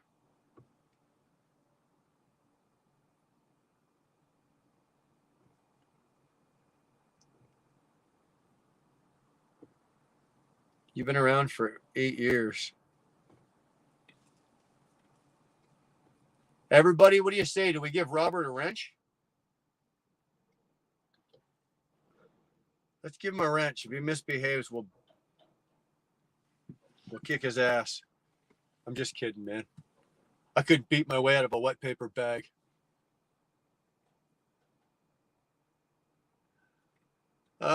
Babe, you were home for almost 3 months when you got back. Yeah. You know what? I'm going to go past a lot of this. Tom Woods, because my wife is my co-driver and home is where she is, so I'm good. Dude, that is a smooth answer. That is TBT. When I grow up, I want to be just like you. Dude, that is smooth. Robert, Tom Woods, it's a living style. It's a drug to me. I can be out all year, but family don't like it. I'm told at the school, work smarter, not harder.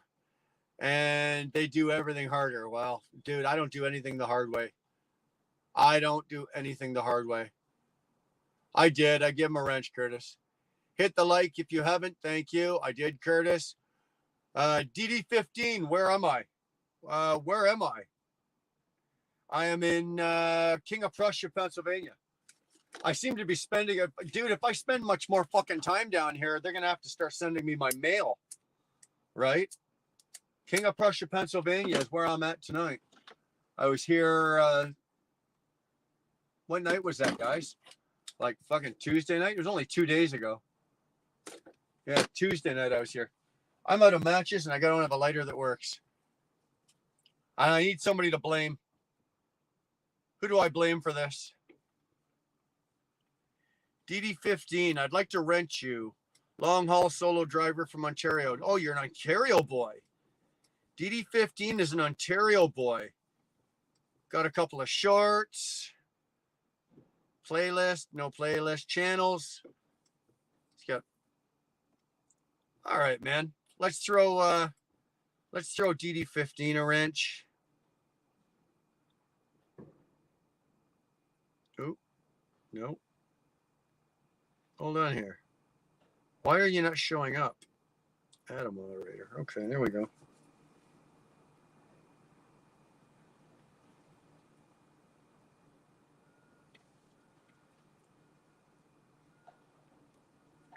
Yeah, no shit, eh? If I spend much more time down here, they're gonna, I'll need a horse and buggy and one of those straw hats. I have a straw hat, but not the type they wear. Dar will be walking around in a long gown and a bonnet on, and Jesus. No kidding.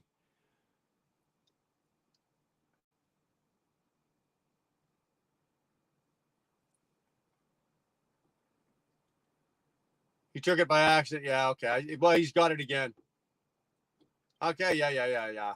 I think Dar is giving them and you are taking them away. You know what? I think you're right. But here's the thing. Dar asks me, she goes, Bri, give such and such a wrench. So I'm assuming that she can't do it from there. Well, if you can do it, why are you asking me to do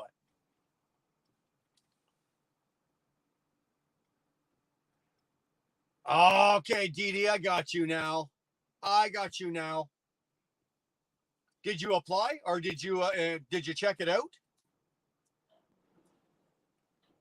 If you did, because I don't go into the office very often and I don't talk to the office people very often. That's just the way I am. I prefer to stay out here and do my business. And I go in, I hand in my paperwork. I say hi. I don't really talk to anybody. So if you did, I probably wouldn't know about it. So, but I do remember you now. I do remember the DM that you sent. Absolutely. Dar, you will have to be in separate. Dar and you will have to be in separate beds.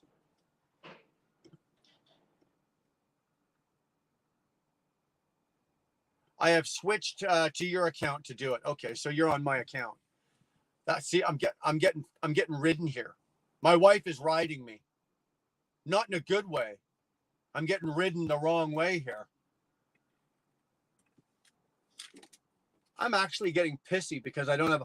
I guess I have I have 3 lighters in this truck, and none of them fucking work. That's it. I quit. These are unacceptable work conditions. I can't work like this, guys. I can't work like this. Let me tell you. I'll have to go to the backup.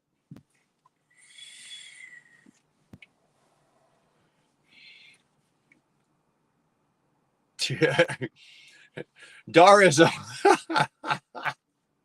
fuck off, Kellen. Dara's all powerful. She can do it all. Don't be her fool, you Brian. Don't let her fool you, Brian. Like, like I told forward, clothes on the floor. Oh fuck, hold on. Like I said, don't fold clothes. I don't close. Yeah, okay. Mrs. TBT. Mrs. Don't read this. Okay. Curtis, Dara's scary. Curtis, you want to know something? What's funny? We've all seen a picture of you. We know how big you are, and yeah, you're a big, hefty, husky type of guy, and da da da.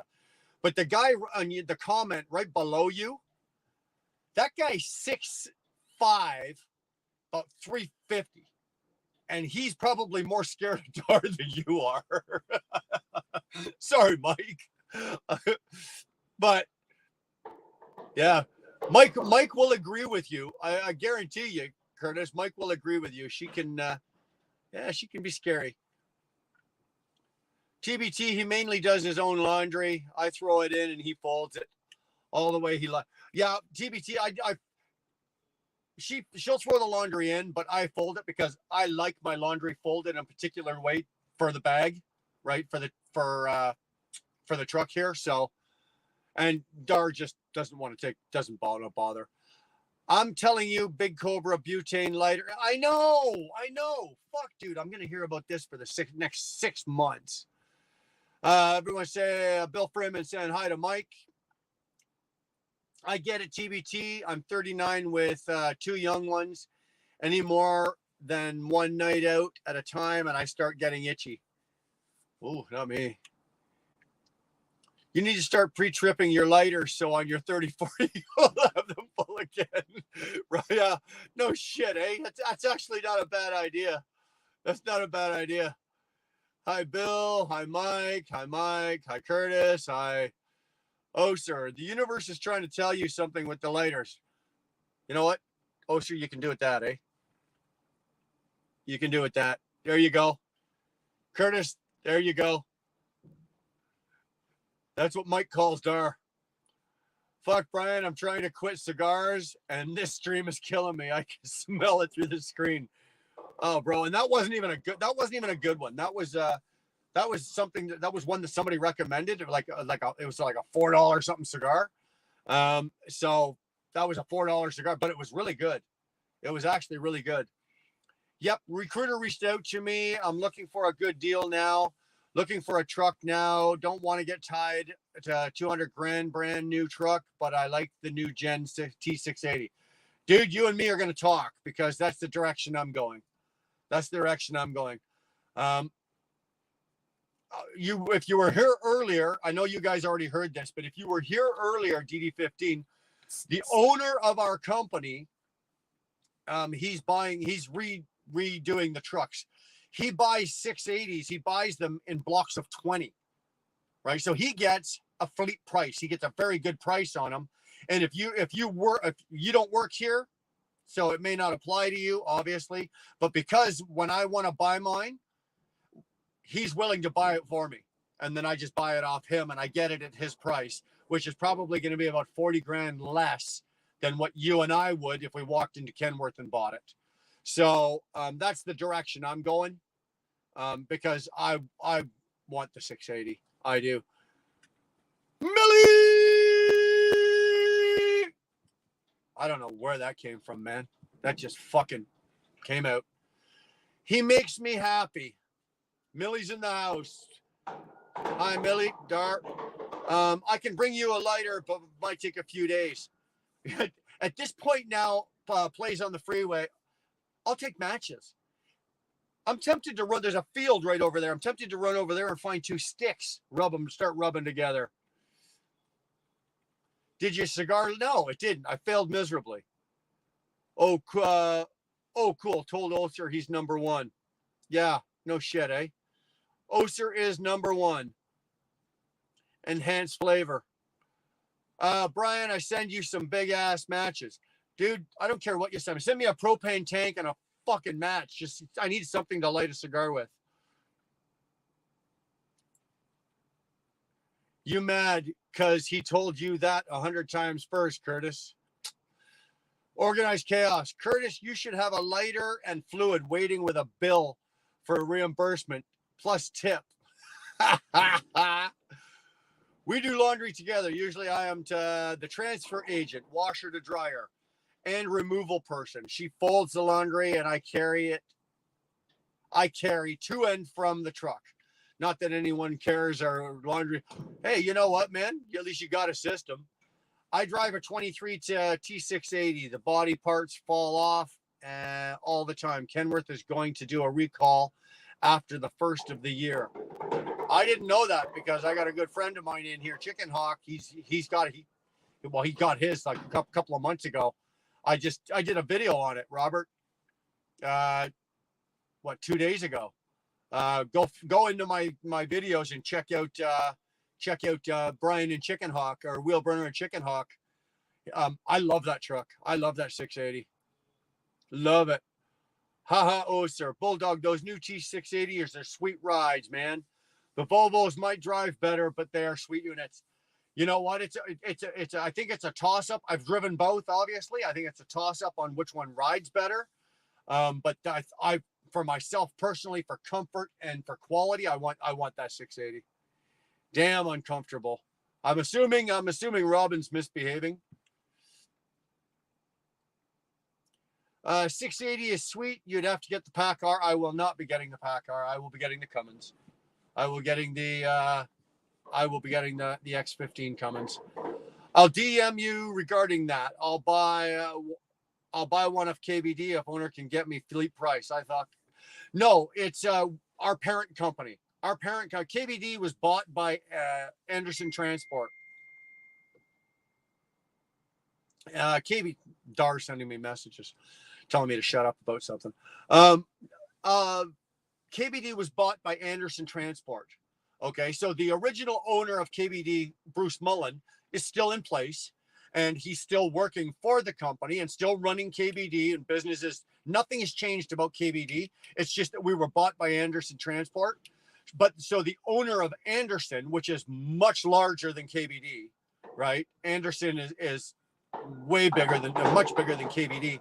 The owner, it's owned by a single guy. It's owned by the Anderson family, and Mike Anderson is the president of the company, and he will personally personally does all the purchasing of the trucks, and he is the one that will buy the truck for you, not the owner of KBD.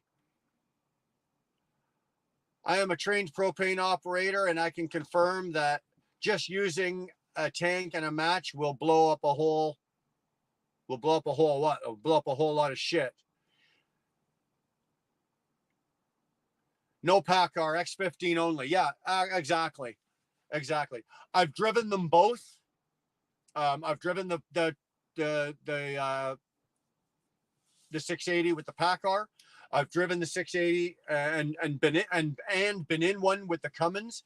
I will definitely be taking the Cummins for several reasons. For several reasons, I will take the Cummins because I can get that thing fixed anywhere. I can pull into a Freightliner dealership, Kenworth, Peterbilt, Western Star. I can even pull into a Volvo dealership and get my Cummins worked on. If you've got a PACCAR, you're going to Pete or Kenny only, right? That's pretty much it. TBT, we drive a 23 Freightliner, and it's okay, but I think I like the Pete 579 better. I think I like the Peter 579 better, rides better. It does. I'm going to tell you this, TBT. I got a 2020 Cascadia, and I'm not downplaying it. It's a good truck. It does what it's supposed to do. It's a comfortable ride. But bro, once you've tootled around in a 680 or that 579, not the same. Not the same.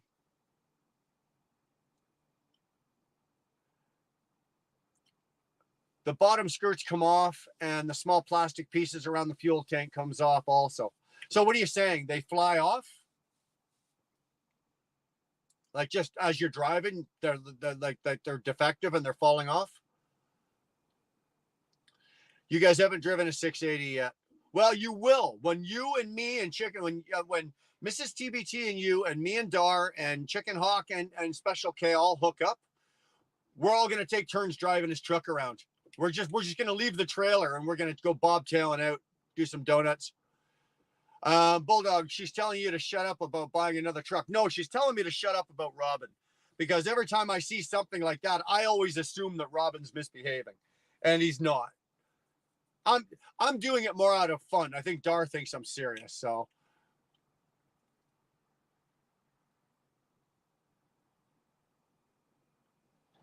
PACCAR is all about MPG. TJ, you're right, but let me tell you something, okay? That X15, as long as you don't get the performance series, if you get the economy series and not the performance series, that's an 8.5 mile per gallon truck all day long. Okay, and those numbers are out there. They're proven. That's proven. What's wrong with the DD15 or the DD13? Detroit is going to be my next truck. There is nothing wrong with it, guys. There is nothing wrong with it. Here, I'm going to show you something. I got a DD15 in this, right? It's a 2020. I got a DD15 in here.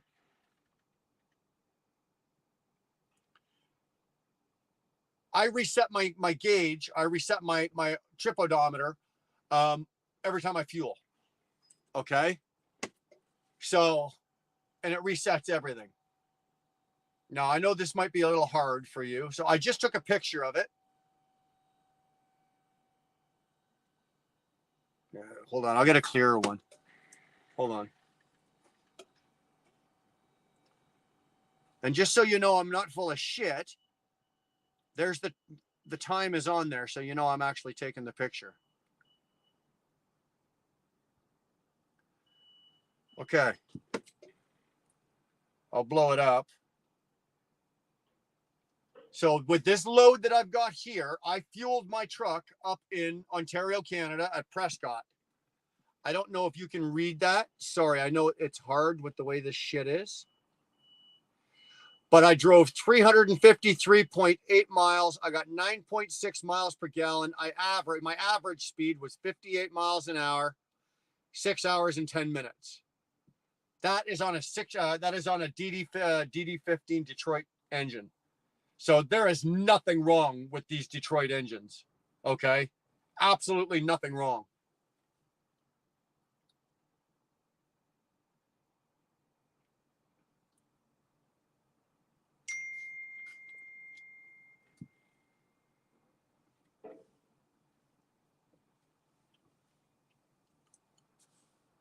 You're right. The X15 efficiency series will get you good mileage plus good power. It's not like the performance series will get you to the top of the hill first. I'm not interested in being at the top of the hill first. I'm interested in being at the top of the hill with the most fuel in my tank. It's not the first one to the top of the hill that wins. It's the one at the top of the hill with the most fuel in their tank. More fuel in your tank equates to more of this in your pocket. I don't know how to emphasize. I've emphasized that to everybody I talk. Fuck off, Callie. I emphasize that to everybody, right? But everybody wants.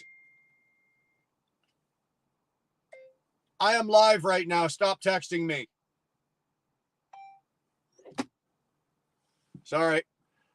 I emphasize that to everybody. For the love of Christ, turn your horsepower down, turn your torque down, right? These guys are running the X15 at 550 horse at 1860 fucking torque, you know, blah, blah, blah, blah, blah. Dude, I turned this thing down. When I got this truck, it was set at 505 and it was at 1820. I've got it right now at 465 at 1780. And yeah, I just showed you the fuel mileage that I run on this truck. This truck makes me money on my fuel.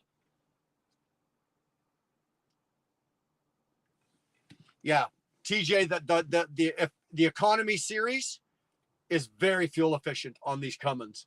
It really is. You're thinking of when you see Nevada, right? Because he's got the performance series in that thing, and he's got that thing jacked right up for horsepower. So, you know, but no, I get 8.3 on 40,000 pounds on flat land and 9.6 empty at 70 miles an hour. There's nothing wrong with that. That's nothing wrong. I've got Chicken Hawk's numbers, and I don't think he'll mind if I share this. I'm just gonna share this with you, okay?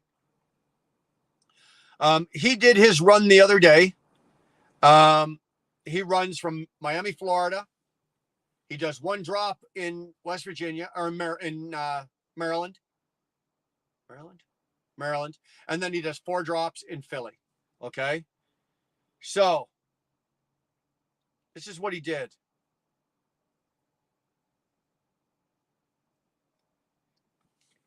8.4 months, and he's got a 23 T680 with a X15 economy series. He's got 264 rear ends, 12-speed auto with overdrive, and so this is what he got: 8.4 miles per gallon at 72 miles an hour. My apologies.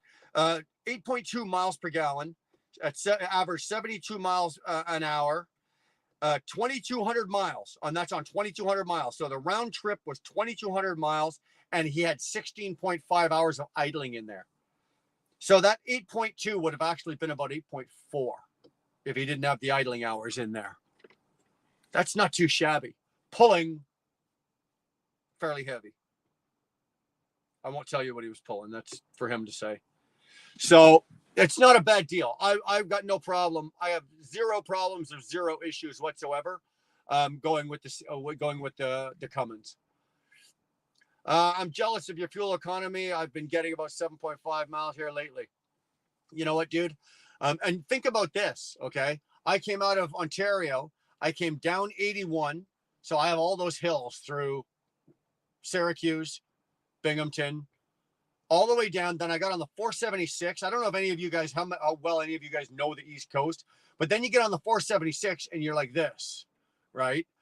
And then I got down to here. Basically, you take the 476 to the 276 or 270 or whatever it is, and you get off, and you're pretty much right there. And those are my numbers, right? Those are my numbers. I took a picture of it on my dash. I managed to get 6 miles per gallon out of 01 Pete 379 with a 12760 series. Pulling reefer across I-81. Never owned anything other than a Detroit, but next truck I want to get Cummins. Those long hood days are gone now. You know what, my friend? They are. DD15, they are. I am a long hood guy. I'm a long hood lover, but they really are. I love when Curtis voices his opinion and he's never driven one, and he knows nothing about them. I love it, Curtis, when you do that. I love it. Google King. Holy cow. That's pretty good deal on 680. Sounds like a pretty good company you've got working for you. It is. So far, I'm very satisfied. The buyout, I think they bought us out. It's been a couple of months now. And the benefits to having a big company like that own you, for value for shop, tires, parts. I get all my parts. I haven't had any parts, but anything now I get much better pricing on. Tires get better pricing on, all of that kind of stuff. They have a shop that's open almost 24 hours a day, at least 5 days a week. So it does work out. Yeah, turn the volume off. Yeah. I'm averaging 8.5 on your DD15. Yeah, if I run the whole week, the whole month, I did this for a reason. Usually I reset it like when I fuel on Sundays when I leave, and then I run it for the week, and then I compare it to what I do as I do my fuelings and pen and paper, blah blah blah. But I was doing another experiment here with this, so that's why I'd reset it earlier today. But this truck is an average, lifetime average on this truck, or at least of me owning it, is 8.5 to 8.8 is where I sit. And I could probably get that into the 9s if I took my foot out of it. It was a little more cautious with sometimes. But it doesn't help also that I'm also in the East Coast and I run a lot of hills, and those loads that we pull out of the port, those are 46,000 pounds. So you're only getting 7 miles a gallon going home. That's the best, 7 miles a gallon, 7.2. That's the best this truck's going to do, pulling 46,000 pounds up and down those hills.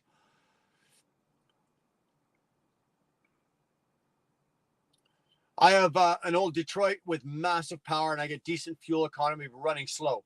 Keep your foot out of it. Absolutely. Edgewood. Dottie's here. Thank you.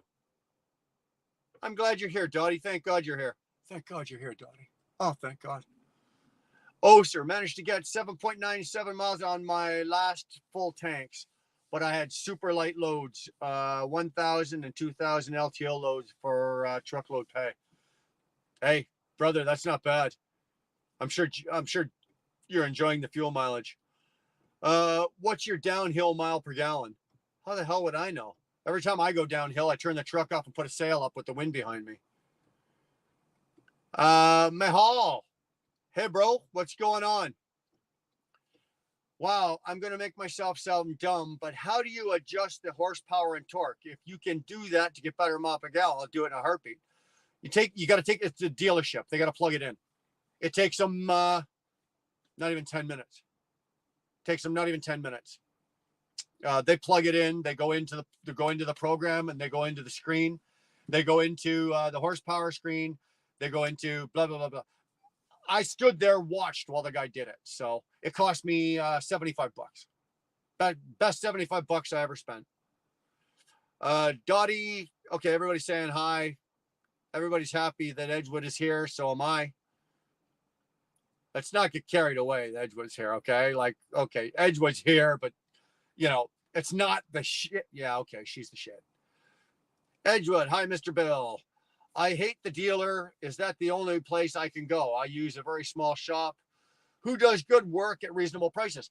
Well, Invader, if they've got a computer that can plug in, then yeah, absolutely. Yeah, but it's got to be done through the computer. You can't go into your settings, into your screen, and do it here. Tell them about my mile per gallon running Northern Ontario, 8.69 for the whole month with a W9. Not bad. Not bad, Callie. Okay. This is the guy that was just texting me. I told to fuck off to stop texting me. This is Callie. He's driving a 2022 W9 Studio, pulling Northern Ontario. So he's like this. And that's his mile per gallon. Now that's not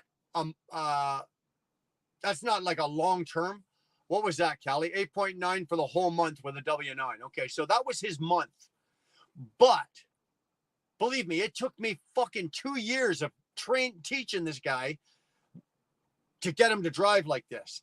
Now, Callie, don't lie. Don't lie, Callie. What is your average speed? I know what it is, and you know what it is.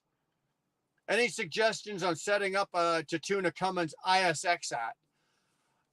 Well, I've had two ISXs. I had a 12, I had an 08, which was a monster, and I had a 12, which was a monster.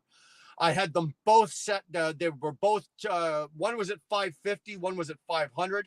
I took them both. The ISX worked really, really well. I took the horsepower down to 485 on that ISX, and I probably could have gone down to 475. The 485 was probably even too much. I could have 470 on the Cummins ISX, 475 horse, 1750, 1780. You do not need to be in the 1800s on your foot pounds of torque. 1750, go anywhere from 1720 to 1780. Okay, you got it right there. 485 horse, because I'm going to assume if you've got an ISX, it's probably a manual transmission, right? You don't have the auto. Oxyman's in the house. What's up, dude?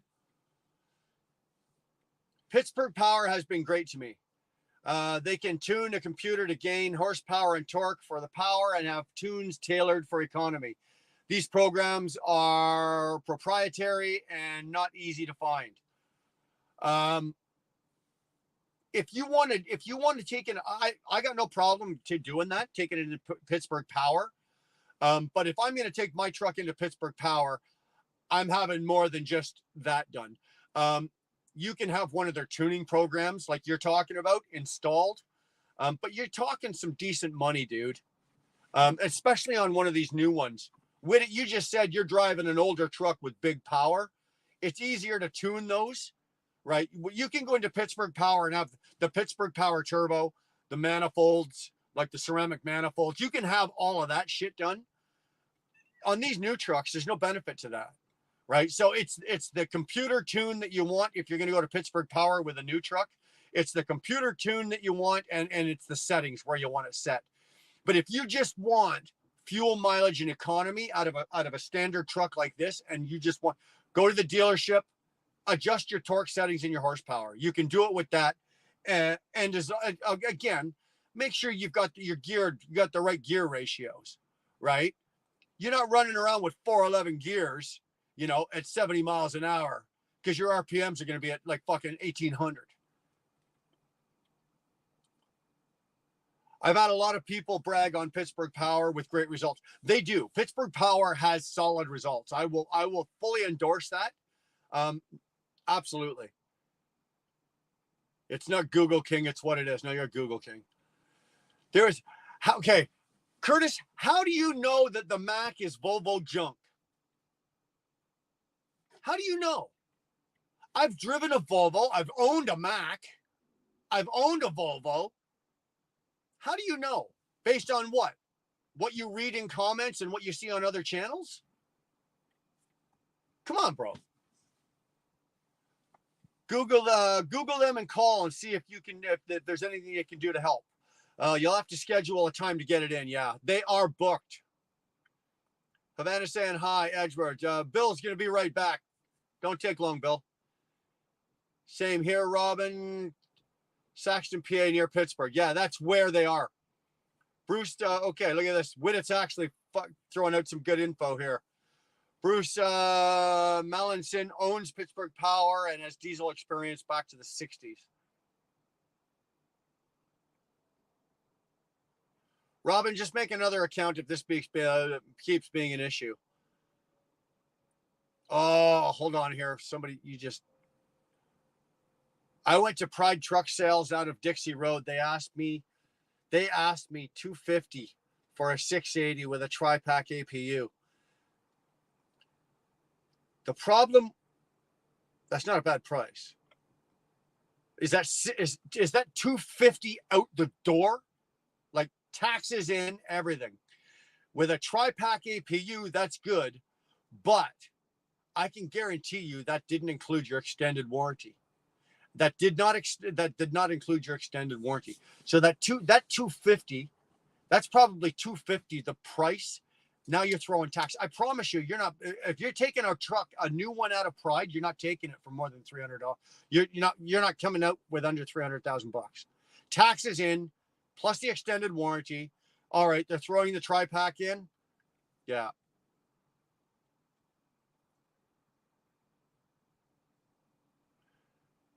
Downhill, yeah, it's pretty funny, eh?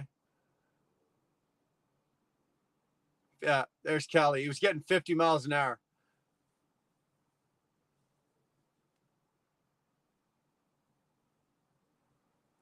Yeah, tank it is. It is a tough decision, but I'm seeing those kind of numbers. Like this 9.5 or 9.4, whatever that said. I don't get that all the time. I run steady on average 8.5 to 8.8. Okay. So if I can get 8.5 to 8.8 out of an X15, I'll take an X15. Right? Like the Detroit. I'm happy with this Detroit because again, I can get it fixed anywhere. When you've got a Volvo or a PACCAR, a Volvo is even worse because you mess up your D13. You're going to Volvo or you're going to a specialty shop that deals with Volvo, right? If you got a PACCAR, you're going to Kenworth or Pete. If you've got a Detroit or a Cummins, you can go anywhere, right? You can go anywhere. So I'm good with making the jump to a Cummins. I can do that. Yes, Dottie, we know. You love your 379 Pete. Fuel isn't going to change my mind. I love what I do and being a flatbed muscle driver. Baby, you're the bomb. You know that. I'm not going to argue with you or try to convert you. I don't mind the power the MP8 puts out in my company, Mac, when I'm grossing 100,000 pounds. Not bad for Volvo garbage. Well, the MP8 engine, excuse me, the MP8 engine is a D13 they painted red and just changed the position of the fucking coolant reservoir. For lack of a better term, there's a couple minor differences, but for all in all, that MP8 is a Volvo D13. That M drive is an iShift. They've just converted it to Mac. So that any Mac you're driving, any of the new Macs, you're driving Volvo equipment. David, hello from Lone Star State. Enjoy your channel. Thanks, man. Appreciate you popping in. Appreciate you watching. Thanks for making a comment. Thanks for letting us know you're here, man. 475 horse and 720 torque. I'm writing this down. Not 720 torque, 1720. Yes, a manual 10-speed. Very rarely do mountains. 2016 Cascadia. Probably see if the Cummins dealership can do it. What's your gear ratio? What do you got? 355, 350, 370, 373s, 411s, 336s, 308s, 264s. Like I'm laming them off here. What you've got one of those? No, it's not a 3.2. You don't have a 3.2 gear ratio.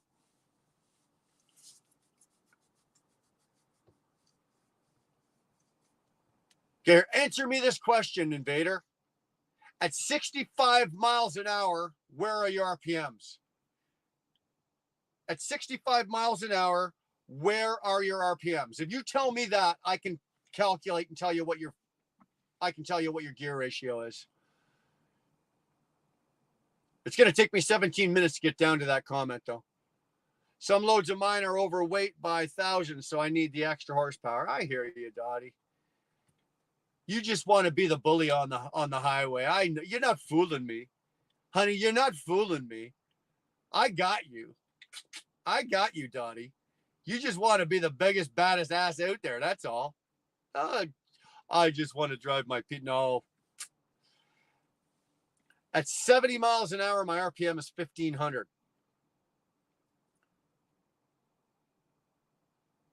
At 70 miles an hour, your RPM is 1,500.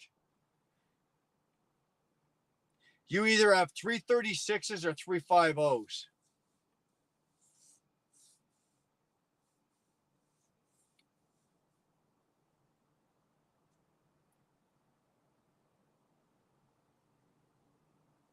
Three 5.0s. Invader, you got 3.50s. 3.50 gear. That's your gear ratio. That's a good ratio for what you're running. The only thing that I'm really leery about is the 10-speed. I prefer a 13 or an 18. I prefer an 18, but a 13. But yeah, you got 3.50 rear ends. Okay, here's Curtis. He's going to argue with me. Because since Mac retired the E7, it's been nothing but Volvo powertrain. What's wrong with that? There's nothing wrong with the Volvo powertrain. Dude, I had a D13 with an 18 speed with 373 rear ends. I could throw a chain around my house and drag it down the fucking road. Dude, how many years ago was that, Curtis? How many years ago was that? All right, let's get off this before I start getting pissy. Truck is Anonymous. Good evening, everyone. Hey, glad you're here, man. Hey, Anon. Hello, Dar. Portuguese trucker. I own the Volvo. I just sold in July and are great trucks. Mine was a 2019, so if anyone talks bad about it, but talks bad without no or never done drove, sorry, it's absurd. You know, Unless you've been behind. I hate to say this, and I'm going to sound like an ass, and it sounds like I'm beating on Curtis, and I'm not. But unless you've driven one, you've felt one, you felt the torque, you felt the cab twist when you've had to fucking lay into, when you've got 125,000 pounds on your trailer, and you got an 18 speed, and you're in bull low, and you're working through all 18, and the fucking truck and the chassis is. Unless you've done something like that, don't offer an opinion. You can't call something crap unless you've done it.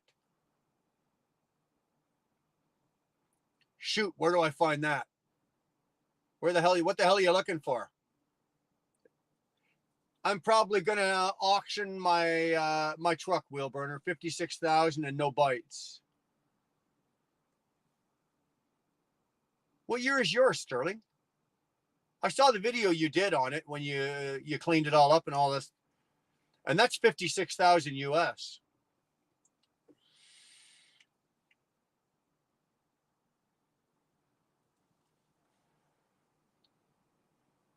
Sterling Trucking delivers.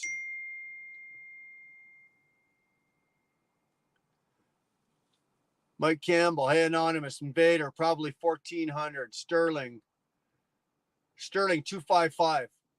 Sterling, you don't have 255 rear ends. Come on. Sterling, too many people that don't speak English won't stuff for too cheap. Surprised you haven't gotten any offers for 20,000 yet. They're coming, don't you worry. Curtis, 915. At 75, I'm running at 1,500 RPMs with my Cummins. Yeah, and you almost blew your Cummins up. I'm late. What did I miss? Jesus, Jerome, where the hell have you been? Nothing's the same. Really, I thought the lower the number, the better the fuel economy. No, not necessarily. It depends on you got to remember, guys, okay? Teachable moment here, I guess. Horsepower, torque settings, and your gear ratio and your gear ratio, and the transmission you're running. The way you mix those up will determine your fuel economy. So the whole idea is you have to figure out where you're going to be running, what kind of freight you're going to be hauling, what areas. If you're running like primarily the East Coast, you're going to be doing a lot of hills. You know that.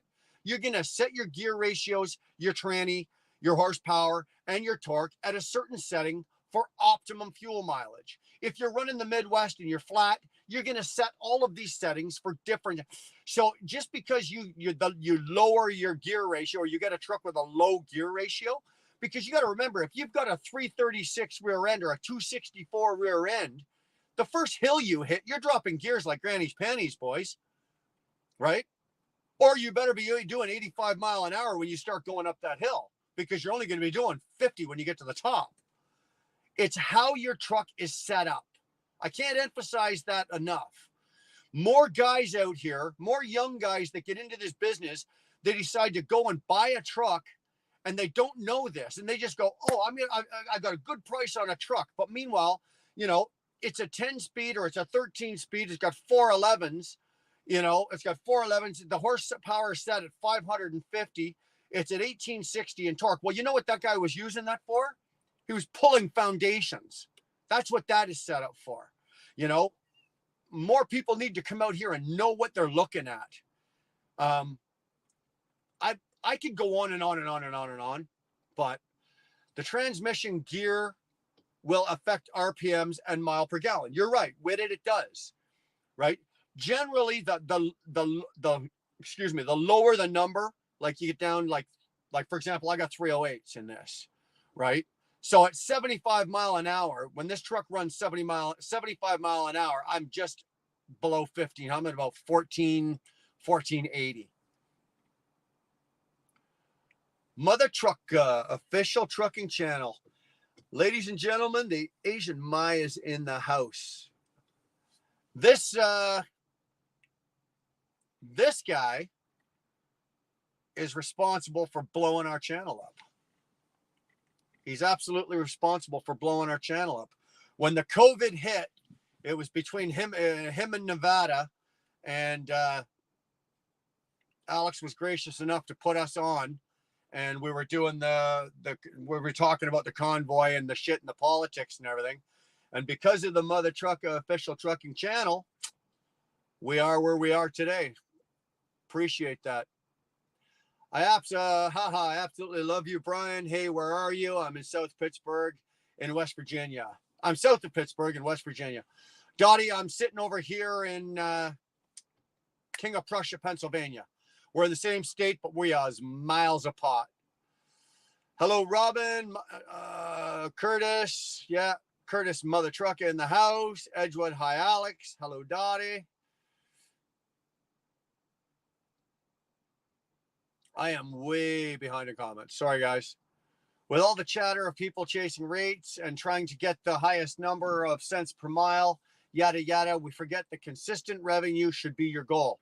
Some bigger companies provide that. You know what, Tank Kelly? That is what I do. Right? I am not a percentage driver. Okay? I am a mileage paid driver. I'm an owner operator. I lease. I have a truck. It's not leased on to anybody. I went out and got my own financing. I with a lease. I can move my truck anywhere I want it to go. But I am a mileage paid driver.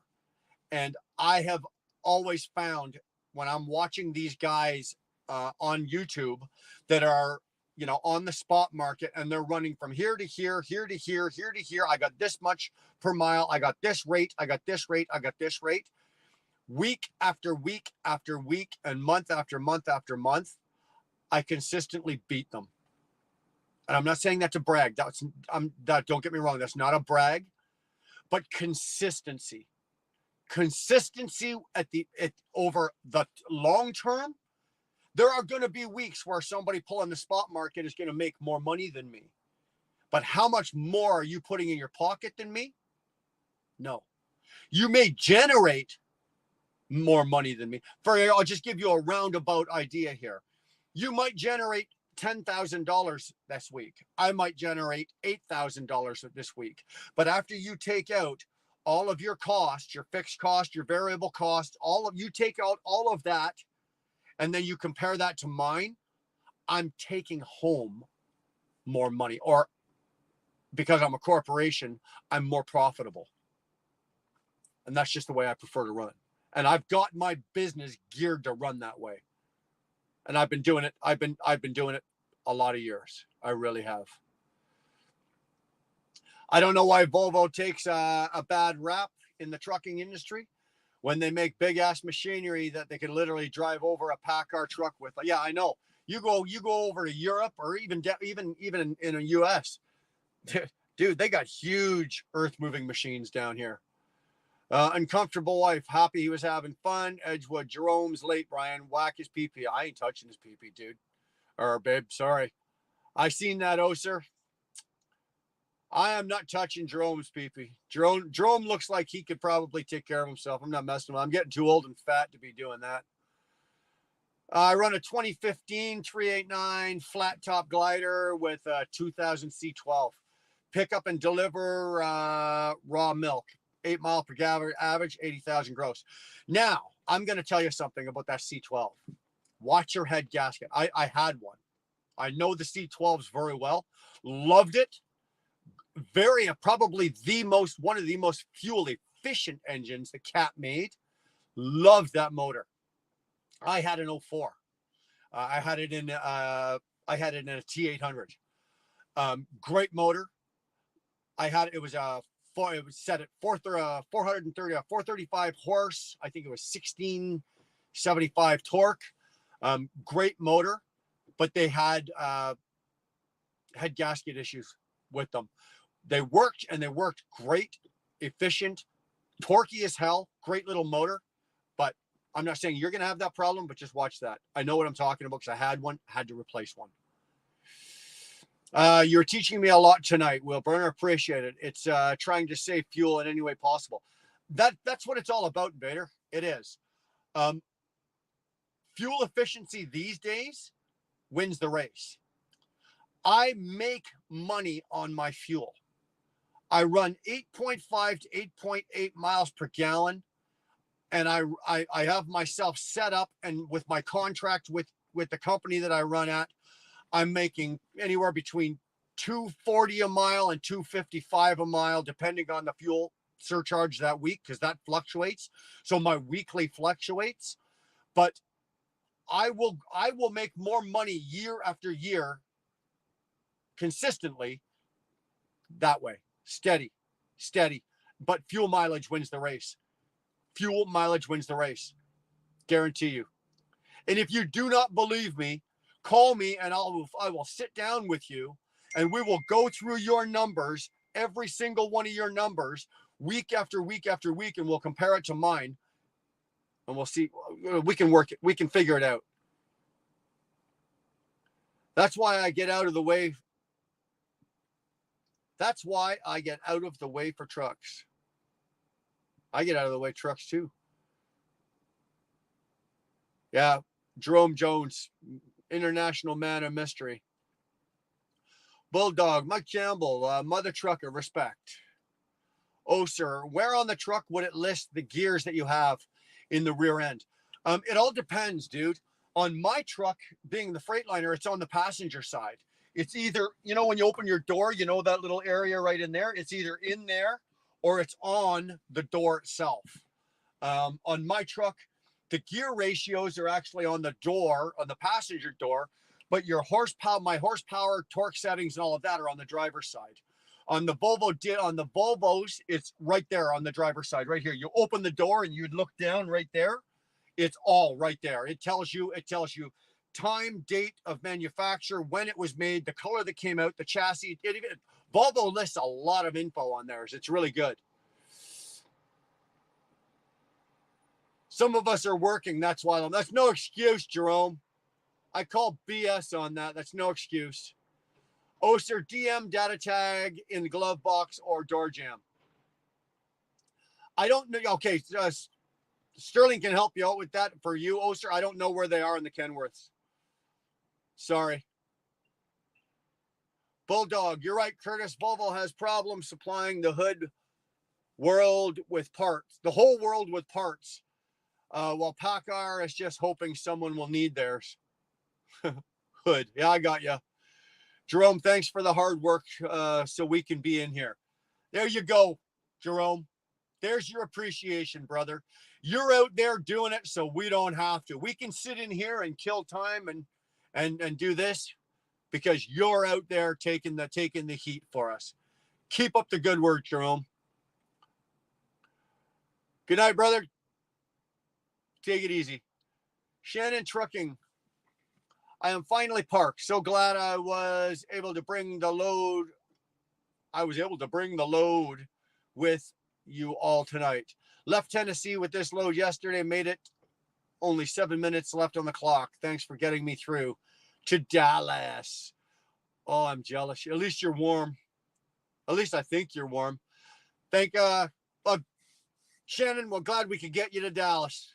And thankfully, mouth ain't working. Sorry, honey. I'm glad you're safe. That's all I wanted to say. I'm glad you're in Dallas. I'm glad you're safe.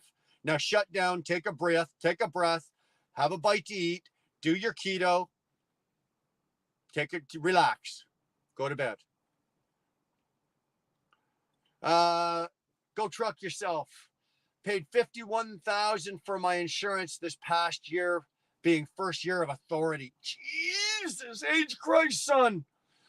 Just got my quote for year 2, and it's down to $17,000. Nice little savings for my vacation time. Wrong. Go truck yourself. It's not vacation time. You take that savings and you just sit on it, son. It's not a matter of if your check engine light's going to come on. It's a matter of when your check engine light's going to come on. You don't take a vacation just because you save money. This is business. You don't mix vacations and business. Although, yes, $51,000. I don't get it. I don't get it. That's insane. Yeah, even Shannon's going $52,000. That's nuts, man. Who did you insure with? The Bugs Bunny Insurance Company? That's that's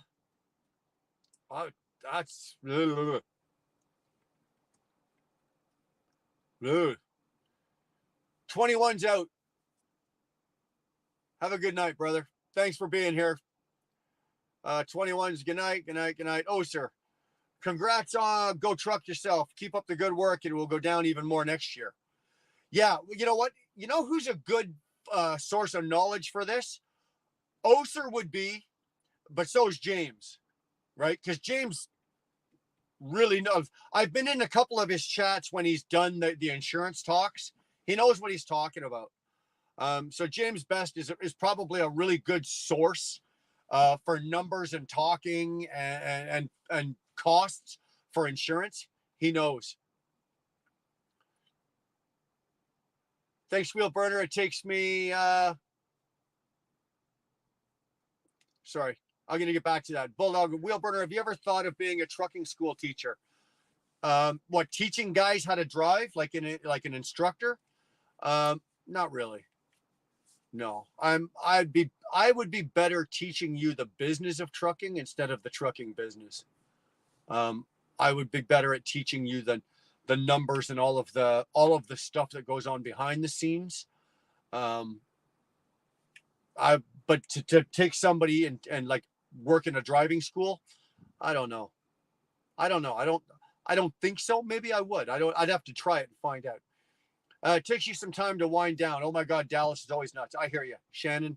I'm very much the same. I can't just, unless I've had an absolute wipeout day, I can't just get out of the seat, go there, have a bite to eat, and go and fall down to bed. Usually it takes me a few minutes, talk to Dar, look at, of course I'm going to look at YouTube or whatever.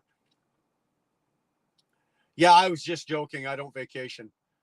Don't let me fucking see pictures of you on YouTube, sitting down in the goddamn Caribbean or something. I had Progressive. They are the only ones that'll touch first year authority. But still, man. Okay, here, if you don't mind sharing this, then okay. Go truck yourself. Give me the year, make, and model of your truck and trailer. Like, are you insuring like brand new equipment? Like, are you driving a 2023 W9 with you're pulling a fucking 2023 trailer to get a rate like that? Shannon's north of Dallas. Google King, James and Oser are two peas in a pod. Yeah, I absolutely agree with you on that one. Portuguese, hi Shannon, how are you, sis? Mark Ely's in the house. What's up, Mark? Glad you're here. Love the name change, Google. Oser, Progressive purposely rakes people over the coals. The faster you get away from them, the better. There you go. Go truck yourself. Oser knows this. Oser would be a really good source. It would have been $24,000 first year, but a couple of years ago, an axle broke on a personal little trailer. I was pulling behind my pickup and the tire came off and hit the guy's bumper. So basically they're going based on the fact that you had a previous fender bender accident or whatever you want to call it. So they're going on that. So they rated you high because I'm pretty goddamn sure that you can go get your authority and you can run out here right now. First year authority comes in under $52,000. I think Brian would be a good instructor for classroom and parking lot teaching. Probably. You don't have to go to the truck. You don't have to go in the truck with them. Schools have guys that just work with them in yard or classroom. You could be a classroom teacher. Maybe I could. And maybe somewhere down the line, Dar and I have something else in something else we're working on with maybe something like that.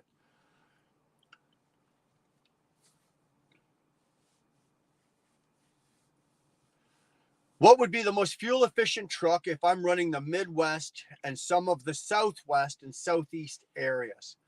Okay, Jerome, so you're going to have a mix, right? You're going to be running some flat, but you're going to be running some hills and some big, you're going to have some big pulls, but you're going to be, so this is all personal preference. Like, do you want, it depends. Do you want to run a Cummins or do you want to run a Detroit? Are you driving, what are you driving, Jerome? You gotta, give me what you got and I'll tell you what you should ride, what you should do. Cool. I spent 8 hours at a receiver waiting to get unloaded and an hour to get a reload. Now heading to Houston to pick up some more stuff. It's great when you go to pick up stuff, eh? Edgewood, Shannon, Jerome, clearly a 2019 Freightliner. FedEx ran too many outside carriers and now I'm pulling way less freight. That sucks. Got quoted from Progressive recently at 30K. So there you go. Big Dave is at about 30K with his new authority. So yeah, I thought 52 was, if you can get Shannon Thomas to go, what the fuck? Then that's ridiculous. Now she didn't say that, but in the back of her head she did. I've never heard Shannon Thomas say what the fuck. It's never come out of her mouth. I've never heard that. Don't I want anybody to get the wrong opinion. I hear you. Y'all's got an online trucking. No, I'm not doing online trucking whatsoever. If you really honestly want to know, one of my pet peeves in this industry is that we've got big companies, big trucking companies, JB Hunt, Swift, Schneider. And in Canada, we've got TransX, DeckX, Challenger, TFI, Transforce, which is the biggest one in Canada. And even the company I'm with, if you came on here as a company driver and you drove for 2 or 3 years and you went to the company and said, I want to be an owner operator, you know what they're going to say to you? They're going to go, great, go buy a truck, come on back, we'll slap the decals on it and you can go. And that's what that guy's going to do. Wrong. I think that if owner operators today are to be successful, they need a hand. They need help.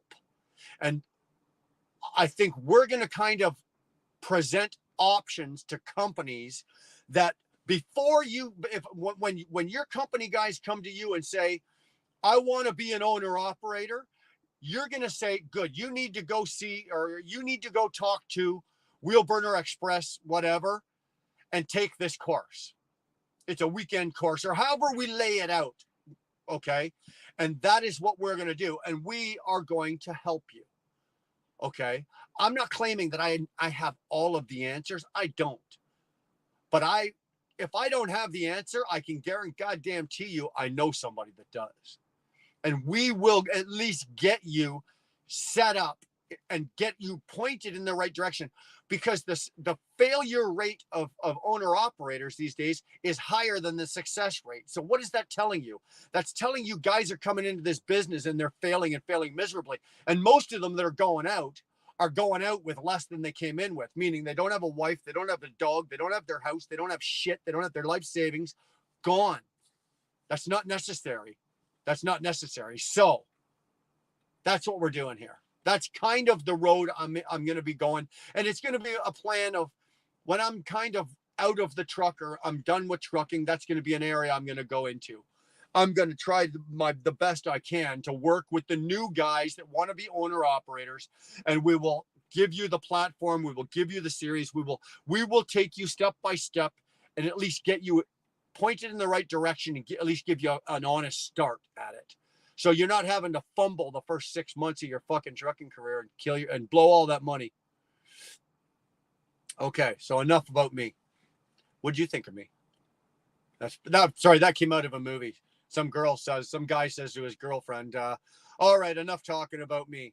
Enough of me talking about me. What do you think of me? So, believe me, I really don't need to talk about me. My ego is big enough.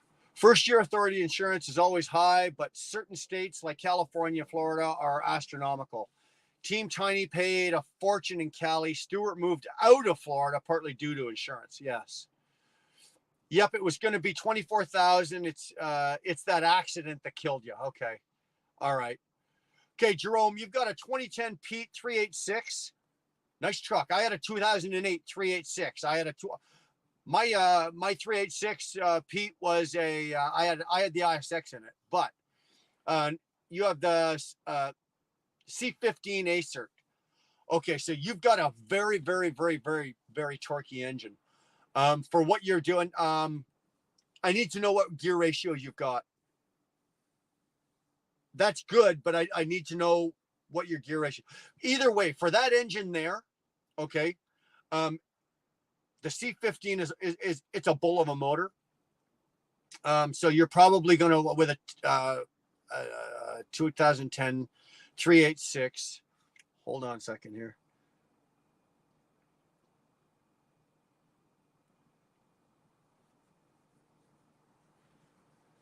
Yeah, you're gonna definitely want to be probably 355 to 370 rear ends.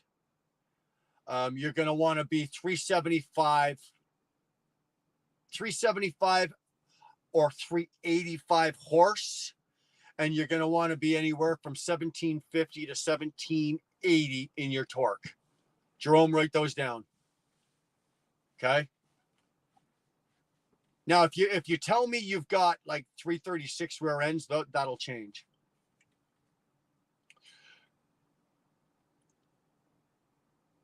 Edgewood, Jerome, are you hauling a box trailer? I'd go with a Volvo Freightliner 13-speed Cummins. Go truck. What gear and transmission? Yeah, I'm waiting for him to tell me. Yeah, oh, sir, that's another issue. Is I live in Florida.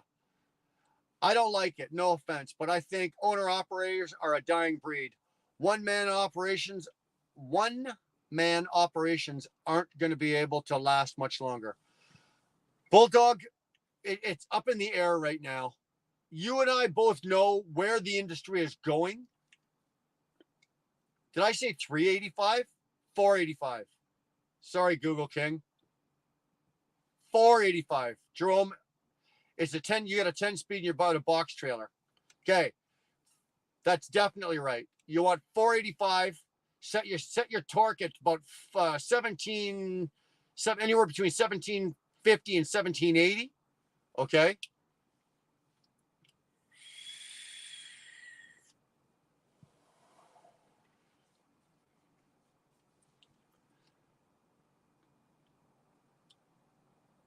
Owner operators are okay.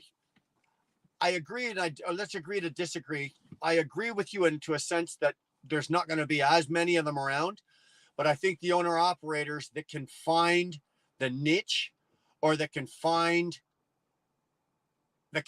tune their equipment to the point where they can get their fixed costs down to that, and you are going to be able to survive. You're going to need to start a business of at least 50 to 100 trucks to get into not being a company driver. No.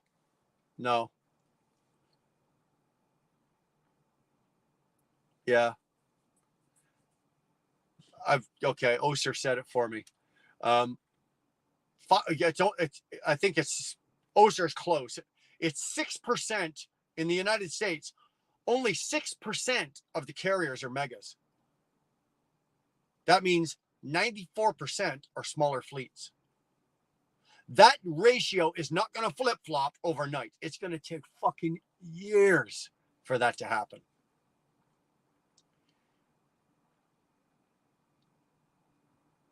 Years. Bulldog, I have one truck and make 3 times the average company guy makes. Well, let me tell you something. I've been a multi-truck owner. And let me tell you something honestly. I make more money and have less headaches and less hassles and less sleepless nights. I make more money with all of that with one truck than I did running 2 or 3 or whatever. I would if I could set up 2 more trucks to run the exact same way I'm running right now, I would run a 3 truck operation in a minute. My biggest issue is finding drivers. I'm not about to hand over $150, $160, $200,000 worth of my equipment. I'm just too panicked. I'd have to have Oser. I'd have to steal Oser from James, or I would have to have somebody that I could trust. I had Mike Campbell driving one of my trucks for me. I trusted that man with my life, so I would trust him with my equipment. So I would have to. My biggest issue is finding people. And my other biggest thing is having people that would work for me, because I am difficult to work for, because I push myself and I hold myself to a standard when I'm out here working, because this is very important and numbers have to be crunched. And I need people that understand that to work for me. That way they're working for me. They're working with me. Yeah, I don't know where it shows the gear ratio or anything. It shows weight limits on my door jambs. You know what, dude? Just burn the truck down. Get out of it right now. Pull it over right now. Take some cotton balls, stick them behind the dash and light it, because cotton balls dissolve and they can't track it. So it'll just look like a regular truck fire. You had electrical fire. There's a free one, guys and ladies and gentlemen. I just taught you how to burn your truck down and the insurance company can't track it, trace it. Owner operators aren't going away.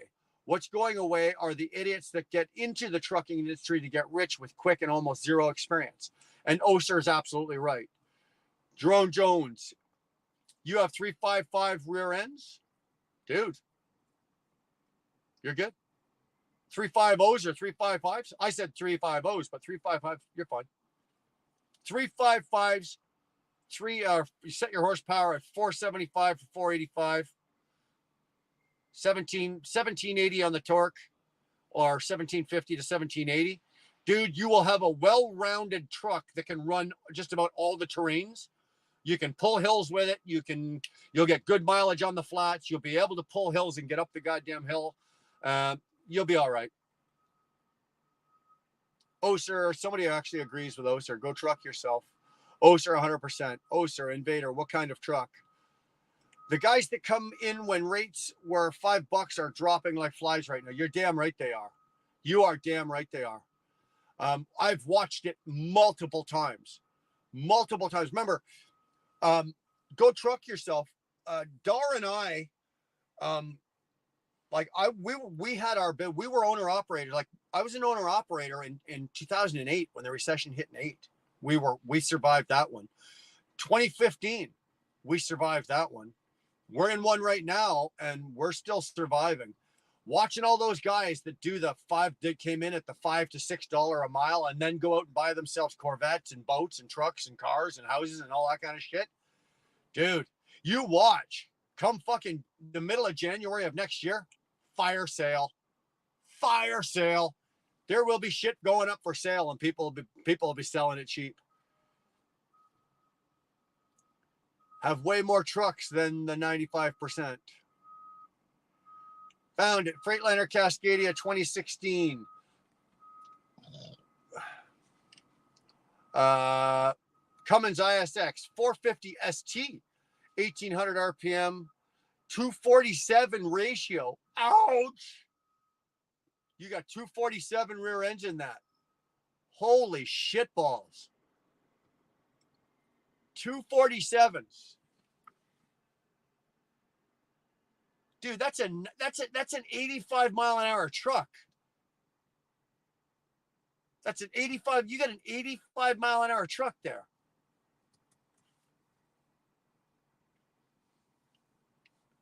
Sterling's got the right idea. Sterling's got the right idea. Oh, now he wants. Yeah, he guessed 255s. Shoot, I can haul up to 13,300 on my steer axle. You're learning shit about your truck you didn't know. Now, here's the thing, asshole, and I say this loosely. You should have known this before you bought that truck. Shame on you. Shame on you. Lesson learned here. When you go buy your next truck, you're going to know all of this before you put money down and buy it. Because it's important, dude. This shit is important.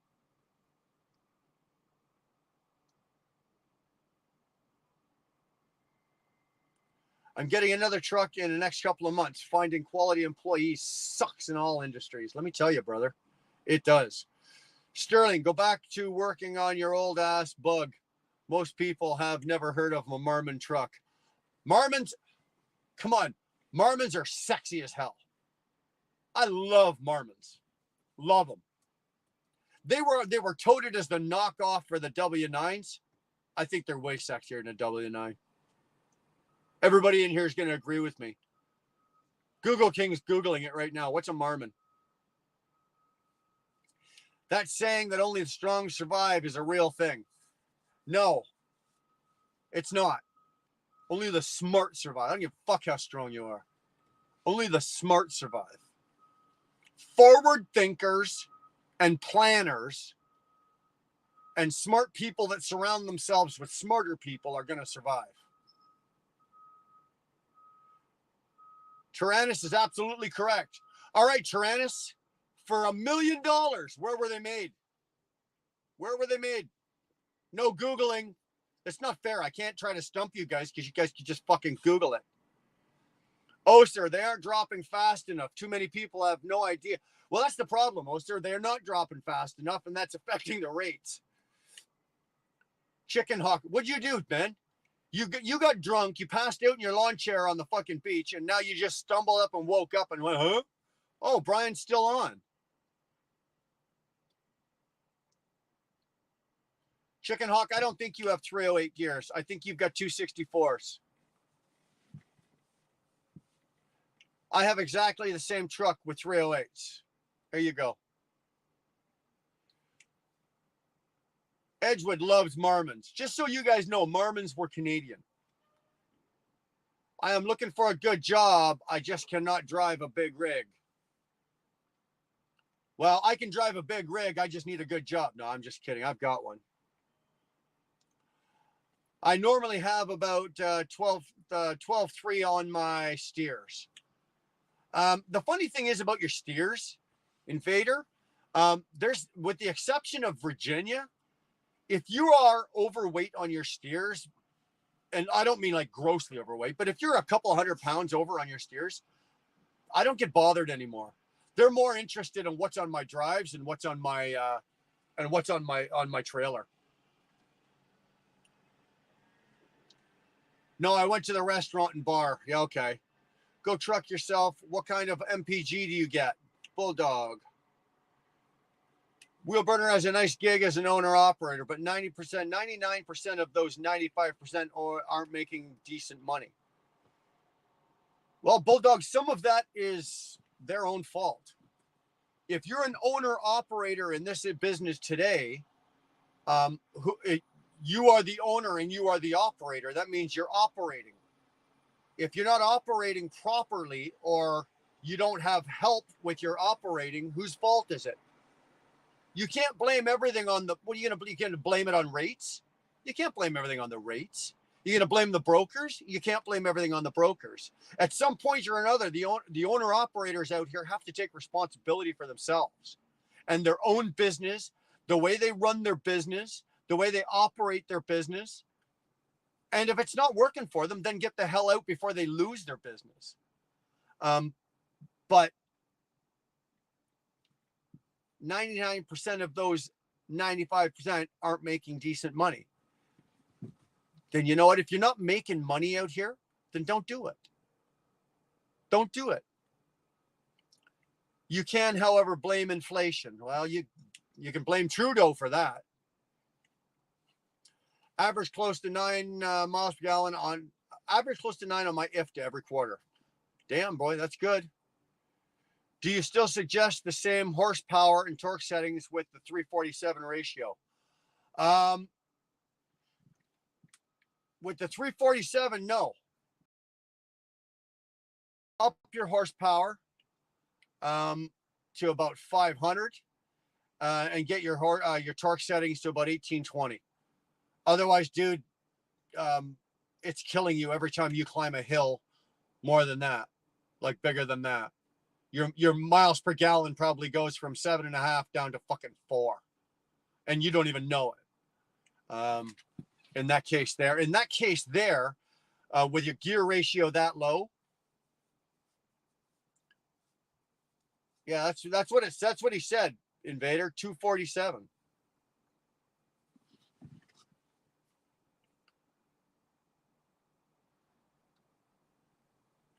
Chicken Hawk has lawn chair marks permanent across his ass. Yeah, I saw them firsthand. You can blame inflation. I get pulled into every scale in the South, like Mississippi, Louisiana. They only allow 12,000 on steers on state highways. that aren't designated. Bro, you know what? I've often, when I scale myself, I'm 12.2, 12.3, never been bothered. Never been bothered. Go truck yourself, dang. I need to get this truck returned then. I'm doing 60 miles an hour and can only average between 7.5 and 8 miles a gallon. 60 miles an hour. Yeah, you got the wrong setup, dude.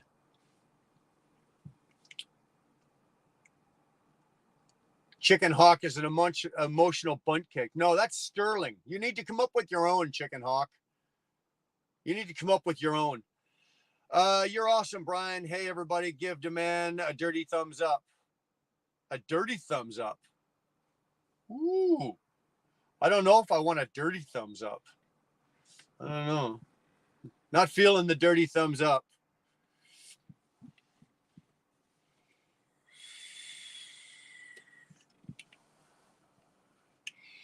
You're going to hear in this business, rates. Money. Broker. And that's what guys bitch about, complain about. If you want to play the game, which is what this is a game, and you're playing a game with brokers, you're playing a game with companies, freight companies, and everything. You are playing a game. And if you want to play the game, I'm going to suggest one thing. Fucking educate yourself. When you're buying your truck, know what you're buying. Find out. Spec your truck. If you can't find the truck that's spec'd for you, wait. Go find it. It's out there. You just haven't found it yet. Okay? Don't play the game. If you are going to play the game, at least give yourself a fighting chance in playing the game.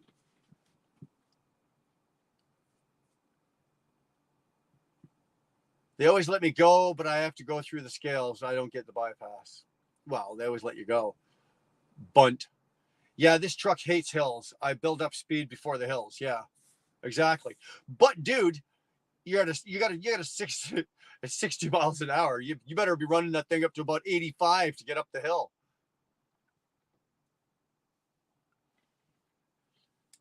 What setup would I have to run? Running the Northeast and the Mid-Atlantic region? That's easy, dude. If I was buying a truck, let's say I'm going into the dealership to buy the truck, right? So let's say I'm buying my T680, and that's where I'm going to be. Okay, I'm going to be running the Northeast and the Atlantic region. I want, let's just go. I'm going to say the X15. I want 505 horse. I want 370 rear ends or 373s, but let's go with 370s. I want 485 horse. Right there. That's what I would run. That's what I would set that truck up at. 370 rear ends, 485 to 500 horse. Yeah. That's what I would set that up at. You're gonna need a truck that a 370 gear ratio on flat ground is a 62 mile an hour truck. You're gonna get 8 miles per gallon at 62 miles an hour. That's where that gear ratio is. Okay. You're gonna want to be at about 1300 RPM, and that's where you will be at 62 miles an hour with a 370.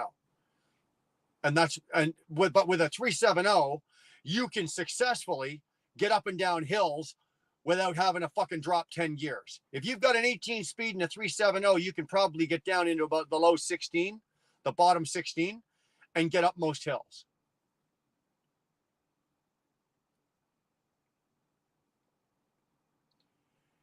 Damn, I run 68 normally unless I'm running behind schedule, then I hammer it. But most my loads, I make sure I give myself time. I also run southeast and not as many mountains. I'm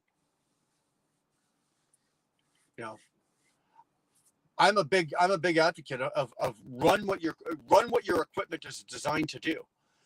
I bought this truck from ET Transport because it was spec'd in a specific way, And when they were speccing these trucks out, I was instrumental in doing that. I worked with them when they were doing the trucks.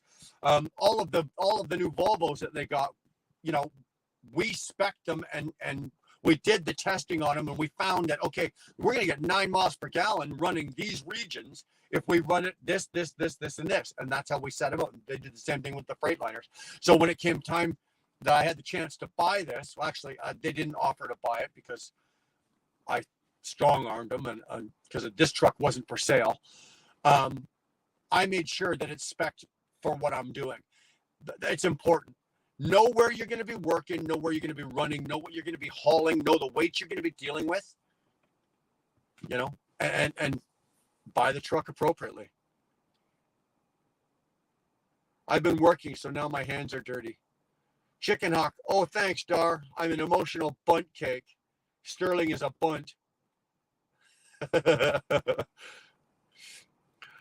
I'm giving a sticky thumbs up. Well, I appreciate that. It slides in better. Thanks. I normally hit 75 miles an hour before I hit the hills, but stay in Missouri. Jesus Christ. This is good shit to take in. I am about to start the driving part of getting... Sorry, my eyes are starting to go squirrely on me here. I've been reading these all night long. This is good shit to take in. I am about to start the driving part of getting and finishing up my CDL. I'm trying to learn all I can. At 48, I need to learn quick, but stuff like this is awesome. Andy, obviously this is a second career for you. Good for you, brother. Good for you. I'm glad you're, and this is your first crack at it at 48. It's never too late. I got a friend of mine that did 30 years for Bell Canada. It's like telecom, and decided, fuck this, and he's driving a truck now today too. Good for you. Hey, dude, if there's anything that I'm saying here or anything that you're seeing in the comments, it's not just me. There's a lot of guys in here putting good little tidbits of information in the comments. If there's anything in here that's of any use to you, man, I'm glad it's working for you. Wheelbases matter. Actually, you know what? You're absolutely right, Tyrannus. Your wheelbase does matter. It does matter. And you better know what your fucking wheelbases are, right?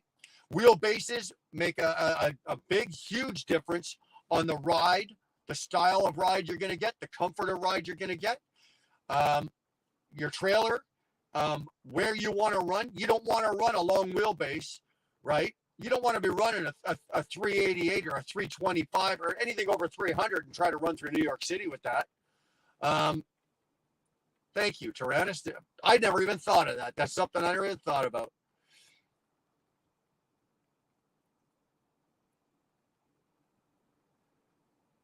Chicken Hawk, you don't have any idea what I'd go for. Your Peterbilt is a midroof, and you're pulling a fucking van. Get a whale tail. You need to get the wind over the top of that. You got 18 inches of trailer sticking up higher than your truck, and you're losing at least 3/4 of a mile per gallon just from that alone. That alone is killing you, is hurting you.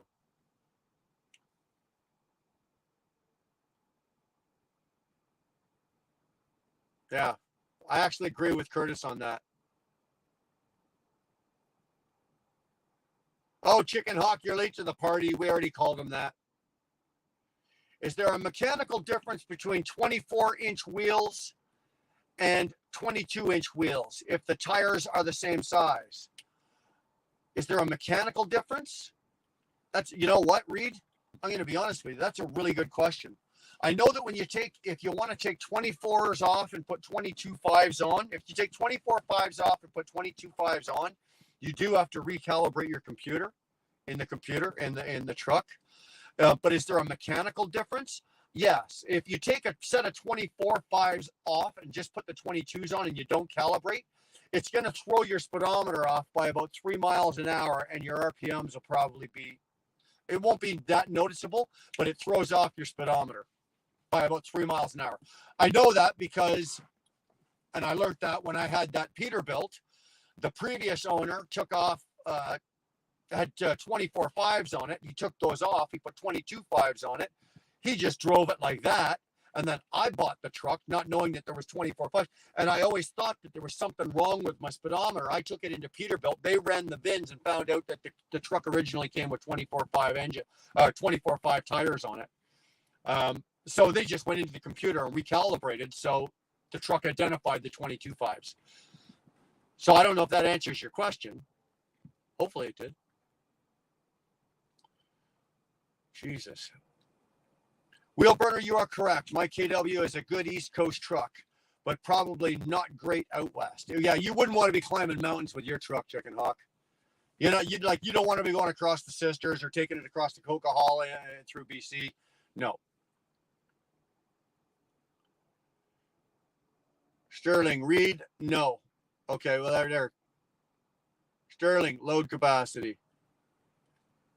Brian, the transmission you say would be 18 or 13 for the truck running northeast. Dude, 13 will suffice. 13 speed would suffice.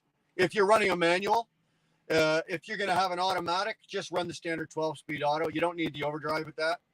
Just run the 12-speed auto. But if you got a manual, you can run an 18, no problem. But a 13 will suffice. Myself personally, I said this like on the last live. I've always enjoyed an 18 because it doesn't matter what position I put myself in. And with an 18 speed, I've always got a gear. I can always grab a gear.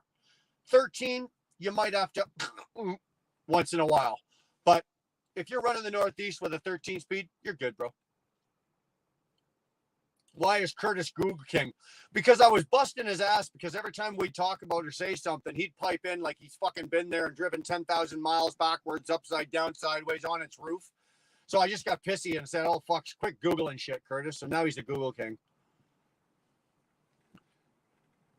12. You only need 12, Tank. 12 cotton balls. Right behind the dash where your tack and your speedometer are, light it. Use a match to light it. Don't use fucking brew, but cotton balls will 100% disintegrate, gone. There's no trace of them, right? If you burn wires or if you throw wood or throw sticks or matches or shit or you throw anything back there to start a fire, a goddamn sniffing dog, they got special dogs, they'll trade you.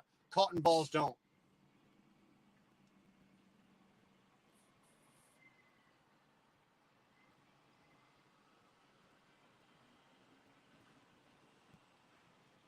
Come on with it. I run 264s. Okay, with it. 264s. What tranny do you have? Because I'm going to be honest with you. The first trucks that were running the 264s successfully were Volvo. Volvo years ago decided to go with you didn't even have to ask for it. They were putting them off the line. They went from 355 and 350. They went down to 264 when the I shift took off. And then when they did the 12-speed automated with I shift with the overdrive. And the 264 is a successful combination with a 12-speed auto with overdrive. If you do not have the overdrive, it's usually not as good, and you will lug and it will suffer. So I'm just curious to know what you're driving. A wheelbase for flatbed would be different than a box truck. A truck for a box. I don't know, dude. I don't know. My Volvo was a mid-roof 730. It had the standard Volvo 234 wheelbase on it. I pulled flatbed. I pulled 53 flats, 53 steps, 48 flats, 48 steps, double drops with single Jeep, double drops with two Jeeps. I pulled. Dude, that wheelbase, that truck, I pulled just about every combination of trailer, oversized and super heavy that you can think of with that truck. If you're going to buy a truck, base it on the area you live, the kind of freight and kind of situation. Yeah, you're right, Dottie. That's the short answer to me. I give the long-winded answers. You go to Dottie, you get the short. You get the short, right to the point shit. Do you notice any mile per gallon difference using the sliding fifth wheel? Dude, I'll be honest with you. I've moved the fifth wheel on this truck twice. When I came off of flatbeds, right? Because when I had a flatbed, when I on this, I had to have my fifth wheel right to the back. Now that I'm pulling vans, I've had to move the fifth wheel significantly forward to kill that air gap in there, right? So I think I'm on this one here. I think I'm 3 notches from the front. But no, I don't move my fifth wheel around.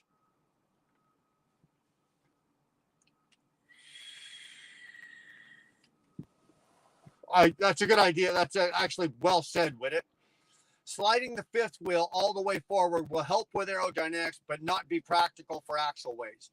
The mile per gallon would improve, but the different on every application. They are different on every application and very hard to measure. You're right.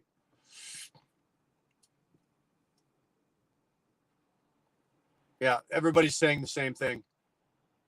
No link tonight. Nah. How is a brother supposed to visit the rising star of the original wheel burner? Hard to get past security. You know what, man? We're just blowing shit up here tonight. We got a lot of we got a lot of good people. Like, I'm actually learning shit here tonight coming out of the comments. I'm actually enjoying this. The bigger wheel is good for more clearance. You're talking about the larger, like the 24.5s, I'm assuming. Chicken Hawk still in the keys. Yeah, you're making me sick. Only difference between 13 and 18. With an 18, you can split the low range. Yeah, so like we all know that, Curtis. Thanks. Okay, change from Google King to King of useless information that everybody else already knows. Change that, please. I've heard that 22.5s are better for mile per gallon all of the time. You know what? I'm going to be honest with you with it. I can't offer you an opinion on that based on knowledge because I've never run 24.5 tires, and I've not heard that. I've heard that the 24.5s are good for applications on if you're hauling big equipment and shit like that. Not earth movers. A lot of the heavy dump trucks run them and shit like that, but I don't know. 18 speed, good transmission if you're going to do different types of loads. Yeah, exactly. I like the 18 because I can do anything with it. Oh, sir, 18 speed only. 18 speed transmission pretty much only makes sense for heavy haul operators. You don't need it for all that. Well, for general freight, for doing what I'm doing like now, if I had an 18, I'd drive it like a 13. Right? You wouldn't have to split the bottom end. So yeah, is it more applicable to heavy haul? Yes, but I've always had an 18, and there's always that time, where you've got a 13 and you're in the bottom range. Something happens, you're in a position, you're this and that, and you need to grab a gear and you can't find it. With an 18, you can because you're splitting those bottom gears.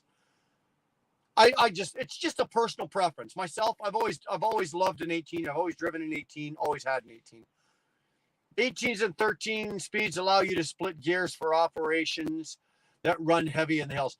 With it, you're right. I can run heavy with a 13 speed, right? I can run a heavy application, with a 13 speed. You just have to be a little softer with the pedals, and you got to be a little softer with your motor and your transmission, right? Than you do with an 18.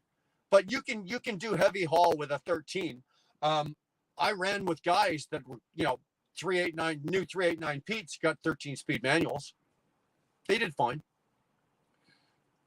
So much appreciated on the information about the truck to get Wheelbrunner and everyone. Hey, no problem, Jerome. Anytime, man. If there's anything we can do that can help you. Google King, Oster DM, it helps resale value a bit too. What does? Curtis, what does? I gotta go back. Hold on. I am fact checking Curtis here. 18 speeds do not help you on resale value. They do not. Why? Let me tell you why. They're expensive to fix if they break, and very few people know how to drive them. And the applications for them are usually for heavy haul, so there's less of them needed. So no, if you take this Cascadia with everything with a 13-speed manual, and you take the same Cascadia and you put it with an 18-speed manual, the 13-speed is going to sell first. Every single time, Curtis.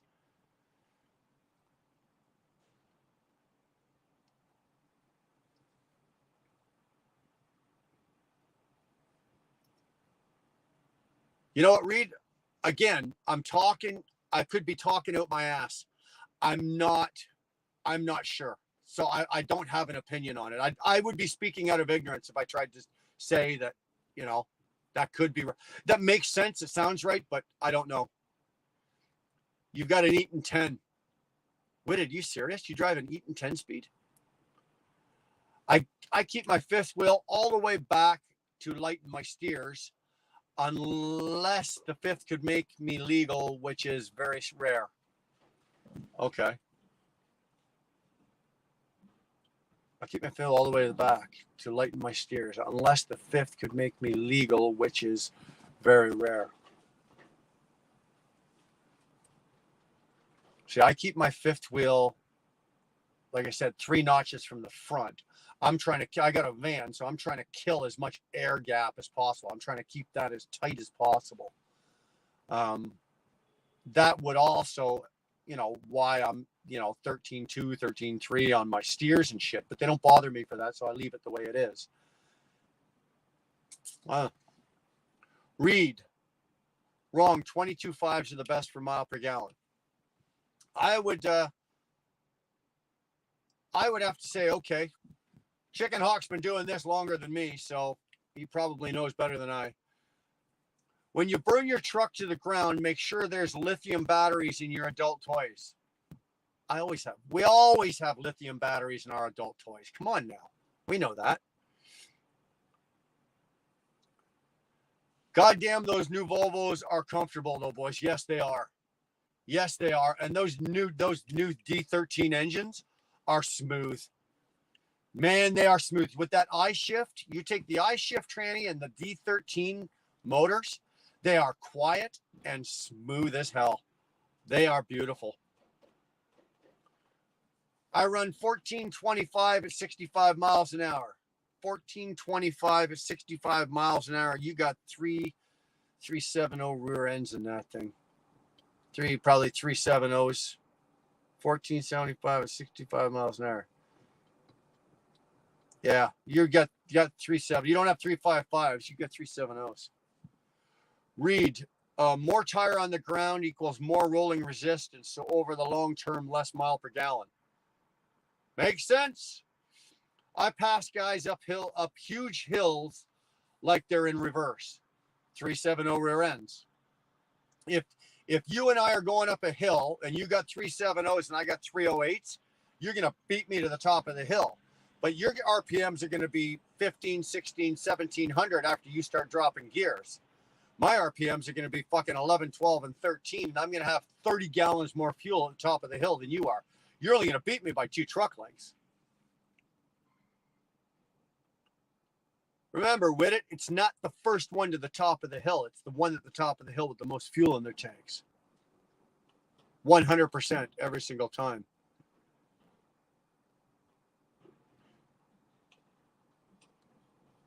Thanks, Mikey. I'd rather wind between cab that up my chance of a steer blowout. You know what, dude? I guess it's everybody's each their own. Me, I want no air between truck and drive, between the back of my bunk and the front of that trailer. I want as little air as possible. Air resistance and rolling resistance, little as possible. Absolutely none. Chicken Hawk, are you really in the Keys? Yes, he is. Yes, he is. Go truck yourself. Go on my channel. Well, you're on my channel, but go look at the short that we put up of Chicken Hawk. It's actually Chicken Hawk and the wheel burner flying. He's got my pen and he's actually flying his plane because he lives. I won't tell you where he lives, but he flies down to the Keys in his own plane and he made a video of it and sent it to me. Chicken Hawk, king of useless information is in a safety vest. Well, brother, you said it, not me. There you go. The king of useless information knows. In a Chicken Hawk in a safety vest.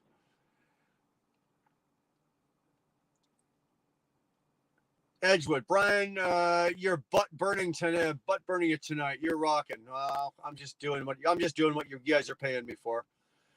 Key West or one of the others. Yeah, he's down in the Keys, down in Florida, down in the Florida Keys. Oh, Key West. Oh, I don't know. That's a good question. Yes, I agree. 24/5s have their place in some operations, regional or OTR, not so much. Portuguese, finally, I'm in Canada. Mine is a 244 wheelbase mid-roof.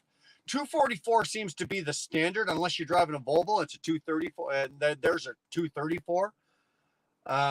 This Cascadia, I believe, is a 236.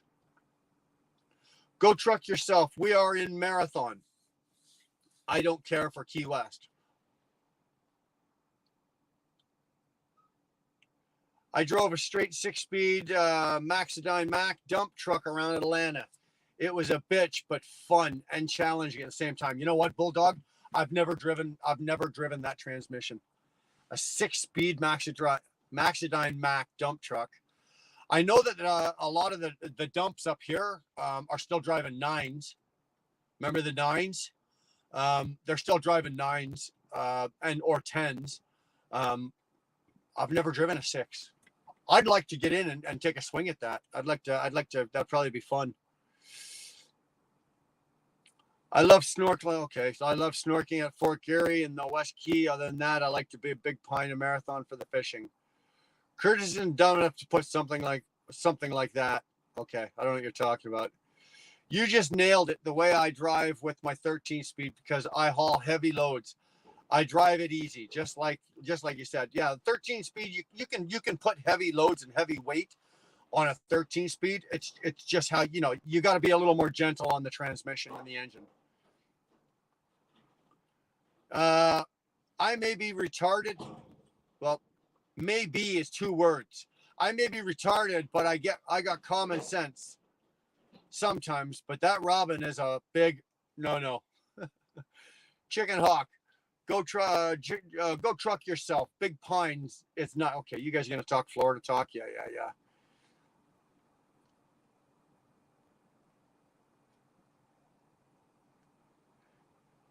Chicken Hawk, go truck yourself. I flew a wheel burner pen down here with me. Yeah, he's probably going to send me freaking cargo freight charges for flying a pen down there.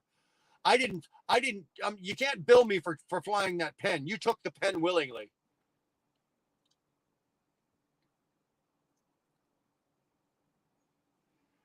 Curtis, I'll give you that. On a good day or on a straight, those skirts are very helpful. And they do help with mile per gallon. They do keep the fucking wind off those tandems back there, which does greatly decrease the drag on the trailer. But let me tell you something. When you're taking a 35 or a 40 mile an hour wind right on the side, all those skirts do is they make you a bigger sail. Like they make your trailer 3 inches lower to the ground, and it pushes you around. It really does. Yeah, these guys, yeah, exactly. Tyrannus, that's a good way to call them. Special K and the Chicken Hawk are wheel burning snowbirds. And the wheel burner is very, very, very jealous.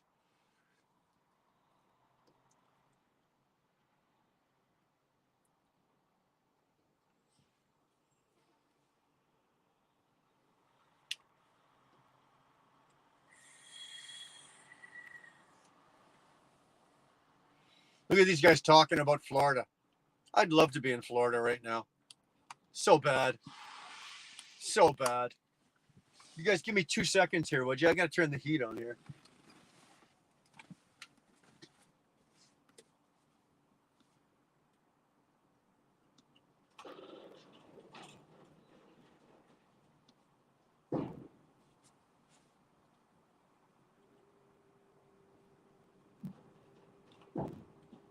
There we go. It's actually not bad here. I'm sitting here. My driver's window is halfway down, and I've been sitting here all night just wearing a t-shirt and a pair of sweats. It's not overly cold in here out here, but I just caught a bit of a chill here. Actually, it's down on my feet. Yeah, Portuguese trucker. That's where I usually seen them, eh? 24/5s, or you see them on the large the large dump trucks or the construction applications.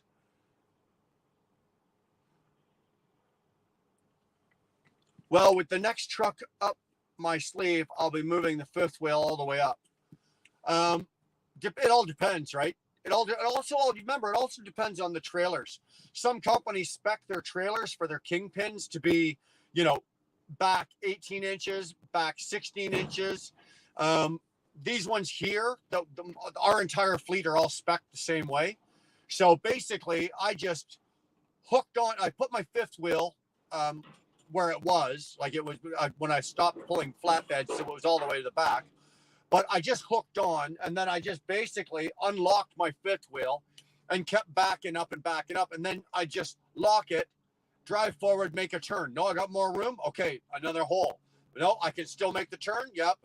I basically brought the fifth wheel forward until it was as far as I could go, and I wouldn't damage anything, and I could make the turns. And that's how I brought it up as close as I could.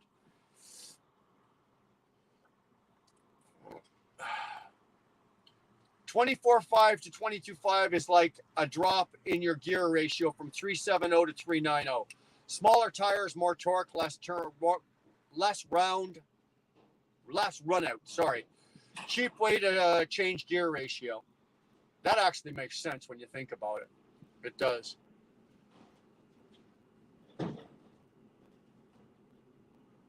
Okay, you guys are talking about where you grew up again. Max 6-speed wasn't bad, but the 5-speed takes forever between gears for RPMs to come down. I'd still like to drive it.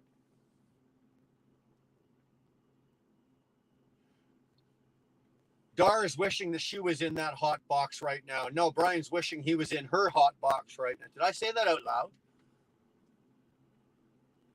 Wheelburner wishes he was in Dar's hot box. Ha ha, Bulldog. Ha ha ha, yeah. As long as she's laughing, we're all good.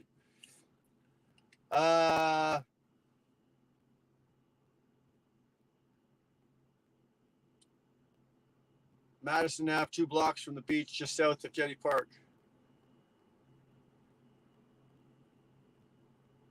Shoot, I meant trick. Okay, hold on. I have a long rail to slide it on this truck. It's going all the way up since I can haul 13.3. Okay. I see Canadian Tire is pulling 60-foot containers with sleeper Volvos all the time. Canadian Tire is. Walmart is. Who else is doing it? I want to see Walmart take a 60-foot fucking trailer and run that through fucking New York City.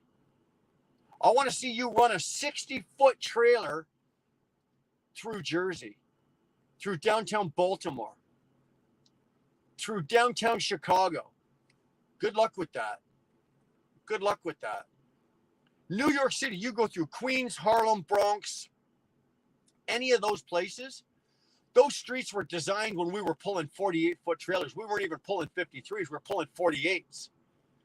And now we're pulling 53s, and we can barely get around the corners with 53s. Well, you can try to swing a 60 around down there? Good luck with that.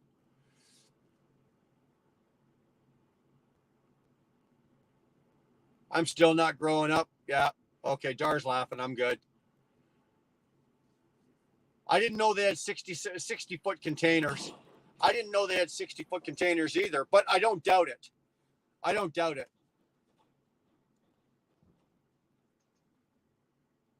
Yeah, he did, eh, Bulldog? You saw that, eh?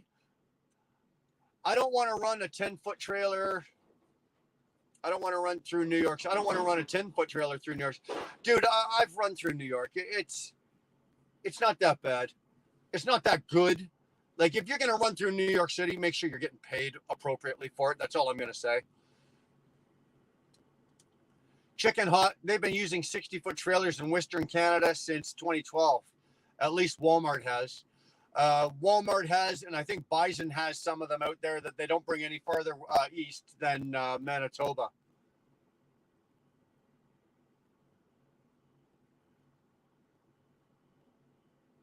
Hey, Brian, can you say that part when everybody likes me? My head is starting to deflate. Please make my head big again. I've said that to Dar. Hey, babe, please make my head big again. Gotti, everybody loves you. You know that.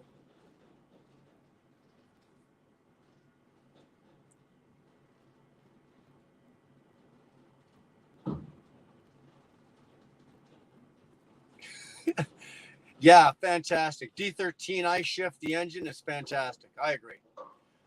Doris, what the hell? Baja, dirty old man. Hey, easy there. Who you calling old? Dirty maybe, but who you calling old? Calling me a dirty old man. Let me tell you something. You can't get all the way through life being a saint. Every once in a while you got to break a rule and bend a few. So tomorrow, yeah, tomorrow. Why do you think I set myself up? Why do you think I did what I did to myself yesterday to get myself in the position I am today and tomorrow? You got it, baby. I ran New York City, Manhattan, curbside delivery every week for 20 years. Dude, LTL through Bronx, Harlem, Queens, Manhattan, and then last drop and out on the island. Dude, you paid well, but wasn't crazy. What is your gross weight in Canada? Well, in Canada, you do the math. I'm not doing it for you, Ken. If you've got a tandem trailer, you are allowed 37 on your tandems, 37 on your drives, and 12.5 on your steers. So what's that?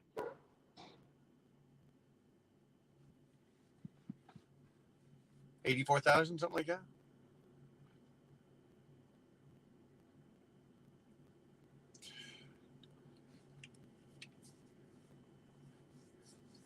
You've forgotten more shit than I've learned, Brian. It's called being old. Fuck off, Curtis. Jesus.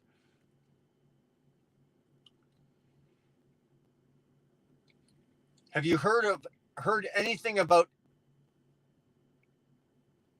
speed of air pistons? Bogus or viable? Big Dave, I've never heard of speed of air pistons. Curtis, here's one for you. You can change your name back to Google King. Speed of air pistons. As a truck driver, when I think of that, I start thinking of Jake systems, like a Jake brake system. Like this truck here doesn't have a Jake brake, right? It's all electronic now, right? It's not like the old school, like with the mechanical engines when you actually had, Jacob brakes on it. These don't have Jakes. They call them Jakes, but they're not. When I hear you say the word speed of air pistons, to me that would be some kind of fucking retarding system for slowing down. I don't know.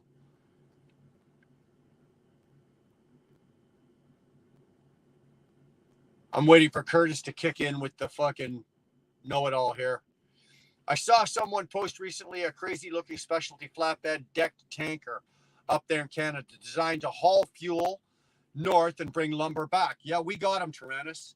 There's a name for them, and I can't remember what they are, but it's a 3/4 tank, right? It's not a half a tank. It's more than half a tank, but maybe a little less than 3/4 of a tank.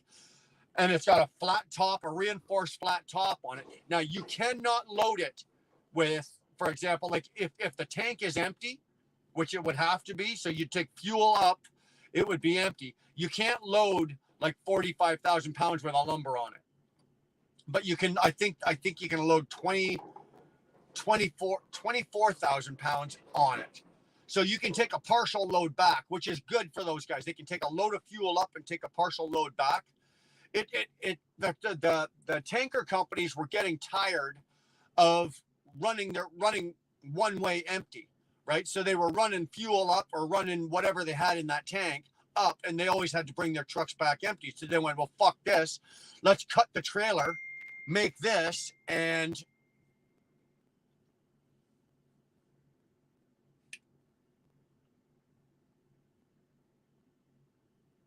holy shit. Curtis came through. But yeah, that's basically how it works. But yes, we do have them. But they're not popular, Tyrannus. It's not like they're running around all over the place up here. They're very few and far between.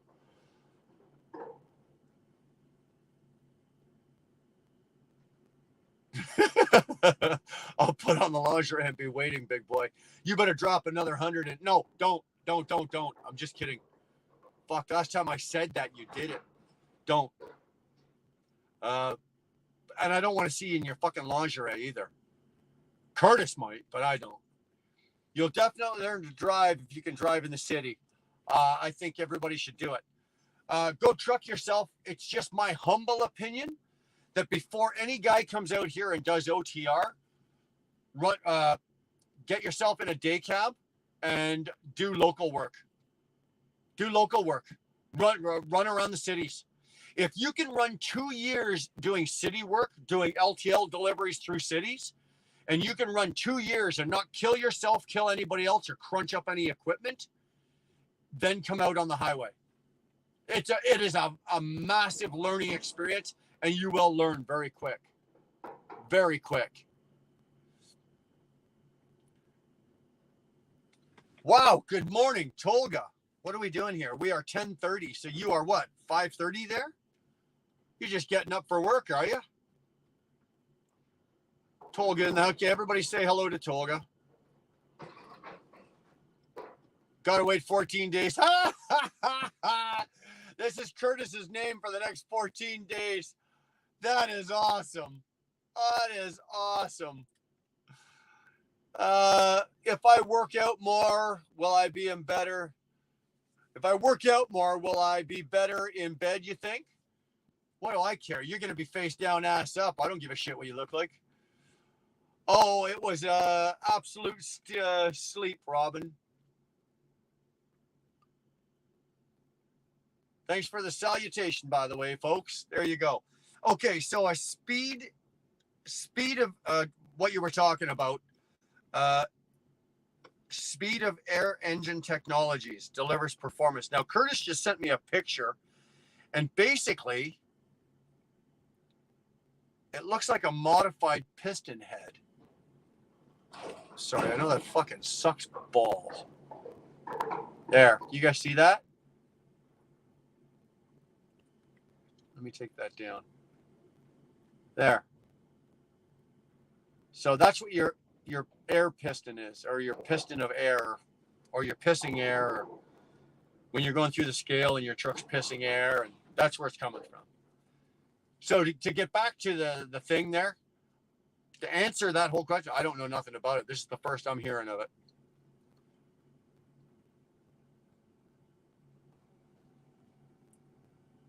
But then again, I never claim to know everything. So Tolga's good. Everybody's working out. Come on with it. I don't know. I think he's decided to swing for the other team now. He's making passes at me and leaving Dar alone. But Brian, that piston is supposed to help maximize efficiency by like 55%. I'm good. When I get off of here, Curtis, I'm going to actually do this myself and check this out. It's a new way to help emissions and fuel economy. So in other words, it's going to be shit. Anything that helps fuel help emissions, it's shit. Edgewood saying hi. Dottie saying, Tolga saying hi to Dottie. Yeah, what the fuck kind of piston is that? Never seen or heard about that. Me neither, bro. I'm just learning all about this. My fifth wheel is all the way to the front because I have 244 wheelbase. Even with that still big, there's still a big gap. Yeah. Dude, believe me, I do my best to try to keep the gap as tight as possible. Chicken Hawk, don't touch that. Curtis, don't you touch it either. With it, don't even go near that one.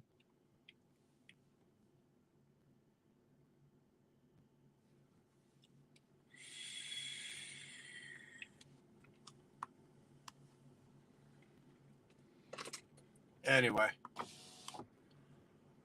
You guys tired of listening to me yet? Because I think I'm all talked out. Just about all talked out. But we did cover a lot of good shit. We did. We had a lot of good information in here. You guys threw out a lot of good stuff.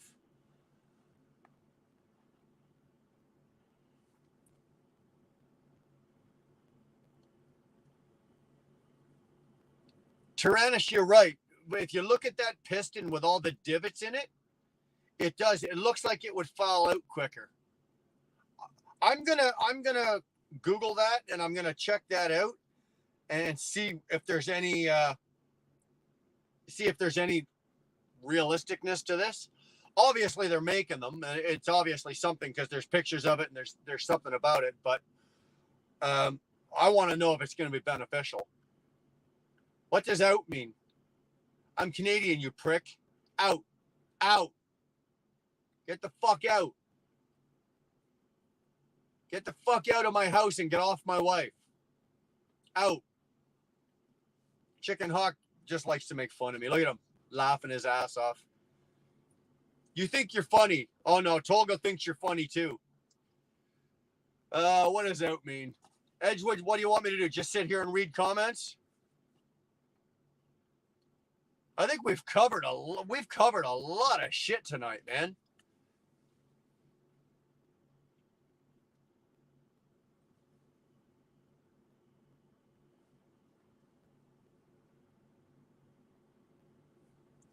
Website says it helps emissions criteria, reduces fuel economy, increases available power. Dude, that's backwards to the way I run. I will take less power and more economy all day long. Don't be a hoser, eh? Oh, fuck, Tyrannus. Now you think you're funny, eh? There, eh? You think you're funny, eh? I'm going to go on down the street there to Tim Hortons, get myself a large double, eh? Then I'm going to go over there and sit on that tire, and then I'm going to go out there. We're going to go sit out in the field there with 2 kinds of beer and fucking none. You couldn't, if you guys came up here and tried to sit out with the East Coasters, you wouldn't be able to understand what they're saying to you. On the first day of Christmas, my true love gave to me a beer. Dude, I love that. Bob and Doug McKenzie's. Oh, love it. Sorry, reduces fuel consumption. Dude, get your fat thumbs fucking straight.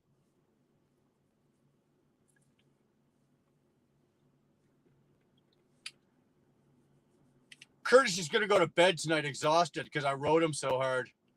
Jesus. Even James isn't that hard on him. I'm gonna have to buy him a chocolate bar or something.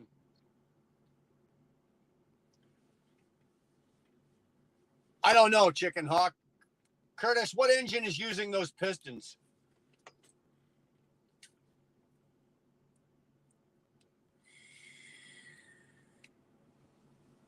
If I had to guess, I would say it's a Chicken Hawk. I'm going to take a wild guess here. I'm going to say it's a European application. I'm going to say it's a European. So it's either going to be Scania, DAF, Mercedes. It's going to be a European application.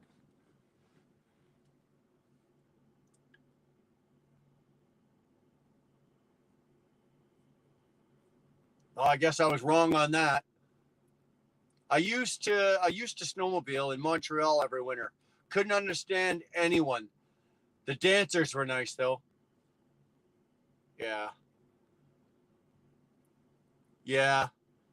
We joke about Montreal. There's only 2 things worth going to Montreal for. The poutine, or the poutine as you guys call it, the poutine, and the strippers. Can't understand a word they're saying, but damn, they're both good. Okay, so they tested a 473 Power Stroke and C15 Cat so far. So what is it, Curtis? Is it a separate company that's making these to put and replace pistons of trucks that are out there now?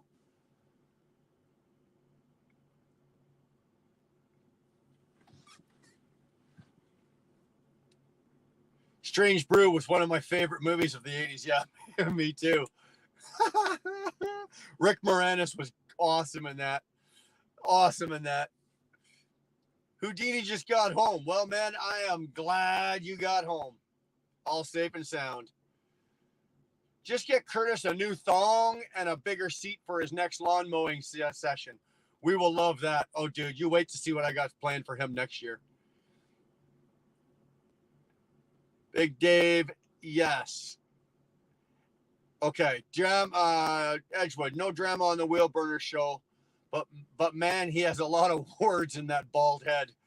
Yeah, there's a lot rattling around in there, trust me. It leaks out sometimes. We know what they were thinking when they named Regina. No, because dude, if you ever went to Regina, you wouldn't put the two of them together. When I see a vagina, it makes me happy, gives me good thoughts. It's a nice place. I want to go there. You think Regina? You don't want to go there. No happy thoughts. It's not clean. It stinks. You know, you might want to rethink that. Sounds like an aftermarket thing. May install at time of overhaul. That's kind of what the idea that I'm getting here, Chicken Hawk. I'm thinking that. I don't overhaul. I just trade and get a new truck. Yeah, oh, me too, bro. Me too. Unless I blew the motor out of this like right now, in which case I really don't care because it's under warranty and they just put a new one in. Brian, is driving on snow a topic to discuss? Well, let me tell you something, Ronald. You don't drive on snow. You drive in the snow. You drive with the snow. If you're driving on the snow, that means it's packed down and it's now become ice. So you don't drive on snow. But if you want to talk about driving in snow, we can talk about that, man. I've never done it. Being from Canada and being a Canadian, I've never driven in snow. Never been there. Order pistons when you do a rebuild. Okay, so Big David, something, if we were doing a rebuild, say I cacked the motor on this grenaded, I could opt to have those pistons put in. I'd like to see a whole lot of like data on that before I would think about doing that. No, actually, go truck yourself. You're insulting lot lizards by saying that. That's how bad it is. Okay? I better go to Montreal to get the hood, Regina. Dude, trust me, you don't want to go to Regina. Okay, I'm here now. Let's get started. Thanks for getting me down the road. Great content. Great. Awesome, man. Glad we got you where you were going. Good.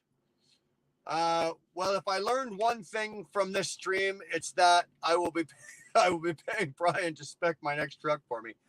Dude, I've done a few. It's numbers. It's math. Know your numbers and know your math and know how to do the math in the equations. And you can spec a truck to run just about anywhere you want with good fuel efficiency.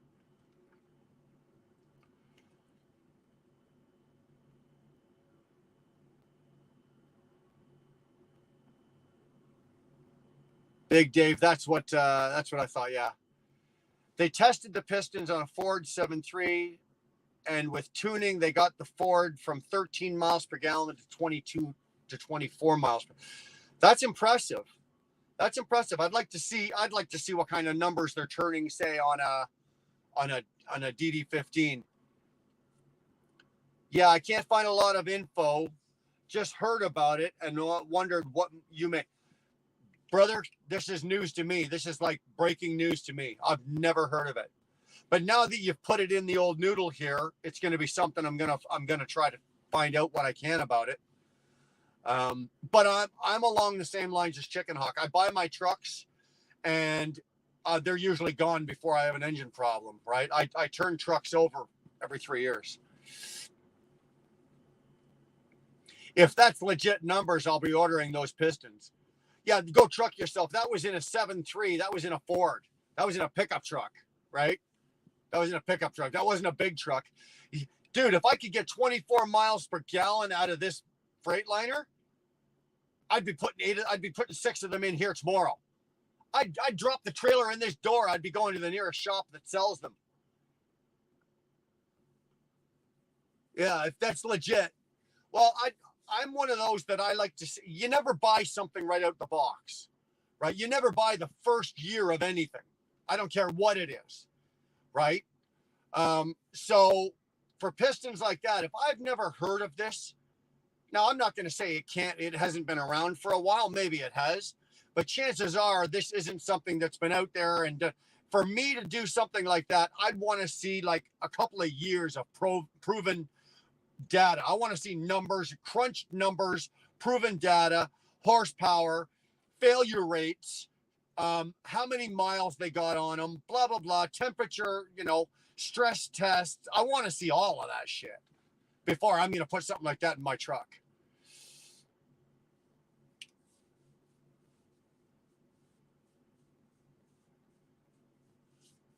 Is it the extra combustion surface? Dude, again, it could be. Big Dave, I don't do any overhaul anymore. More cost effective to trade trucks on a 36-month cycle. Wow. You and I agree on that. We know that. We've had that talk. Exactly. You don't want to be the guinea pig.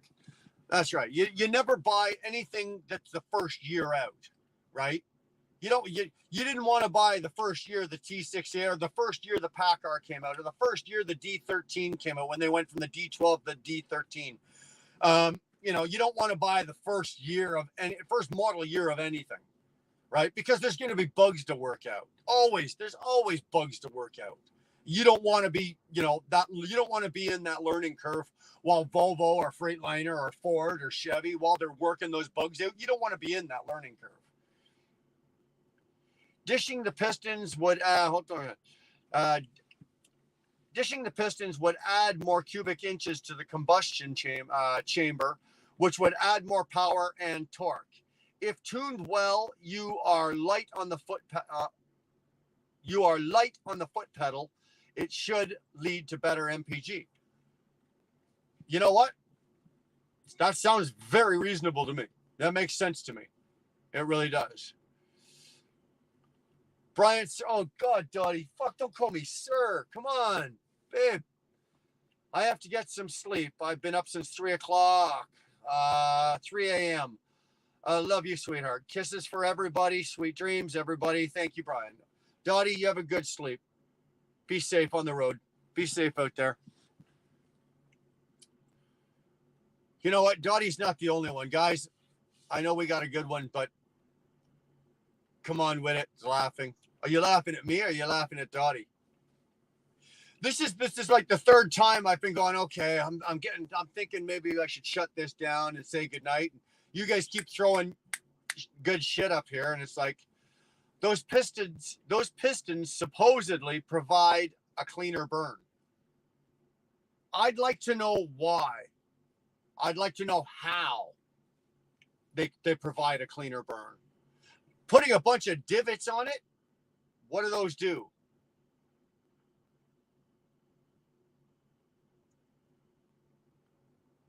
Okay, everybody's saying sweet dreams to Dottie. I agree. Just wondering if they can get competitive mileage out of the old girls. You know what? That would be something. Go. A good test for that would be start with like a 3406, right? Put them in a 3406. You know what kind of mileage you're getting out of a 3406? 5 miles a gallon. Loaded or empty, 5 miles per gallon, 3406. Run them in a 3406 and see what you can get out of them. Then graduate up to, but do it on a couple mechanical engines, right? Do it on the 3406. Do it on the N14, the 60 series, the 12 and 14 60 series. Do it on all of those. I'd like to see that. I'd like to see the test on those, and then work your way up and say the D15. The N14 would be a good motor to test that on.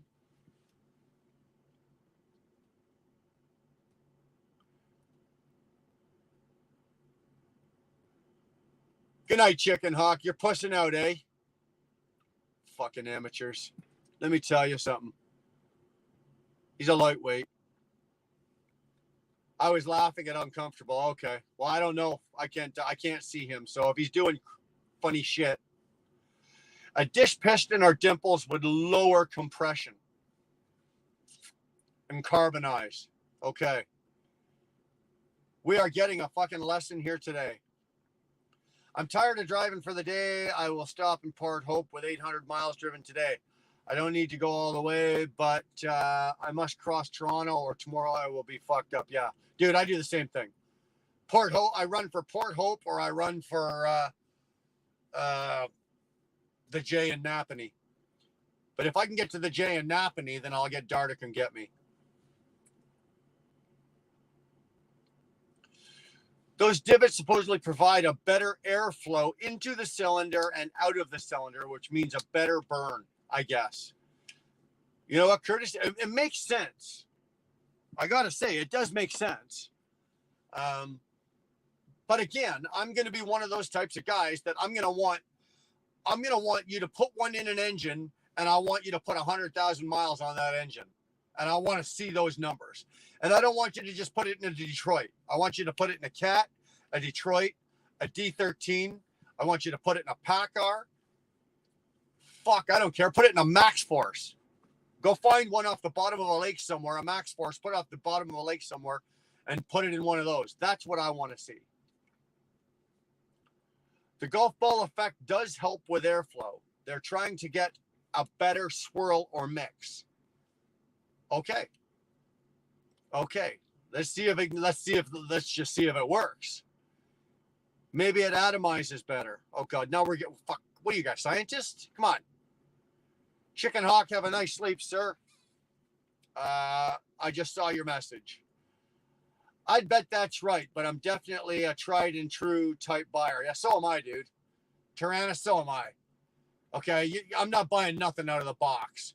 And you can't tell me, oh, these pistons do this, and you're going to get 10 miles per gallon. Show me. Don't tell me. Fucking show me. I want to see it with my own eyes. Show me. Let me do it myself, even more. That would be something I'd be really good at. I should go around doing test rides and doing on trucks and motors. I'll give you an honest opinion. Robin, they tested it on a Ford Power Stroke 7.3 and they got it from 13 to 22.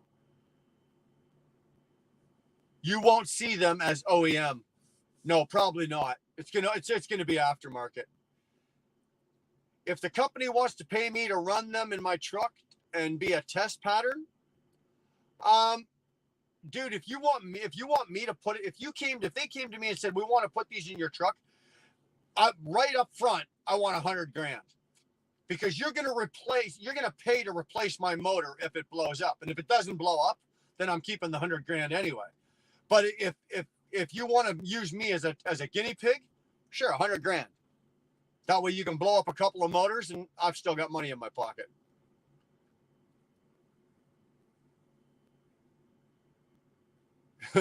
Put them on a 1,200 horsepower performance diesel built for me first. Hey, you want your 1,200 horsepower performance diesel to blow up? Go give it a try. If the fuel is spread throughout the chamber more evenly, perhaps it creates a more consistent burn, thereby creating more downforce on the piston. You see, all of this makes sense with it. This all makes sense. More power equals economy if you keep your foot out of it. No, you're right. I'm agreeing with you. That makes perfect sense. But does it do it? Does it do it? And that also means less emissions. Curtis, you're right again. I agree with you. But does it work? It makes sense. If that's why the piston is the way it is, and it's got the divots, and that's what they're going for, and that's what they're trying to do with it, it makes sense. Does it work? Who knows? Tell you what, Curtis. You go buy a truck. When you get your A license, go buy a truck and make sure it's got those pistons in it.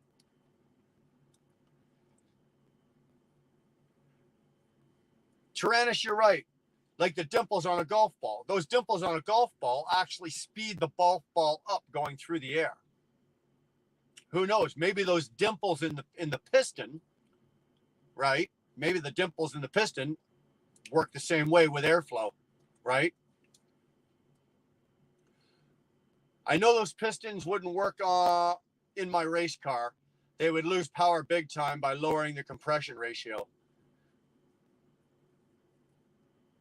Well, hold on. Somebody's...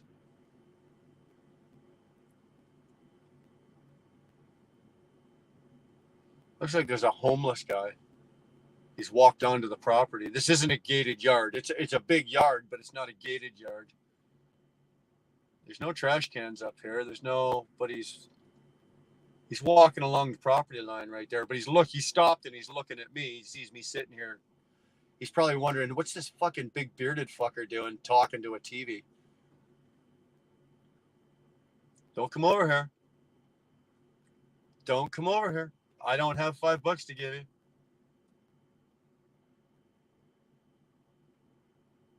No. Curtis, keep an eye on him for me, would you please?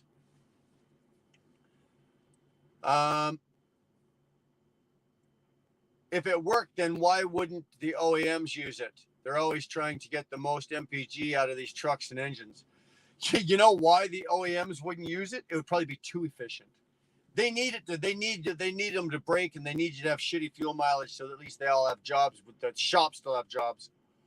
There's definitely aerodynamic elements to their dimples. I agree. If you apply the same technology like from the golf ball, it was good that you said that because I never even thought of that. But you're right. The dimples in a golf ball are very much to get that golf ball through the air as efficiently and as quickly as possible. Those dimples, you apply that to the piston when you're moving airflow around, it makes sense, doesn't it? Yeah, just keep an eye on him. I will be interested to see if it works on the semi-truck application, but I'm not going to be the guinea pig. I'm not doing it. Like I said, if you want to do it, sure, right? Stroke me a check right now for $100 grand. You can put them in. You can take the engine out, put those pistons in, and I'll run them for you. But until you pay me, not going to happen.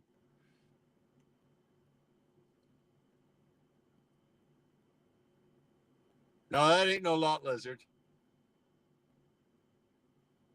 I think the shunt driver just got him or is escorting him off.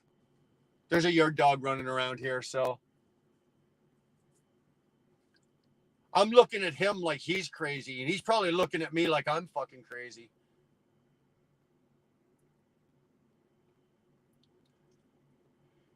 It's probably Oser sneak up with his camera so he gets the picture he's looking for earlier. Come on with it. Let's party. Yeah. That's how we party out here. Yeah, we go grab homeless people walking through the fucking streets here. Come on up here. Let's have a party. Okay. Curtis says they just started last year testing. Okay, so Dave, this isn't a big thing that's been around for a long time. I think I might have heard of it if it had been around for 4, 5, 6, 7 years. Last year, it could have flew under the radar. Like I said, I don't know everything. There's no goddamn way you could possibly know everything. Good buddy for hire. Yeah, well, you want to know here. Here's a little trick for you. Anybody in here that's Canadian, and I know there's not a lot of you, but if you're a Canadian driver and you want to get away with when you've got homeless people begging you for money, I always walk around with a Canadian. Here, look at this. There it is right there. That's a Canadian $5 bill, right? I also keep my Flying J card in my pocket. But if you keep a Canadian $5 bill in your pocket and the homeless guy asks you, he says, spare change, any money? When you pull this out of your pocket and go, no, sorry, man, all I got is a Canadian $5, they don't want it. It's no good to them. It's worth $4.20 American, but they don't want it. They don't want it. And not to mention, they look at it and they don't believe that it's really money. Because if you think about it, it's plastic, right? You can't rip it. Can't be ripped. You can cut it with scissors, but you can't rip our money. You can put it in the washing machine and wash it. It's fully washable. It's like, listen, it's plastic. It's I don't know what the hell it's called. It's called something, right? And you can't counterfeit it. It can't be counterfeited. Although they put the stupidest fucking people on it. Sir Wilfrid Laurier. What a dick. But I think this kind of technology here is kind of cool, right? You can see right through it, and there's a whole bunch of shit in there. It's pretty money, you know, if you want to call it that. It's pretty money. Not like your boring green shit. I can wash my money. I can take $100 of Canadian money and throw it in the wash, leave it in my pants and run it through the wash, and it actually comes out clean. Nice. What was I talking about? We have successfully demonstrated the ability to take non-compliant Tier 3 engines and bring them into EPA Tier 5 standards without the use of any additional gas after gas treatment. Okay. New co-host, jump on in, sir. Let's have a little interview. Yeah, that's not happening there, Finder, Invader. Not a chance in hell. It's not paper. No, it's plastic. But it's it's pliable. You saw me. I could bend it and everything. But you can't rip it, and you can light it on fire. You can, if you like, it won't burn like paper. It's fire retardant. They will start to loosen engine tolerances to improve economy, the same as they've done with cars. Expect to use more oil between oil changes. Yeah. If they had a piston that could make semi-trucks get 20 miles to the gallon, government would kill the inventor and bury the technology in 5 minutes. Absolutely. They would not want this out here. Absolutely. That would kill the fuel the fuel market. You know how much money the government makes on that?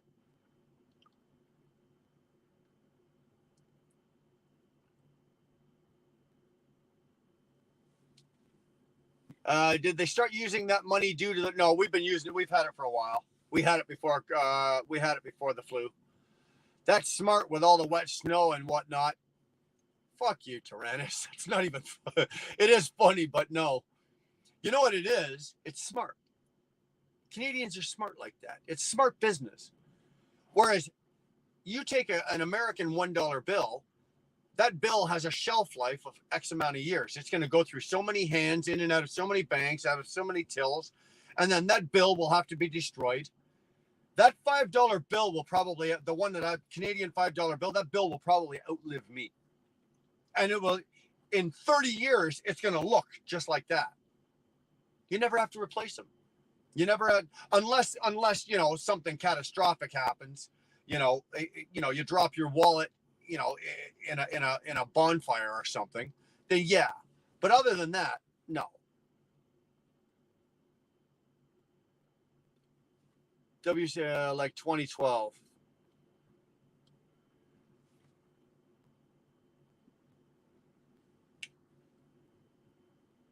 You're taking money laundering to a whole new level. Yeah, it's called legal. It's called legal money laundering.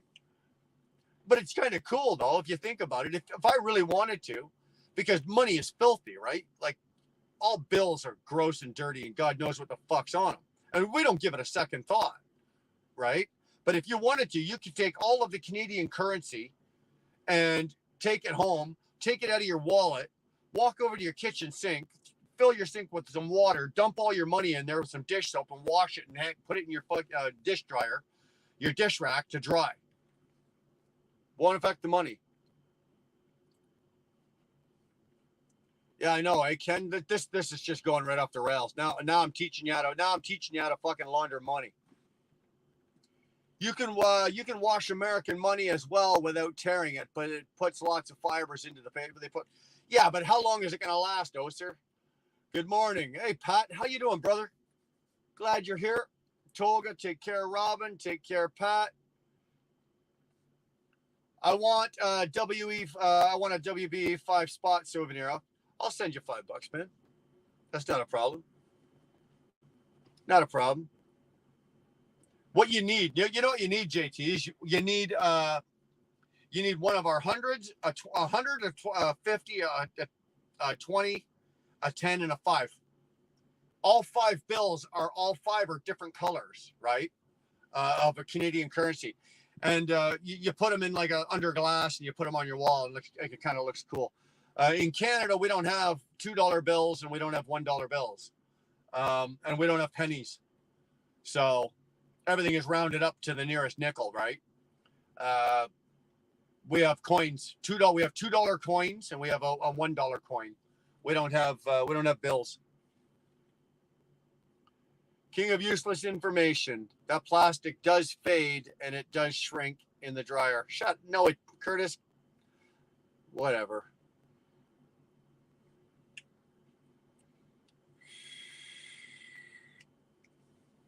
That's a good one, oh sir. JT can add signed $5 bills to your merch store for $20 plus shipping. That's actually not a bad idea. WC Finder, if we had that type of money, then the police here would have to find a new way to bust good law-abiding citizens for drugs they don't have. Yeah. Let me tell you something. Back in the day, we used to roll up a $100 bill and, run it up the thing. You can't do that with the plastic. Curtis is about to come on here and go, oh, yeah, you can't. No, you can't. Trust me, you can't. Same here in Oz. That'd be pretty cool. I tell you what, JT, send me $500 and I'll send you $200 worth of Canadian money. Fair swap? No, all right. I thought I'd try. Wrong, Curtis. Thank you, Dar. Nick Earl saying hi. Nick Earl still in here. You still going? Yeah, my mouth is still moving, Nick. It hasn't stopped yet. Why does my money smell like fabric softener? Well, dude, it could smell like ass. Believe it or not, I haven't touched too many banknotes the last few months. Everything is digital in our era, actually, and I don't need them anymore if people don't ask directly. You know what, Tolga? I still use money. Nick, my mate.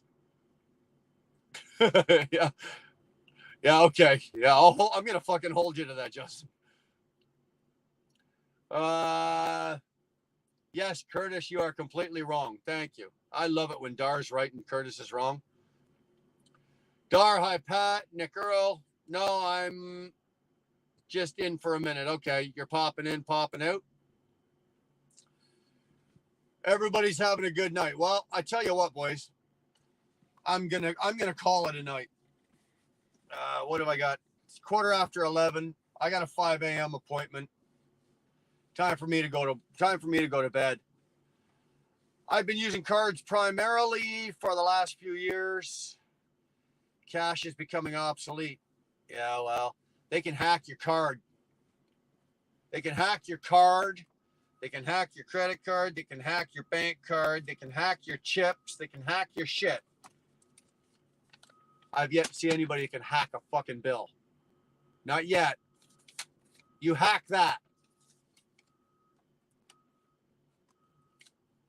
Dude, one day you're going to be walking around with a chip in your head and doing what other people want you to do for whatever they want you to do it for. And you're not going to have a say in it. And you're going to wonder what the hell happened to you. I'm not going to be one of them. I can guarantee goddamn to you that. And with that, on that fucking note, ladies and gentlemen, you know what? Of course, Dar, I'm going to call you and say goodnight. Actually, I looked, Nick Earl's comment is right above you. I thought it said, Nick Earl, goodnight, bro. Call me when you call me to say goodnight. It's like, well, I'm sorry, Nick. I ain't calling you to say goodnight. Happy trails, people. Come on with it. What's your number? Everybody's going good. Everybody's talking. All right. You know what, boys? I'm out. I'm out of here. I'm going to have some dinner and I'm going to call my wife and I am going to bed. But soon the CBDC is coming digital currency. Don't even start. Don't even start, Pat.